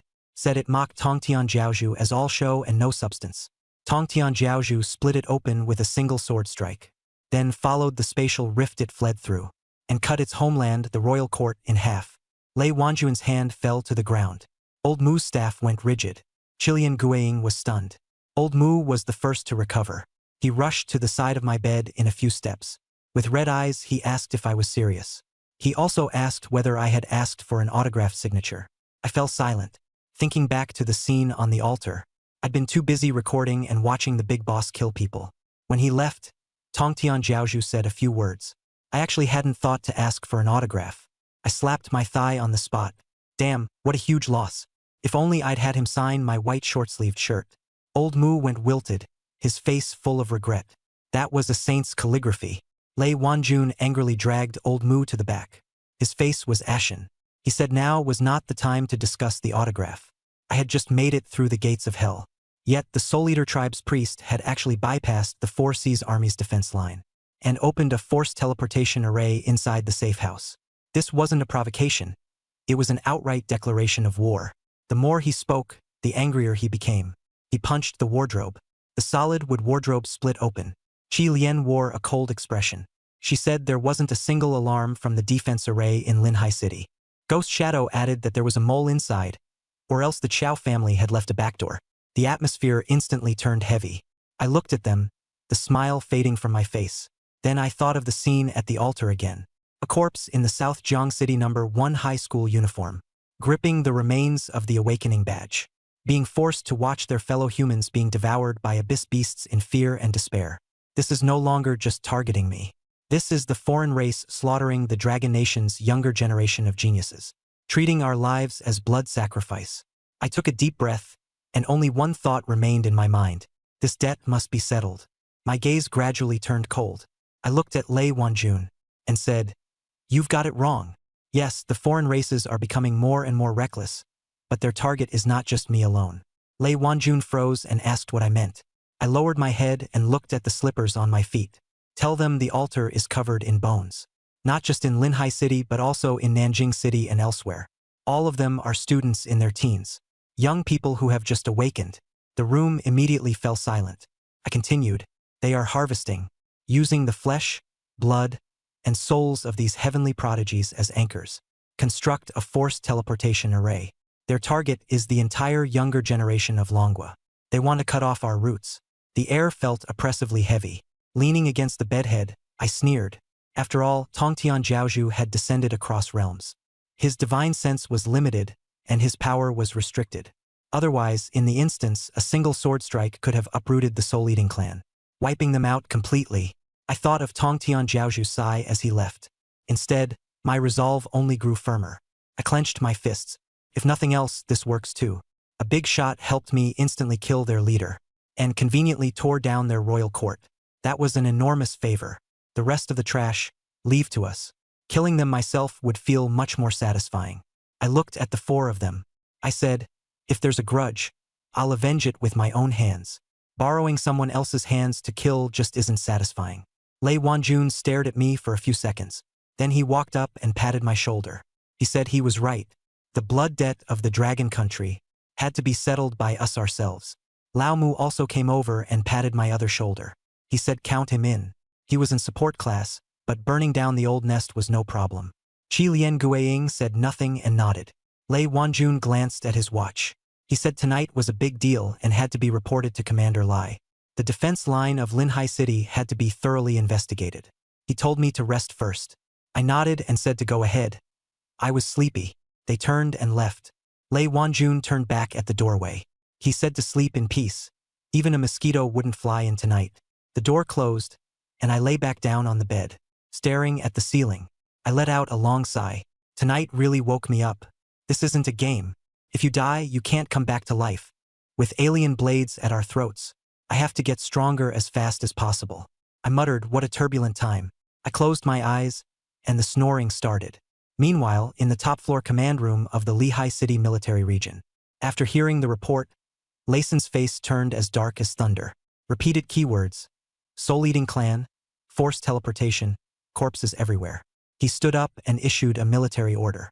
First, activate the highest-level spirit energy network and seal off the entire city. Investigate the remnants of the Chow family, overseas hidden agents, and any lurking alien races. Better to kill by mistake than let any escape.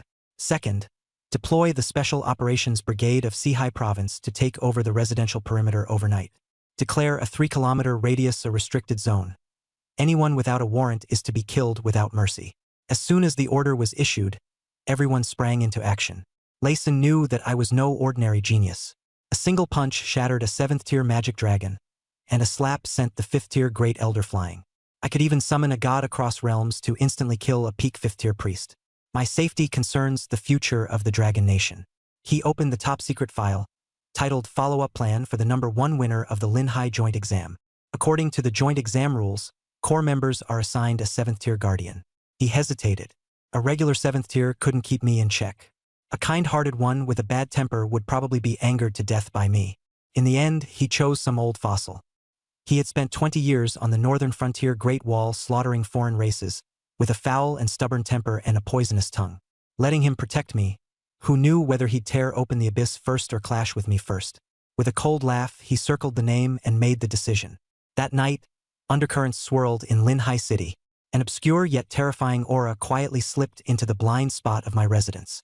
I lay on the bed, rolled over, and snored. The next morning at 8, sunlight spilled into the bedroom. I changed into loose clothes and kicked my slippers under the bed. I opened my eyes and stared at the ceiling for 3 seconds. No black mist, no dried corpses, no skinny alien priest made of dry bamboo. I muttered, being alive is great, and stretched as I got up. Last night was too absurd. I got dragged into fighting a boss while asleep. The group chat almost held a memorial service for me. I checked my phone. The chat group was quiet. Lei Wanjun and the others spent the whole night at it and then went to catch up on sleep. Opened the system. Class, Mythic Summoner. A little over 15 hours left. Tongtian Sect Master is on cooldown. Still can summon other reinforcements. Not as outrageous as Tongtian Sect Master, but good enough. Outside, Lei Wanjun was standing guard while Lai Sen was turning the entire Linhai base upside down. No one dared come looking for death. After washing up and changing clothes, he went downstairs and headed for the kitchen. He was thinking about whether to have 2 fried dough sticks or have logistics send over a pot of beef noodles.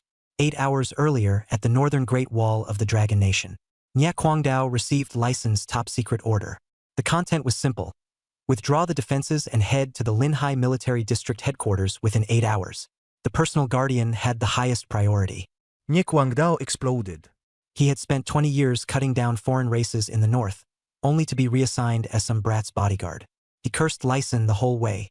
He forcibly commandeered the military teleportation array, took the military train, and carried a trail of blood and killing intent all the way.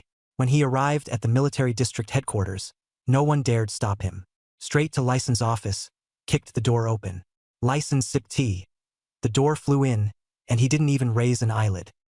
He said the door was worth 120,000, and next month's military pay would be deducted. Nya Kwangdao blew up even harder, slammed his blade onto the table, and cracks appeared. He forced Lyson to explain clearly. His defenses were rock solid, he was having a great time. Yet he had to come back and act as a pampered squad's bodyguard. Lyson didn't argue and tossed him the file. After reading it, if you think it's safe, get lost. Don't hold us back. Nya Kwangdao sneered. The first thing he read was my information. Name, Reed Kane. Class, Divine Level Shapeshifter, refreshed daily. Level Tier 1, Level 9. He frowned. The class was bizarre enough. He kept reading, looking at the record. In a low-level abyss dungeon, he controlled the Pig King to hang himself, and killed monsters with the eerie sound of a swona. He swindled and tricked 3 Tier 7 opponents. By this point, Nya Kwangdao was stunned. In a mid-level dungeon, I punched the Tier 7 Dragon Lord to death with one hand. Not a trace of remains. His pupils shrank. The intel felt like it had been tainted with fake liquor. He kept reading, and the record from last night. Priest Arrow of the Soul Eater clan, Peak Tier 5, forcibly dragged me into a dungeon. A death trap. I summoned the projection of an unknown god, named Tong Tian Jiaozhu. One sword strike killed the abyssal beast, split the rift from afar, and slew Arrow. The royal court hall was cleaved in two. Nya Kwangdao was dumbfounded. The file slipped off the table as he asked, "Did I really do this?" Lyson said, "It was done by the person I called over. It all happened last night right under their noses." After saying that, Lyson added, "I'm not some delicate prodigy. I'm a nuke. Even they couldn't figure out my power or the trigger. The foreign races have set their sights on me. Last night it was the Soul Eater clan, and tonight it might be someone else. Troublesome forces at home and abroad are about to make their move. An ordinary Tier 7 can't protect me, and someone with a soft temperament can't suppress them either. Only Nya Kwangdao, with his fast blade and nasty temper, can keep the hidden trash in check." Nya Kwangdao fell silent, then suddenly laughed, his anger turning into excitement. He said he'd take the job, and wanted to see this kid who could chop a royal court like firewood. After saying that, he grabbed his blade and left. Lyson called him back and reminded him that I talk in a very infuriating way. He told Nya Kwangdao to restrain himself and not draw his sword on the very first day. Nya Kwangdao ignored him and replied, "Can a first-tier kid make me angry?" He turned around and walked off without looking back. At this time, it was 8:30 a.m. Outside the family compound of the Linhai Military District, the snack street was already bustling. I wore a gray tracksuit and flip-flops as I shuffled out of the building. After messing around late last night, there was only one thing on my mind. Jianbing Guozi, the stall at the street corner with double extra crispy and 2 eggs. While waiting in line for my jianbing, I felt something. As soon as someone entered the 10-meter radius, I noticed immediately. The system had left permanent buffs, and my perception was off the charts. A gust of wind rose behind me, and my muscles almost moved on instinct. I was ready to throw him over my shoulder and send him flying into the oil pan, but I held back. This was the military district entrance with monitoring posts everywhere. Those stupid aliens wouldn't come to assassinate anyone in broad daylight. I turned my head and looked over, pretending to be groggy from sleep. At this glance, I froze for a moment. It was an old man coming, a worn-out sheepskin coat, hair a mess like a bird's nest, mud still caked on his army boots. In his hand, he was carrying a long, stick-shaped object wrapped in a rag. He looked exactly like someone who had been through a long journey, as if he had just wandered over from some remote corner of the world. My heart sank for a moment. With Dragon Country having been stable for so many years, how could there still be a veteran reduced to this state? With the way he was dressed, that air of weariness and hardship, I pictured him as a retired veteran who had fallen on hard times, old and without anyone to rely on, only able to linger around the military district gate, What were the logistics people under Old Lee doing anyway? Couldn't they even handle the welfare payments properly? I sighed and asked in a gentle tone, "Sir, do you need any help?" The way I addressed him as sir made him freeze for a moment. He must have been bracing himself for something fierce, but my one question left him at a loss. He lowered his voice and coughed. "Young man, do you live nearby? Do you know someone called Reed Kane?" My eyelid twitched. "Looking for me?" I took another look at him, my mind racing. A vendetta? Didn't seem like it. A remnant of the Chow family? Even less likely. Even if it were revenge, they couldn't possibly send a beggar old man as an assassin. I suddenly remembered that Lei Wanjun had said last night that Commander Lai was going to assign me top-tier security. I felt amused. Was Lai Sin skimming the budget and pocketing the kickbacks? Assigning me a begging old man as my protector? I decided to tease him. I drew out my words. "Reed Kane? Yes, I know him very well. Old man, what are you looking for him for?" The old man let out a snort. He said he had been entrusted by someone to observe me, and that since he heard I have a bad temper, he wanted to ask first what I'm really like. Is he a little bastard who bullies others by abusing his power? I almost laughed out loud. So he really is here to protect me. I immediately changed my expression and lowered my voice. "Sir, you hit the nail on the head. Reed Kane is simply not a human being." The old man's eyes lit up, and he told me to keep going. I started making things up. I rely on my talent to run wild in the neighborhood, and I even slap my teammates around, beating them until they cry out in misery. He listened intently, so I added, "I'm addicted to insurance scams and lie in the middle of the road, randomly picking lucky victims. Morally bankrupt, hated by gods and men alike." The old man got angry, and with a slap of his hand he struck the tree, shaking off all the leaves, cursing that old dog Lai had fooled him, saying this little beast was the most detestable thing, and if he ever saw him pulling scams again, he'd beat him to death. I hurriedly nodded and said, "Right, sir, now you're fired up. If you see him, don't go easy on him. Beat him to a pulp." He looked at me very favorably and patted his chest to guarantee it, saying that no matter what kind of prodigy it was today, he'd first break both of my legs before teaching me how to behave. I held back my laughter until my stomach hurt, all the while still cheering him on. We were chatting away merrily when a black military off-road vehicle pulled up by the roadside. Lei Wanjun got out and ran over, first saluting the old man and calling out, "Elder Nye," then asking how he had gotten here so quickly, since Commander Lai had originally wanted him to pick people up at the teleportation array. As soon as I heard that, I finally understood. The old man, "No Nye Kwangdao," said with an impatient look, "Pick up my ass. Hurry up and take me to find Reed Kane. I'm going to beat that little bastard." Lei Wanjun froze. Then turned and said to me respectfully, "Mr. Reed, how did you end up here?" "Commander Lai asked me to bring Elder Nye the documents. From now on, Elder Nye will be protecting you." The atmosphere fell silent in an instant. I took the Jianbing Guozi and took a leisurely bite, a crisp sound. I turned to Nye Kwangdao with a bright smile and said, "Sir, let me introduce myself again. I am the Reed Kane you were talking about." Nye Kwangdao froze on the spot, looking at the pancake in my hand. His face flushed red all the way to his neck, his lips trembling as he cursed me a little bastard. I nodded sincerely. "Yes, sir. The little bastard who bullies people with power, slaps teammates around, and lies down in the road to stage a scam is me." He couldn't get any angrier, because he couldn't say I was lying. The file really did say that, but hearing it come out of my own mouth, the impact was completely different. I saw that he understood that Lei Sen had told him not to draw his sword in a hurry, but the anger hadn't gone away, so he slammed the sword down on the ground and snorted coldly, "Smooth talking and frivolous, utterly improper." In the next second, he turned into a blur and vanished from the snack street, obviously having been utterly broken by me. Lei Wanjun stood there in a cold sweat, then turned to me and asked, "Why did you manage to offend him right off the bat?" I looked utterly innocent. "I didn't offend him, I'm just helping him understand the protected target." Every word I said was true. Lei Wanjun rolled his eyes and started tutoring me, saying that Nye Kwangdao was the guardian commander of the 7th Defense Zone in the northern border, an old-school peak Tier 7 powerhouse who had been hacking at foreign tribes for 20 years, and that the foreign tribe leaders who had died under his blade could circle 2 laps around Linhai City, that Commander Lai had issued an urgent order overnight, hauling him back to protect me. I raised an eyebrow. Peak Tier 7, the god of killing, no wonder he reeks of blood. But with that temper, I'm afraid I'll get high blood pressure just by following him. Lei Wanjuan's mouth twitched, and he solemnly advised me, Old Nye has a hot temper, but he's protective of his own. With him around, Linhai City is as solid as a bucket. Just rein it in a little when you're usually around him. Don't keep provoking the old man. I nodded perfunctorily.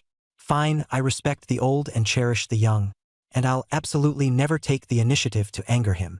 Then I asked him, You were in such a hurry this morning. Wasn't it just to introduce the bodyguard? His expression turned serious, and he pulled out several top-secret files, saying that last night I had angered Commander Lai, and Linhai was now under lockdown and being purged, with quite a few little mice already caught. Hearing little mice, I swallowed the last bite of pancake in my mouth and tossed the plastic bag into the trash can. The grin on his face was gone. He looked at him and said calmly, Bring me the list. I'll take a careful look. At that moment, even Nye Kwangdao, who had been hiding there and fuming, tensed up. He had rolled through the mountains of corpses and seas of blood in the northern border for 20 years, and he was especially sensitive to killing intent. As soon as I was joking around like a street loafer and got down to business, the chill around me changed in an instant. Lei Wanjun said with a livid face that Commander Lai had conducted an overnight interrogation. Digging deeper than expected, I pulled out the statements and the list and lowered my head to read. After reading a few pages, I suddenly understood. The problem with the Lingning Defense Network in Linhai was not that the network itself was bad. It was that someone inside had been dismantling the gates. Several mid-level military officers were in charge of the formation. Their family members had been kidnapped by the foreign race, and last night at midnight they could only shut down the critical monitoring nodes as demanded, working with the foreign race to expose the movements of military families. Several long-established noble families in Linhai and the surrounding areas were also involved. On the surface they were doing charity, but in secret they had long been bought off by the foreign race with longevity resources and breakthrough pills. Lei Wanjun said that after the Chow family fell, not only did these families not restrain themselves, they instead felt they had an opportunity and wanted to take me down, to use my head to claim credit with the foreign race. I turned to the third page and stopped. The latter half recorded the victims from last night. The soul-devouring tribe priest came to me.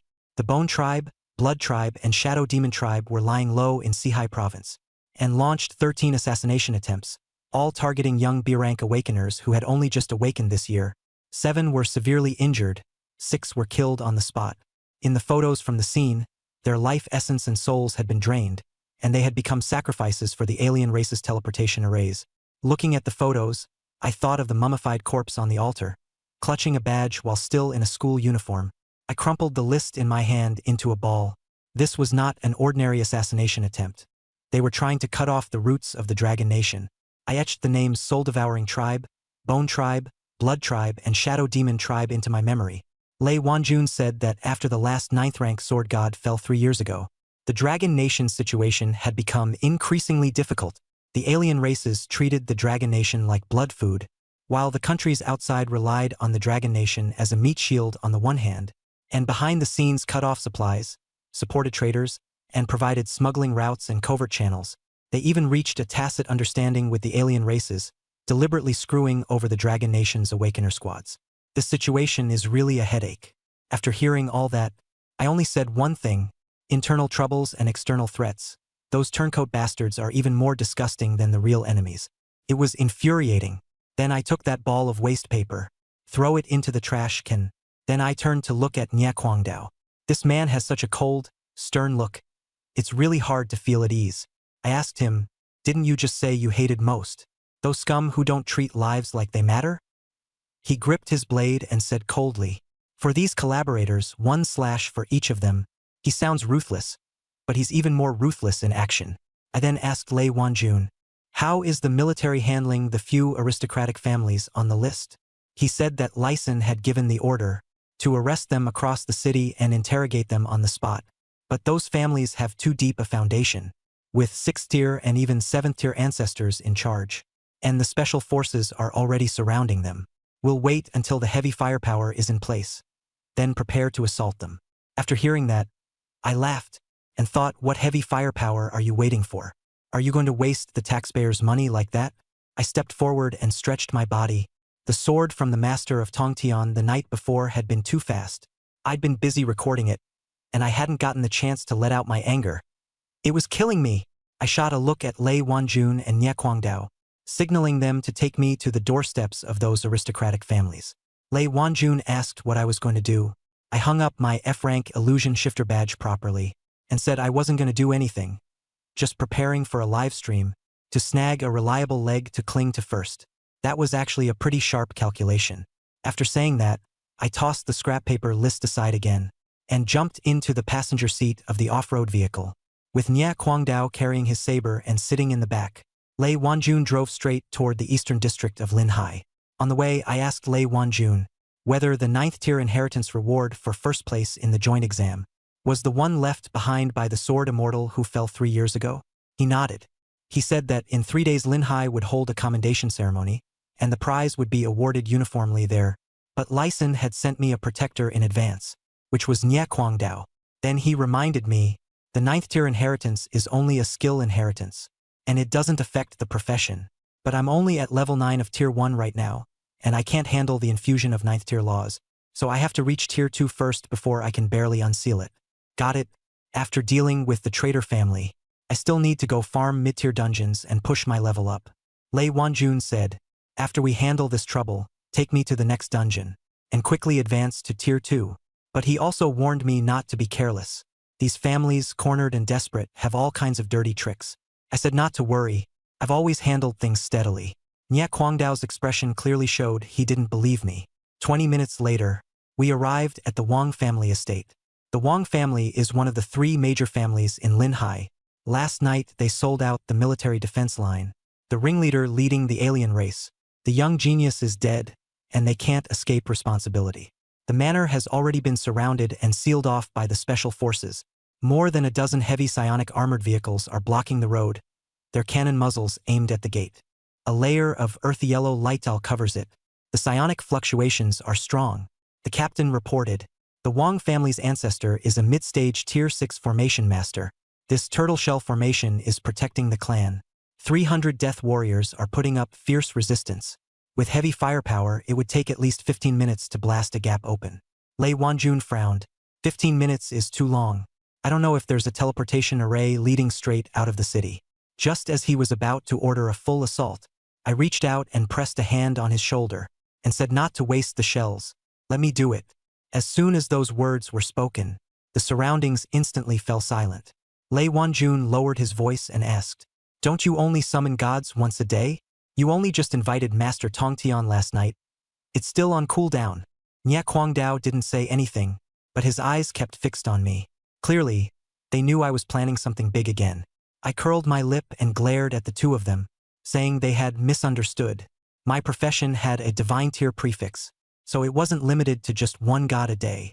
I couldn't summon the same god twice in 1 day, but I could call on others. Master Tongtian was on cooldown, but I could still invite someone else. Looking at the tortoiseshell formation, I said with a smile, although my profession isn't overpowered, it's more than enough to deal with traitors. Lei Wanjun's face darkened. Nie Kwangdao's mouth twitched. I couldn't be bothered with them and turned to stare at the manor. The earthen yellow light shield was still covering it, and the upper ranks of the death warriors inside were acting arrogantly, relying on the formation. I walked out of the defensive line myself. I stood before the light barrier. I thought to myself, the Wang family sold out the defense line and killed so many awakeners. Blood debt must be repaid in blood. Master Tongtian's sword was too straightforward. This time, I had to invite someone with an explosive temper, someone who would put down the unruly. I had chosen the right person. I closed my eyes and adjusted my breathing, opened them and changed my aura. The laziness was gone, leaving only a heavy, murderous chill. Lei Wanjun and Nie Kwangdao both took half a step back. The sky darkened, as if the heavens were pressing down. I clasped my hands before my chest and stared at the main gate, chanting the invocation. When chaos first opened, sun and moon shone. Immortal stone nurtured spirit. Its roar echoed across the 4 seas. The clouds were torn apart, and golden light fell to the ground. Within Mount Sumeru, I bowed at the Tao platform. Once I entered Bodhi, I came to recruit disciples. The air warped, and floating gravel turned to dust. Faces in the manor changed. By the Shenfar, one attains true enlightenment, the body harboring the myriad transformations of the earthly fiends. A phantom appeared, short yet defiant. Within the belly lies the spiritual terrace of 10,000 Kulpas talent, golden eyes piercing through 10,000 evils and falsehoods. The phantom opened its eyes, and golden flames swept across the estate. The turtle shell formation shattered, and the barrier was covered in cracks. 300 death warriors coughed blood and fell to their knees. The old ancestor's face turned deathly pale as he stared up in terror. I continued reciting, "A iron staff shoulders the four seas and lands, once stirring trouble in the Jade Emperor's palace to shock 10,000 gods." The phantom braced a iron staff in its hands, gold hoops at both ends, black as pitch in the middle. The space collapsed into a black void. For the final line, now, witnessing the dust calamity engulfing heaven and earth, the abyss's vile beasts invade China. I finished chanting the invocation in a cold voice, and pointed toward the estate, inviting the divine ancestor's disciple's disciple, Sun Wukong. The earth trembled, and golden light exploded. Sun Wukong gripped the iron staff and stepped forward. The shield shattered. The Wang family's old ancestor was frightened stupid, and the soldiers and Nye Kwangdao were all stunned. Sun Wukong looked down at me and said he liked those words. I endured the pressure and cupped my fists, saying there was a worm in the family who was biting the hand that fed it, and asking him to back me up. Sun Wukong let out a light laugh, saying that for such an ungrateful bastard, one swing of the staff was enough. Just smash him with a casual blow. I called out to stop him, not to leave him alive, then turned around and urged Lei Wanjun to bring the equipment. Lei Wanjun was stunned. I snatched his military-grade recorder and rushed to the front line to start filming. First I filmed the great sage in a close-up, then turned the camera toward myself and the Wang family patriarch, saying I was carrying out the official order to eliminate traitors, and had specially invited the great sage equal to heaven. The patriarch's twisted, terrified face in the footage was crystal clear. After recording, I returned the device to Lei Wanjun and told him to post it on the official account, with the title, "The Great Sage Descends Upon Linhai, Thunder Sweeps the Nest to Suppress the Rebellion. Push it to the trending searches, make sure the whole country, and the rats lurking in the shadows see it clearly. Still think that's not shocking enough? Connect the Qianji Transform interface to the communications soldier terminal, and send out the video I recorded at dawn of the Hierarch Lord asking for an audience with Tongtian Jiaozhu. In the video, Tongtian Jiaozhu destroys 100 abyss beasts with a single sword, cuts through a spatial rift from afar, and cleaves the Soul Eater tribe priest and the Abyss Royal Court in two. Lei Wanjun, the communication soldier, and Nye Kwangdao were all utterly shocked. I said, since I've already been exposed, muddy the waters even more, edit this video into it too, and add Dual Deities Manifest to the title, so that the traitors guiding the enemy and the foreign races inside and outside the country know that the Dragon Kingdom has not only the Great Sage, but also Tongtian Jiaozhu. Lei Wanjun finally understood completely and ordered everything to be sent out. What I wanted was this most ruthless psychological warfare. Watching the upload bar reach 100%, I turned around with satisfaction and looked toward the Wang family estate. In midair, Sun Wukong rested his iron staff on his shoulder and asked me, "Done yet? Can I make a move?" I put away my smile and bowed deeply, asking him to send these traitors on their way. Sun Wukong said nothing, raised the staff to the sky, and brought it crashing down. The turtle shell formation instantly shattered, and the iron staff smashed through the main building. 300 death warriors, the 6th-tier ancestor, and the entire estate were all reduced to dust, leaving only a giant crater. Sun Wukong withdrew his iron staff and vanished in a flash of golden light, leaving behind a reminder as he departed. Train hard. Call me again next time you need to wipe out some scum. I nodded, feeling utterly exhilarated. This is what real swagger looks like. I stood at the edge of the giant crater and clapped the dust off my hands. Turning around, he shouted for Lei Wanjun and Nye Kwangdao to wrap things up. He urged them to hurry and take me to run some mid-tier dungeons so I could advance to Tier 2. After all, I still had to hurry back and unlock the Tier 9 inheritance. At the same time, the video went viral.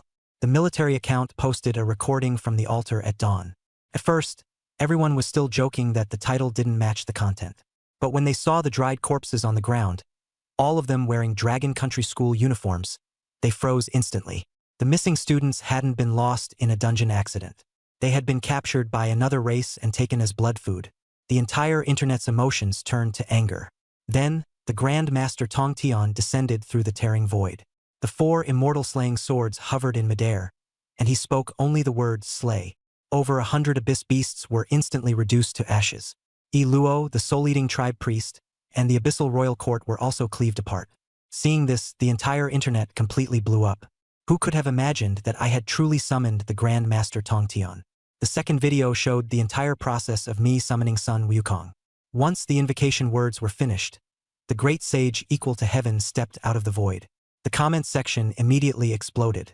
There was only one voice, "Great Sage!" The great sage smashed the turtle shell formation with one blow. He leveled the Wang family estate. The entire internet was stunned. In less than an hour, the views surpassed 300 million. The trending searches were almost completely dominated by me. Some people tried to figure out who I really was. Some were shocked that I had summoned 2 divine beings in a single day. Others dug into the details of the footage showing me in slippers. And some even guessed who I would summon next. The whole country was practically going crazy. But in the office buildings in the east of the city, some people remained calm. They were sleeper agents buried by the Free Federation in Four Seas province. Qian Mushing, along with his team, watched the video several times. Their conclusion was unanimous. They didn't believe it.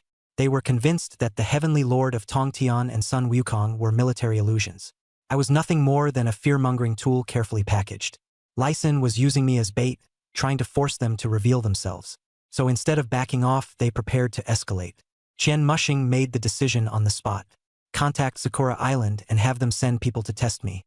If it's just a showpiece, let Sakurajima expose me. If you really have the skills, then stay alive and send it to the Federation as a gift. At this time, I got into the military district off-road vehicle. Together with Lei Wanjun and Nye Guangdao, I arrived at the border of Sihai Province. Tier 2 Elite Instance, 10,000 Bones of Misery. It's quiet here, perfect for me to solo grind levels. I'm level 9 at Tier 1, and I'm still short a bit of experience. After clearing it, I'll level up to Tier 2. Once I reach Tier 2, I can begin the Tier 9 Sword Immortal Inheritance. I told Lei Wanjun and Nye Guangdao to guard the gate. Lei Wanjun understood that taking me into the instance would suppress my experience gain. Nye Guangdao blew up. A peak Tier 7 town guarding enforcer was actually standing guard at the entrance to a Tier 2 instance. He thought it was absurd.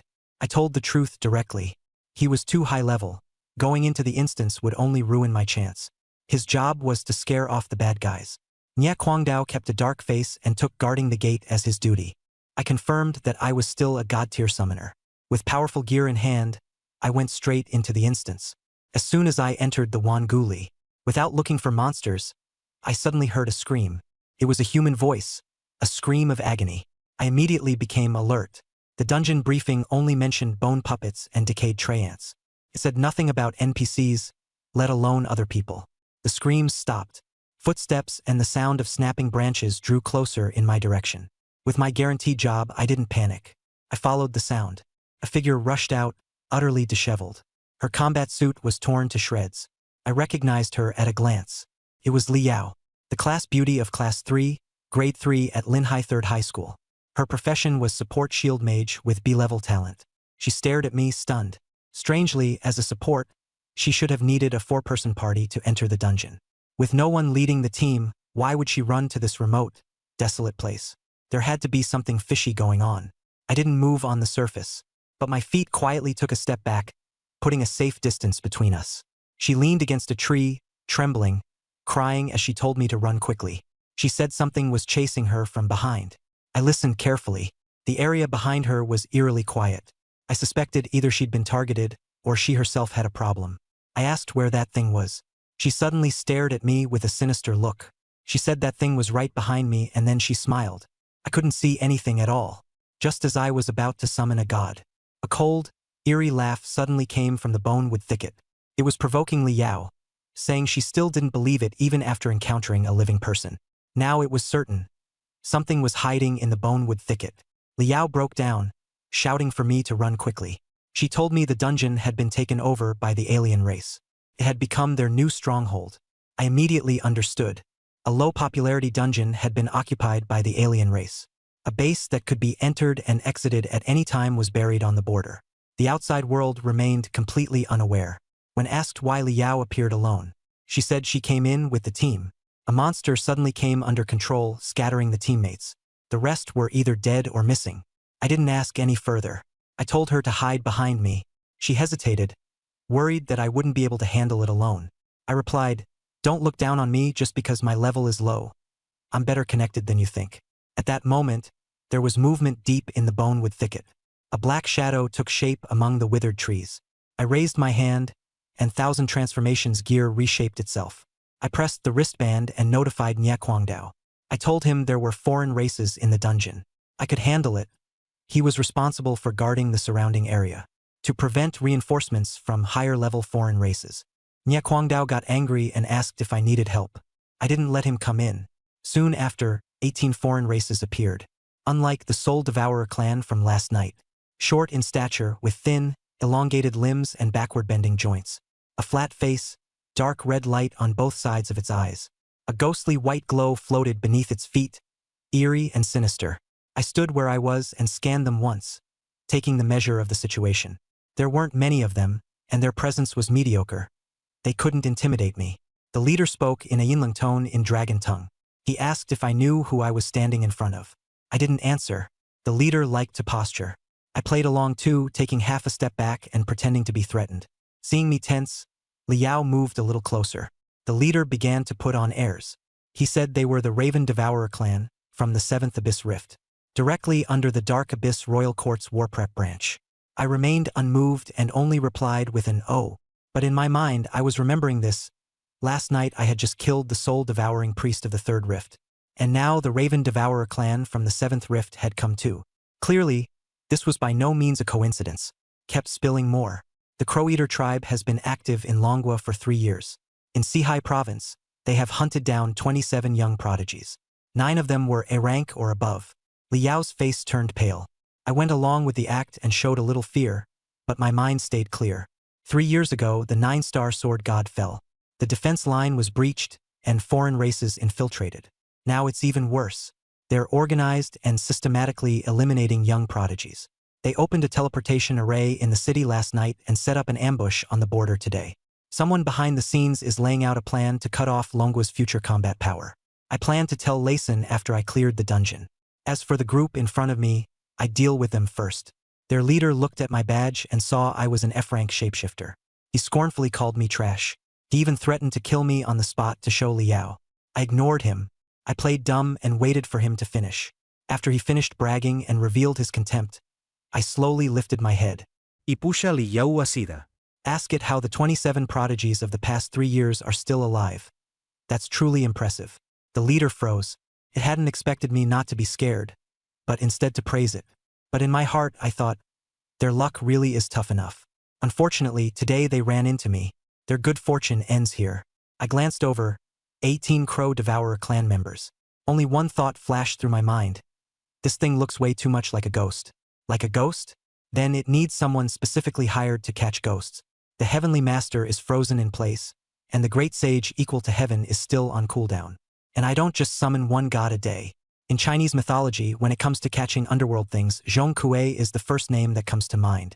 I stepped forward, dropped the act, and stopped pretending. The Crow Devourer clan leader stared at me and asked if I had any last words. Too lazy to bother with it, I directly called upon a god. In a booming voice, I cried, "Endowed with extraordinary talent by the graceful Zhongnan Mountains, upright righteousness surging to the heavens to shatter the 9 miasmas." The air changed instantly. Then I recited, "Wielding the law over the 3 realms of the underworld, holding the blade of judgment to cut down calamities from all directions." The Crow Devourer clan began to tremble. 1 or 2 in the back shook like dried reeds. I didn't stop, not coveting the immortal's ranks or vying for worldly fame. I stand alone by my courage and integrity to suppress demonic bones. The ringleader finally lost his temper and roared for everyone to swarm me together. 18 black-clawed shadows lunged at me all at once. Without even turning my head, I finished reciting the last line. "Now that demons from another realm run wild, I humbly request the true Lord to descend upon this world." I called out directly, Divine summoning, Song Kui descend. The next second, the sky split apart. It wasn't shaking. The entire gray, hazy sky seemed like rotten cloth being torn open. A golden-red pillar of light crashed down. The Raven Devourer clan froze completely, trembling in terror. Within the pillar of light, Zhong Kuei slowly took shape. A black gauze cap, blue robe, a fierce and terrifying face. A 7 stars demon-slaying sword in his right hand, a ghost-grasping hand in his left, and the 5 poisons beneath his feet. There was only one word for it: righteous. As soon as Zhong Kuei landed, the aura of countless bones and fierce spirits began to stir. White bones trembled, and dead trees cracked. The Raven Devourer clan smoked white, as if being roasted by righteous energy. Li Yao was dumbfounded, unable to understand how I had summoned him. I let out a long sigh of relief in my heart. Success. The performance mode is on. I twisted my wrist, and Qianji Bian transformed into a video recorder with image stabilization. I handed it over. Folks, here's the situation. The camera swept across the Raven-devouring clan. Li Yao was stunned, and finally locked onto Zhong Kuei. I said, I accidentally wandered into a ghost-type alien nest, surrounded by 18 of them, with danger lurking everywhere. I turned back to my serious face. So I had no choice but to invite Lord Zhong Kuei of Fengdu to join the fight. The camera shifted, and Zhong Kuei gave me a sidelong glance. His eyes said, 3 parts speechless, 3 parts helpless, 4 parts disgusted. I gave a thumbs up. The effect was absolutely incredible. The Raven-devouring clan leader panicked. It didn't know Zhong Kuei, and it didn't understand what I was chanting, but it could tell the aura was terrifying. Turned and ran. The rest followed in a rout. I casually shoved the recorder to Li Yao and told her to steady it and stop shaking. She looked like her brain had crashed. I solemnly cupped my fists toward Zhong Kuei, saying, these things have killed 27 prodigies of the Dragon Nation across the 3 years for Xi's province. Then I barked the final order. Don't let a single one escape. Zhong Kuei didn't waste words and drew his sword. The 7 stars sword light swept across the bonewood thicket. Silence in an instant. The Crow-Eater tribe didn't even have time to scream, and not even ashes were left. I silently praised him in my heart. Professionally matched indeed, as expected. Zhong Kuei didn't sheath his sword and stared at me. He said in a low voice, there's more here than just this. My heart tightened. Following his gaze, I looked deeper ahead. The ground trembled violently, and the aura became 10 times more terrifying. The big boss entrance BGM was online. Classic routine. Li Yao's face turned pale, probably imagining a 4th or 5th tier boss. Instead, I comforted her. Don't be afraid. The louder the BGM, the more reckless the boss, and the faster it dies. She was dumbfounded. Deep within the land of 10,000 bones, a pale figure burst out of the earth. A humanoid white mist, with pitch-black eyes, cold and bone-chilling. Just as it uttered the first words, humble beings, witness your... Before he could finish, Zhong Kuei flashed and vanished. With a bang, the Wraith King was grabbed by the throat and slammed to the ground. The speed was absurd. Li Yao couldn't even make it out. The Wraith King struggled, its form twisting. Zhong Kuei's expression remained blank, not even bothering to draw his sword. Even the BGM stopped on the spot. Clapped right there. Professional. This was what a dimensionality reduction strike looked like. The usual big boss routine was something Zhong Kuei couldn't be bothered with at all. A system prompt came in. All 18 elite Crow-Eater clan members eliminated. 1,800 EXP. Then another. Zhong Kuei has captured the 10,000 bone Wraith King. I looked down at my EXP bar. Tier 1 level 9. 9880/10,000. I was just about to level up to Tier 2. My eyes were shining like I'd just seen braised pork. As long as I take down the Wraith King, I'll level up and unlock the Tier 9 sword Immortal Inheritance.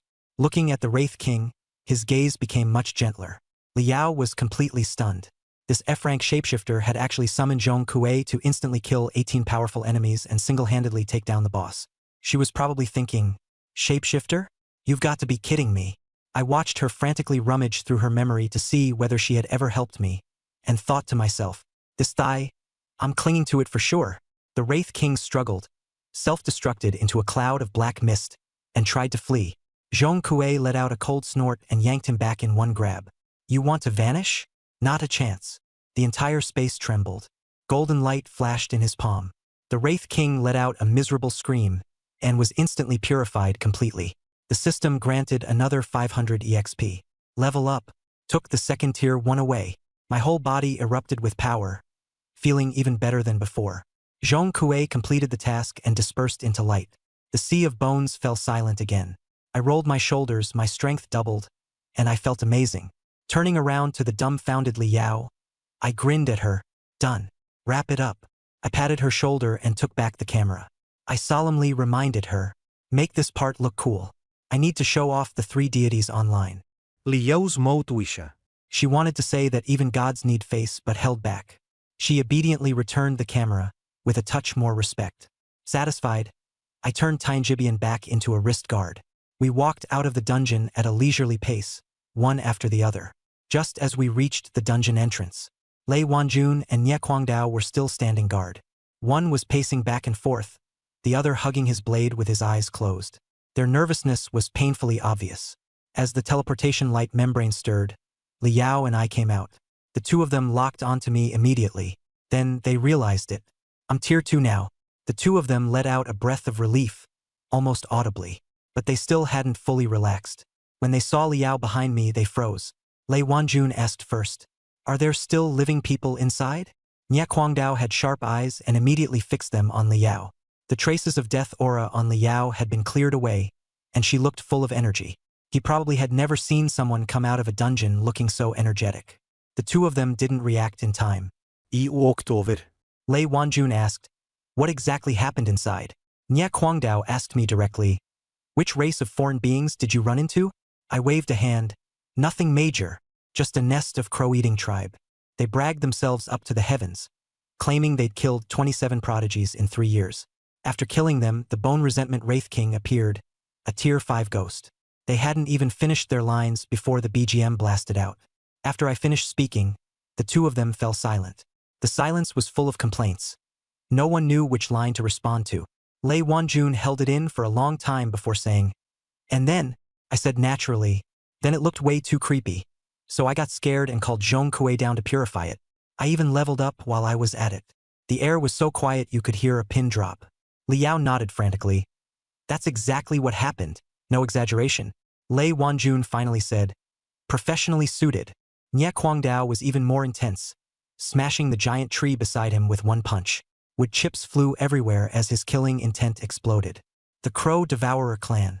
Those rats hiding in the gutters again. He was really angry. 27 prodigies in 3 years. That was a slap in the face for Sihai province.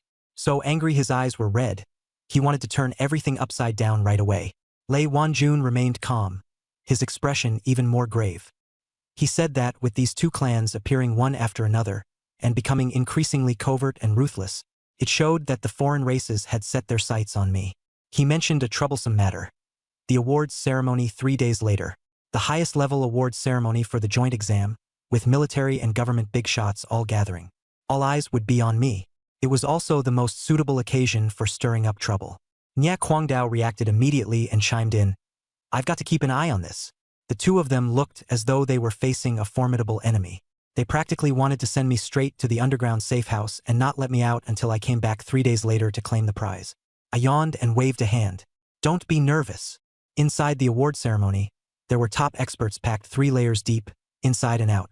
Unless the foreign race had water in its brains, if they dared make a move there, they'd only be handing over their lives for free. I looked completely unconcerned. Then I thought of Zhang Tao's smug, villainous expression. And in the group chat, he was the first one to praise me. There was even someone who borrowed my eraser, saying they wanted to keep in touch. Some invited me to a private club with everything arranged by him. A flood of messages kept pouring in, each more eager to curry favor than the last. I didn't feel much about it and turned off my phone. I casually said that I had just been observing human nature. The car drove into the military district underground and stopped at the military's special career change hall. I got out and went in, thinking about 2 things. Advance to tier 2 and unlock the tier 9 sword Immortal Inheritance.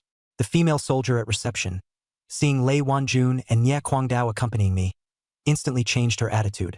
She took me to the tier 3 career change platform. I casually mentioned that I had blown up a few things the last time I came and asked whether they'd been repaired. She did not dare ask on the spot. In front of the job change platform, I placed my hand on the crystal. The system immediately generated a 2nd-tier quest. I had assumed it would be something like killing a strong boss, but the hall instantly fell dead silent. Task 1. Kill a foreign clan leader. Task 2. Establish a friendly relationship with a foreign clan leader. I stared at the light screen, confirming I hadn't misread it. I had no issue with killing a leader, but making friends with a foreign clan leader? I was utterly stunned. Wasn't that absurd? The foreign clans and the Dragon Country were sworn enemies. Even neutrality couldn't be trusted. The system's logic was so ridiculous it felt like it was messing with me. Nya Guangdao's expression changed as he gritted his teeth and said the task was rather unique. Lei Wanjun tried to smooth things over, saying system tasks always had unexpected twists. Nya Guangdao cursed. This isn't unexpected. It's practically treason. Brothers in arms? If the northern frontier soldiers who died heard this, they'd dig up his grave and strangle him. The female soldiers were so frightened they didn't dare make a sound. I stared at task 2, and the more I looked at it, the more reasonable it seemed. I stroked my chin and said, though this task doesn't make sense to me, it's not entirely unreasonable. The three of them stared at me at the same time, as if I were an alien. I analyzed it very seriously. I said the key was the contrast. Kill one person with the first move, then shake hands and make peace with the next. Use both pressure and incentives, force and favor. Showcase the Dragon Nation's complex diplomacy and broad-mindedness. The corners of Lei Wanjun's mouth twitched, and Nya Guangdao almost let his saber intent run wild. Seeing that Nya Guangdao was about to lose control, Lei Wanjun grew anxious. He suggested calling Lyson to ask. I immediately pulled out a military encrypted phone and dialed. As we talked, we walked outside. The female soldiers in the hall were dumbfounded. The call connected, and Lyson asked first what trouble I had gotten into again. I said nothing, it was good news. I also asked whether completing it could count as a major merit, and whether I could apply for more bonus money, like 1 billion yuan or whatever. He told me to say the mission details first. I repeated missions 1 and 2 exactly as they were. There was silence on the other end of the line for more than 10 seconds. Clearly, he was dumbfounded too. Soon he linked it to the award ceremony 3 days later. He said a hostile alien assassin might make a move. There was also an attempt to win over a neutral alien envoy. He planned it very bluntly. Let me personally kill the alien assassin with thunder and complete task 1. Then create an opportunity to save an important neutral alien. Use that to win friendship and complete task 2. I stared at the phone. The plan sounded complete. As soon as the words fell, Nya Guangdao exploded. He snatched the phone and roared into the communicator. He said Lyson had gone insane. He actually wanted me to play political games underneath him. The hands of the alien races were stained with Dragon Nation blood. There was only a blood feud between the two sides, no friendship. If Lyson wanted to use me as a bargaining chip, he'd have to ask his blade first. He roared so fiercely that even Lei Wanjun didn't dare make a sound. Lyson didn't rush, only said that the mission wasn't his idea. He was only offering the plan with the lowest risk and highest success rate. He added another jab. If I didn't do this one, I might be stuck at Tier 1 Level 9 forever. The first mission is usually the easiest. This time it was just killing one and befriending one. Who can guarantee it won't be 10 next time? Nya Guangdao was silenced. Those words were ruthless and realistic. He was willing to gamble his life, but I didn't dare gamble my future. The atmosphere turned tense. I took the phone back from his hand and wiped off the spit. I said, the Lai Shui plan is troublesome, and on top of that, I have to act in a play to rescue the princess. What if the princess turns out to be ugly or a man? What am I supposed to do then? The three of them were speechless. Lyson held back his temper and asked me what good suggestion I had. I said very simple. A friendly relationship, that is. Isn't it just making the other side feel that I'm a pretty good person, worth making friends with? The plan has 2 steps. First, the military gives me intelligence on a neutral alien tribe. Don't make it too strong. Having a leader is enough. Second, I go there myself, politely, and have a chat with the chief. If he agrees, the mission is completed in 1 second, and everyone's happy. I deliberately paused. Lei Wanjun couldn't help but ask, what if he doesn't agree? I smiled. Even simpler. If he doesn't agree, I'll pin him to the ground and beat him half to death. As I spoke, I made a slapping motion with my hand. Then I'll bring in a support class job to heal him. Beat him once, heal him once. If he still won't submit, do a few more rounds. As long as he truly feels I'm pretty good in his heart, it's a success. The scene fell silent, even quieter than before. To them, this plan probably couldn't even be called a plan. It was more like a pathology. Lei Wanjun's eye twitched as he recalled my previous arrogant antics in the joint exams. Nya Guangdao stared at my hand and thought for a long time. He awkwardly asked, what do you mean by heal him? I was speechless. Literally. Let him experience how fragile life is, then pull him back from the brink. After despairing and being reborn, he'll definitely understand my good intentions. If once isn't enough, do it a few more times. Education has to be taken slowly. The more I spoke, the more pleased with myself I became. Lei Wanjun covered his face. Nya Guangdao opened his mouth to argue, but he couldn't find a sound reason. This method was actually quite reasonable. Beat the leader half to death, then heal him and force friendship into existence. It really wasn't the most absurd thing after all. His anger gradually subsided. He let out a long sigh. Fine. Then he snatched my phone and said to Lyson in a deep voice, "Do it according to my plan. I'll be watching the awards ceremony 3 days from now. If you don't dare make a move against me, then die." He was reminding Lyson not to just put on an act. My identity is special. After the ceremony, there will be plenty of people keeping an eye on Linhai City. The troops have to be ready. Lyson was silent on the other end of the phone for a moment. Understood. I'll set a net of heaven and earth in Linhai City. Whoever dares to reach out, I'll chop off their claws. Nya Guangdao snorted coldly and hung up. Then he threw the phone back to me. I took the phone and kept scrolling through the comments. These old guys overthink everything. Why take so many detours when force can solve it? After making the decision, Lyson moved quickly. Half an hour later, an encrypted dossier was sent to the military phone. The contents were extremely detailed. More than a dozen neutral foreign tribes near the Dragon Nation. The leader's personality, combat strength, habits, how many wives he had, what he liked to eat. Everything was written down. After skimming through it for a while, I locked onto a target. The Frost Wolf tribe. Its leader, Grom. The 2 words listed for his personality in the file were irritable. I made the decision immediately. That's the one. Hot-tempered people are easy to deal with, and communication is efficient. For the next 3 days, to prevent anything from happening to me, the military wouldn't let me return to the family quarters. Send me straight into the core military camp and let me stay for 3 days. They say it's to cultivate a sense of patriotism and love for the country. I was actually pretty excited. I've grown up this big, and I still haven't touched a real gun. Lei Wanjun and Nya Guangdao looked at me with complicated expressions. Half an hour later, the military district's number 001 special off-road vehicle drove into the 1st Group Army's base. I peeked outside through the car window. On the parade ground, the new recruits stood in neat formation, chanting slogans in unison. The atmosphere was electric. My spirits lifted. This was the kind of place a man should be. The car door opened, and a colonel with 2 bars and 3 stars was waiting. He first saluted Lei Wanjun and Nya Guangdao. Then he secretly sized me up. Lei Wanjun handed me over and said earnestly, "Try your best to meet his needs in daily life. Don't be stubborn." Battalion Commander Ma was stunned for a moment, then nodded. Seeing his attitude, I knew how much weight those words carried. After Lei Wanjun left, only Battalion Commander Ma and I remained. And there was also a hidden Nya Guangdao. That old man didn't want to see me. Commander Ma cleared his throat and put on a cordial face to welcome me. I immediately got into character and snapped off a military salute. "Reporting. Recruit Lidkane, here to report." My voice was loud and powerful. Commander Ma froze on the spot. His expression was complicated, as if he had just seen a treasure. This bearing was pretty good. He was a good prospect. Too bad it only lasted 3 days. He coughed dryly and waved me over. "Cut the nonsense. Come with me." He didn't dare send me to new recruit training. If I kept crashing into things left and right, who could take that? So he took me along and said solemnly, "For your first visit to the barracks, for safety and experience, we'll assign you to an important position." My eyes lit up. An important position. Now that was interesting. What position? A scout like those who sneak in and take the enemy general's head. Captain Ma's foot twisted, and he nearly fell. He held back his laughter and steadied his expression. More or less. Going to the front lines, ensuring the key links of the main force. I got even more excited.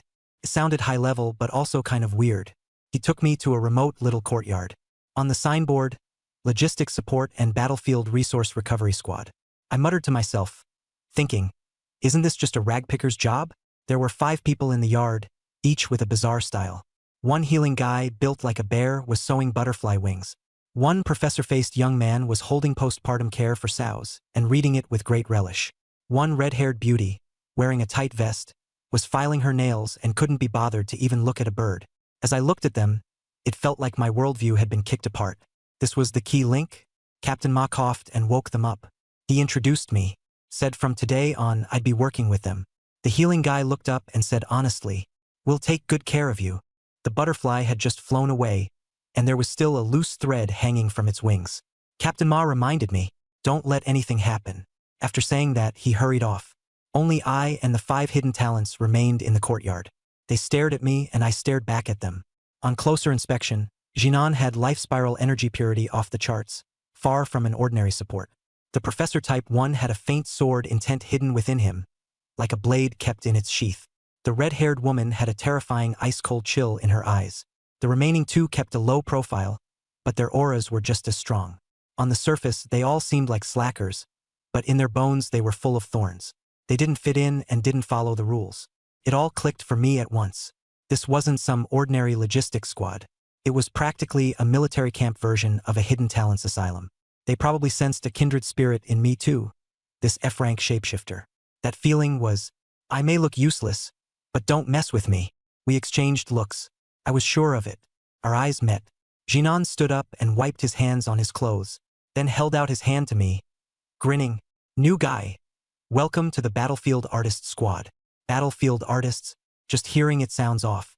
I didn't rush to shake his hand, but took out a pack of sunflower seeds and handed it over. Glad to be here. Please take care of me. Jinan was stunned for a moment, then burst out laughing, and poured half the pack of sunflower seeds into his mouth, cracking the shells with a crunch. I like you. He slapped my shoulder, with so much force it felt like he was throwing a hammer. From now on, you're the Chief Strategic Sunflower Seed-Clicking Consultant. I raised an eyebrow. That title sounded even more impressive than a military advisor. A few people began introducing themselves. Jinan was Wang Dali, the team leader. He said he was just a regular support type, fond of growing flowers and plants, and bandaging the wounded. Looking at his thick thighs and arms, I couldn't help thinking, I don't believe you. The one wearing gold-rimmed glasses was called Li Bei, and his friends called him Professor Li. He said he was in logistics coordination and didn't understand combat, but loved studying breeding techniques and improving the food. I stared at his hands. They were terrifyingly steady, hiding sword intent, able to slice hair into fine strands even when cutting bones. The red-haired beauty, Chi Yu, didn't even look up and said she was responsible for beautifying the camp and image management, because they were warzone artists and artistic sense was very important. I nodded. It really was artistic, especially that kind of icy, soul-freezing beauty. The remaining 2 weren't any better. One was a cook, specializing in new recipes. The other was a psychological counselor who loved hypnosis. One more outrageous than the last. I instantly understood in my heart. This team didn't have a single honest person. Everyone was a top-tier actor. Since they were all acting, I had to play along too. I cleared my throat and put on an innocent look. My name is Reed Kane. Just an ordinary shapeshifter, nothing special. After a pause, I added one more line. I just refresh my class every day, that's all. A slightly stronger kind. Yeah, just a tiny bit. As soon as I said that, they exchanged a look, their eyes saying, bro, one of us. It was obvious from Captain Ma's battle-ready expression and Lei Wanjuan's parting words. Don't go head-to-head with him. Now they were even more certain. I was one of the same kind. Professor Li closed the book and asked curiously, so what class did you refresh today? Everyone looked at me. I sighed, my face full of bad luck. Don't even mention it. Not working today, summoner. You know, at my level as a shapeshifter, combat classes are pretty ordinary. I'd probably only summon a slime or a little wild boar. Not even good enough for scouting since their legs are too short. I said it so naturally, my face practically red. I'm a loser. Come comfort me. A sigh immediately rang out. Wang Dali spoke extremely sincerely. Summoners have a rough time in the early stages. It's okay, little Reed. Those slimes are weak. They're sticky. Using them to stick dust together still counts as a contribution. Professor Li also nodded gravely. The summoner's own body is safe. If they get hit, they can just retreat to the back. Our squad may not have much else, but our tank is strong. Look at Captain Wang's build. Even a 10th-tier ferocious beast would have to think about life. Chi Yu rarely looked up and threw me a flirty glance. Little brother, don't be afraid. Big sister's got your back. Nobody dares touch a hair on your head. One sentence after another from them, they comforted me like they were caring for a newbie. All of it was fake, still pretending. If I hadn't seen through it, I really would have believed them. I stood in the middle of the crowd, wearing just the right amount of emotion and shyness. Yet my heart was blooming with joy. The life system spiritual power. Exploding Healer said he only did bandaging. The sword intent that couldn't be hidden, the bespectacled guy, said he only raised pigs. The icy beauty with a gaze cold enough to freeze said she handled image management. Now they were surrounding me, this ordinary summoner who had just called forth the great sage equal to heaven, patting their chests to comfort me. Don't be self-conscious just because you summoned a slime. The whole scene was overflowing with drama. I instead felt a sense of belonging. It was as if I'd really found my organization. I cooperated by sniffing, then pulled out some sunflower seeds and shared them with everyone. Thanks. It's really great having you all. Come on, sit down. Let's crack sunflower seeds and chat for a while. In the little courtyard, 6 monsters no one could afford to let slip away sat in a circle, the cracking of sunflower seeds going ka-chunk ka-chunk. And the atmosphere was like a seniors' activity center. I almost seriously wanted to suggest the military district should also provide a reclining chair and a radio. The mood had finally stabilized. Too bad it didn't even last half a minute. The piercing alarm tore through the silence. Woo! The sound was shrill and urgent, not a drill or a fake alarm. Several people froze at the same time. Wang Dali's hand trembled, and sunflower seed shells scattered to the floor. His face instantly turned miserable. Professor Li's book fell with a snap. Chiyu almost scratched her face. The retired cadre aura vanished in an instant, turning into the look of being called back on the last day of vacation to make up homework. Again, Chiyu frowned, sounding irritated. Weren't there already 2 missions this month? Are they even letting people live? The cook let out a long sigh. Yeah, we've only had a few days of peace. I was secretly overjoyed beside them. Keep acting. But the alarm was indeed real. Before he could finish complaining, the courtyard gate suddenly slammed open. Commander Ma rushed in, drenched in sweat, holding a red-headed official document, his face frighteningly grim. It's what time now and you're still cracking sunflower seeds. Everyone assemble. Urgent mission. Wang Dali slowly stood up and asked reluctantly, Commander, this is that urgent? Haven't we already met this month's quota? Cut the nonsense. Commander Ma slapped the document against his chest. West suburb of Sihai Province. The Wailing Banshee Forest Dungeon, Li Fu. Xenogenic energy is off the charts, high-level alien infiltration. Military order. All squads with combat capability set out immediately to clear it. Wang Dali looked at himself, then at us. His expression clearly said, Can we count too? Count. Of course it counts. Captain Ma glared at him. The document makes it clear. All squads. No exceptions for the tiger taming squad. That's an order. Only then did he realize I was there, and his gaze turned sympathetic. Professor Li sighed, Pushing up his glasses as he looked at me.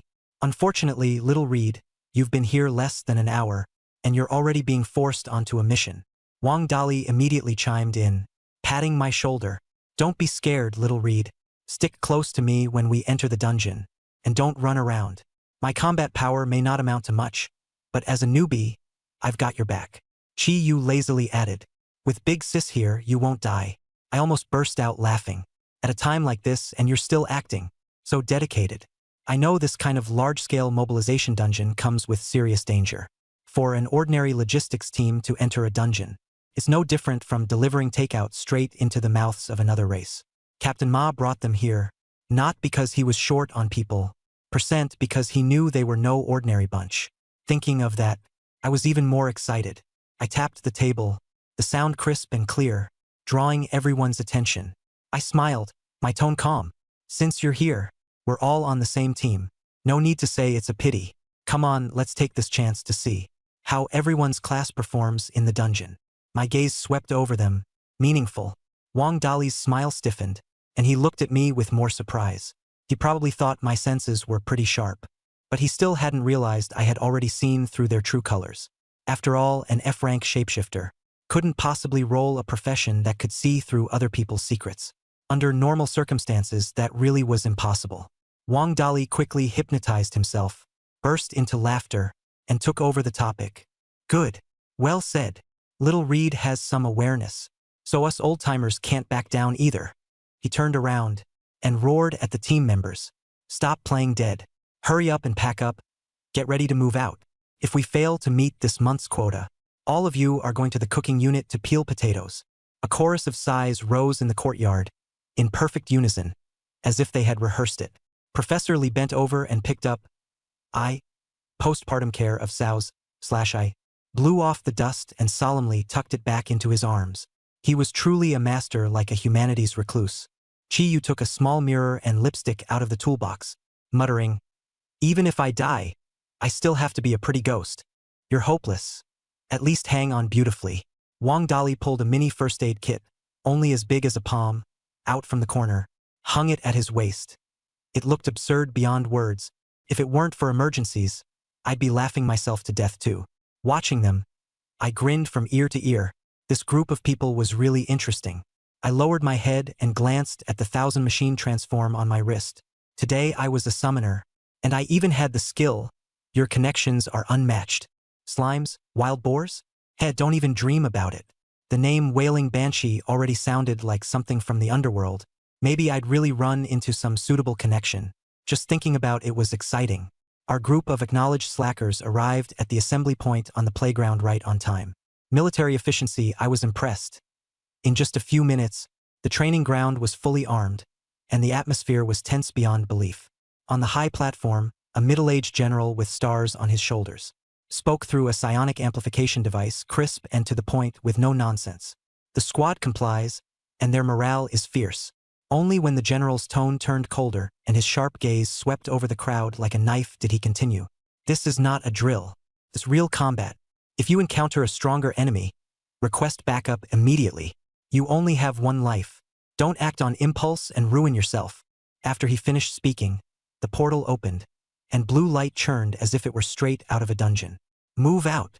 Wang Dali looked unwilling, waving to us, before leading a group of yawning artists inside. I went in last, grinning from ear to ear.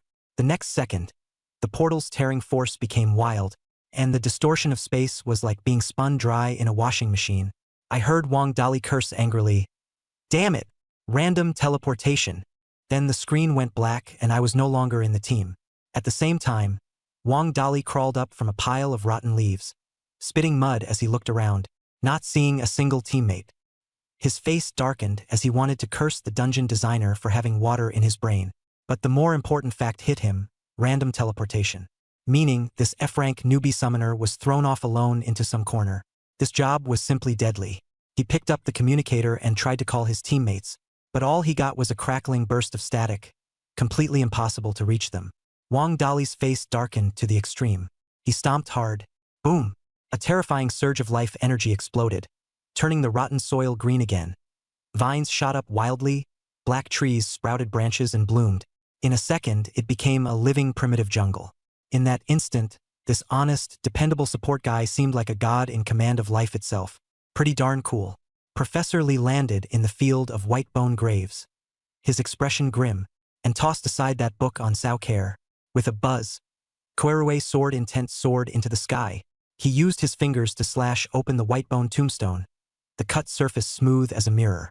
The normally soft-spoken professor instantly transformed into a peerless, ferocious sword. Everyone was anxious. Chi-Yu Marsh landed and first checked her makeup to make sure it hadn't smudged.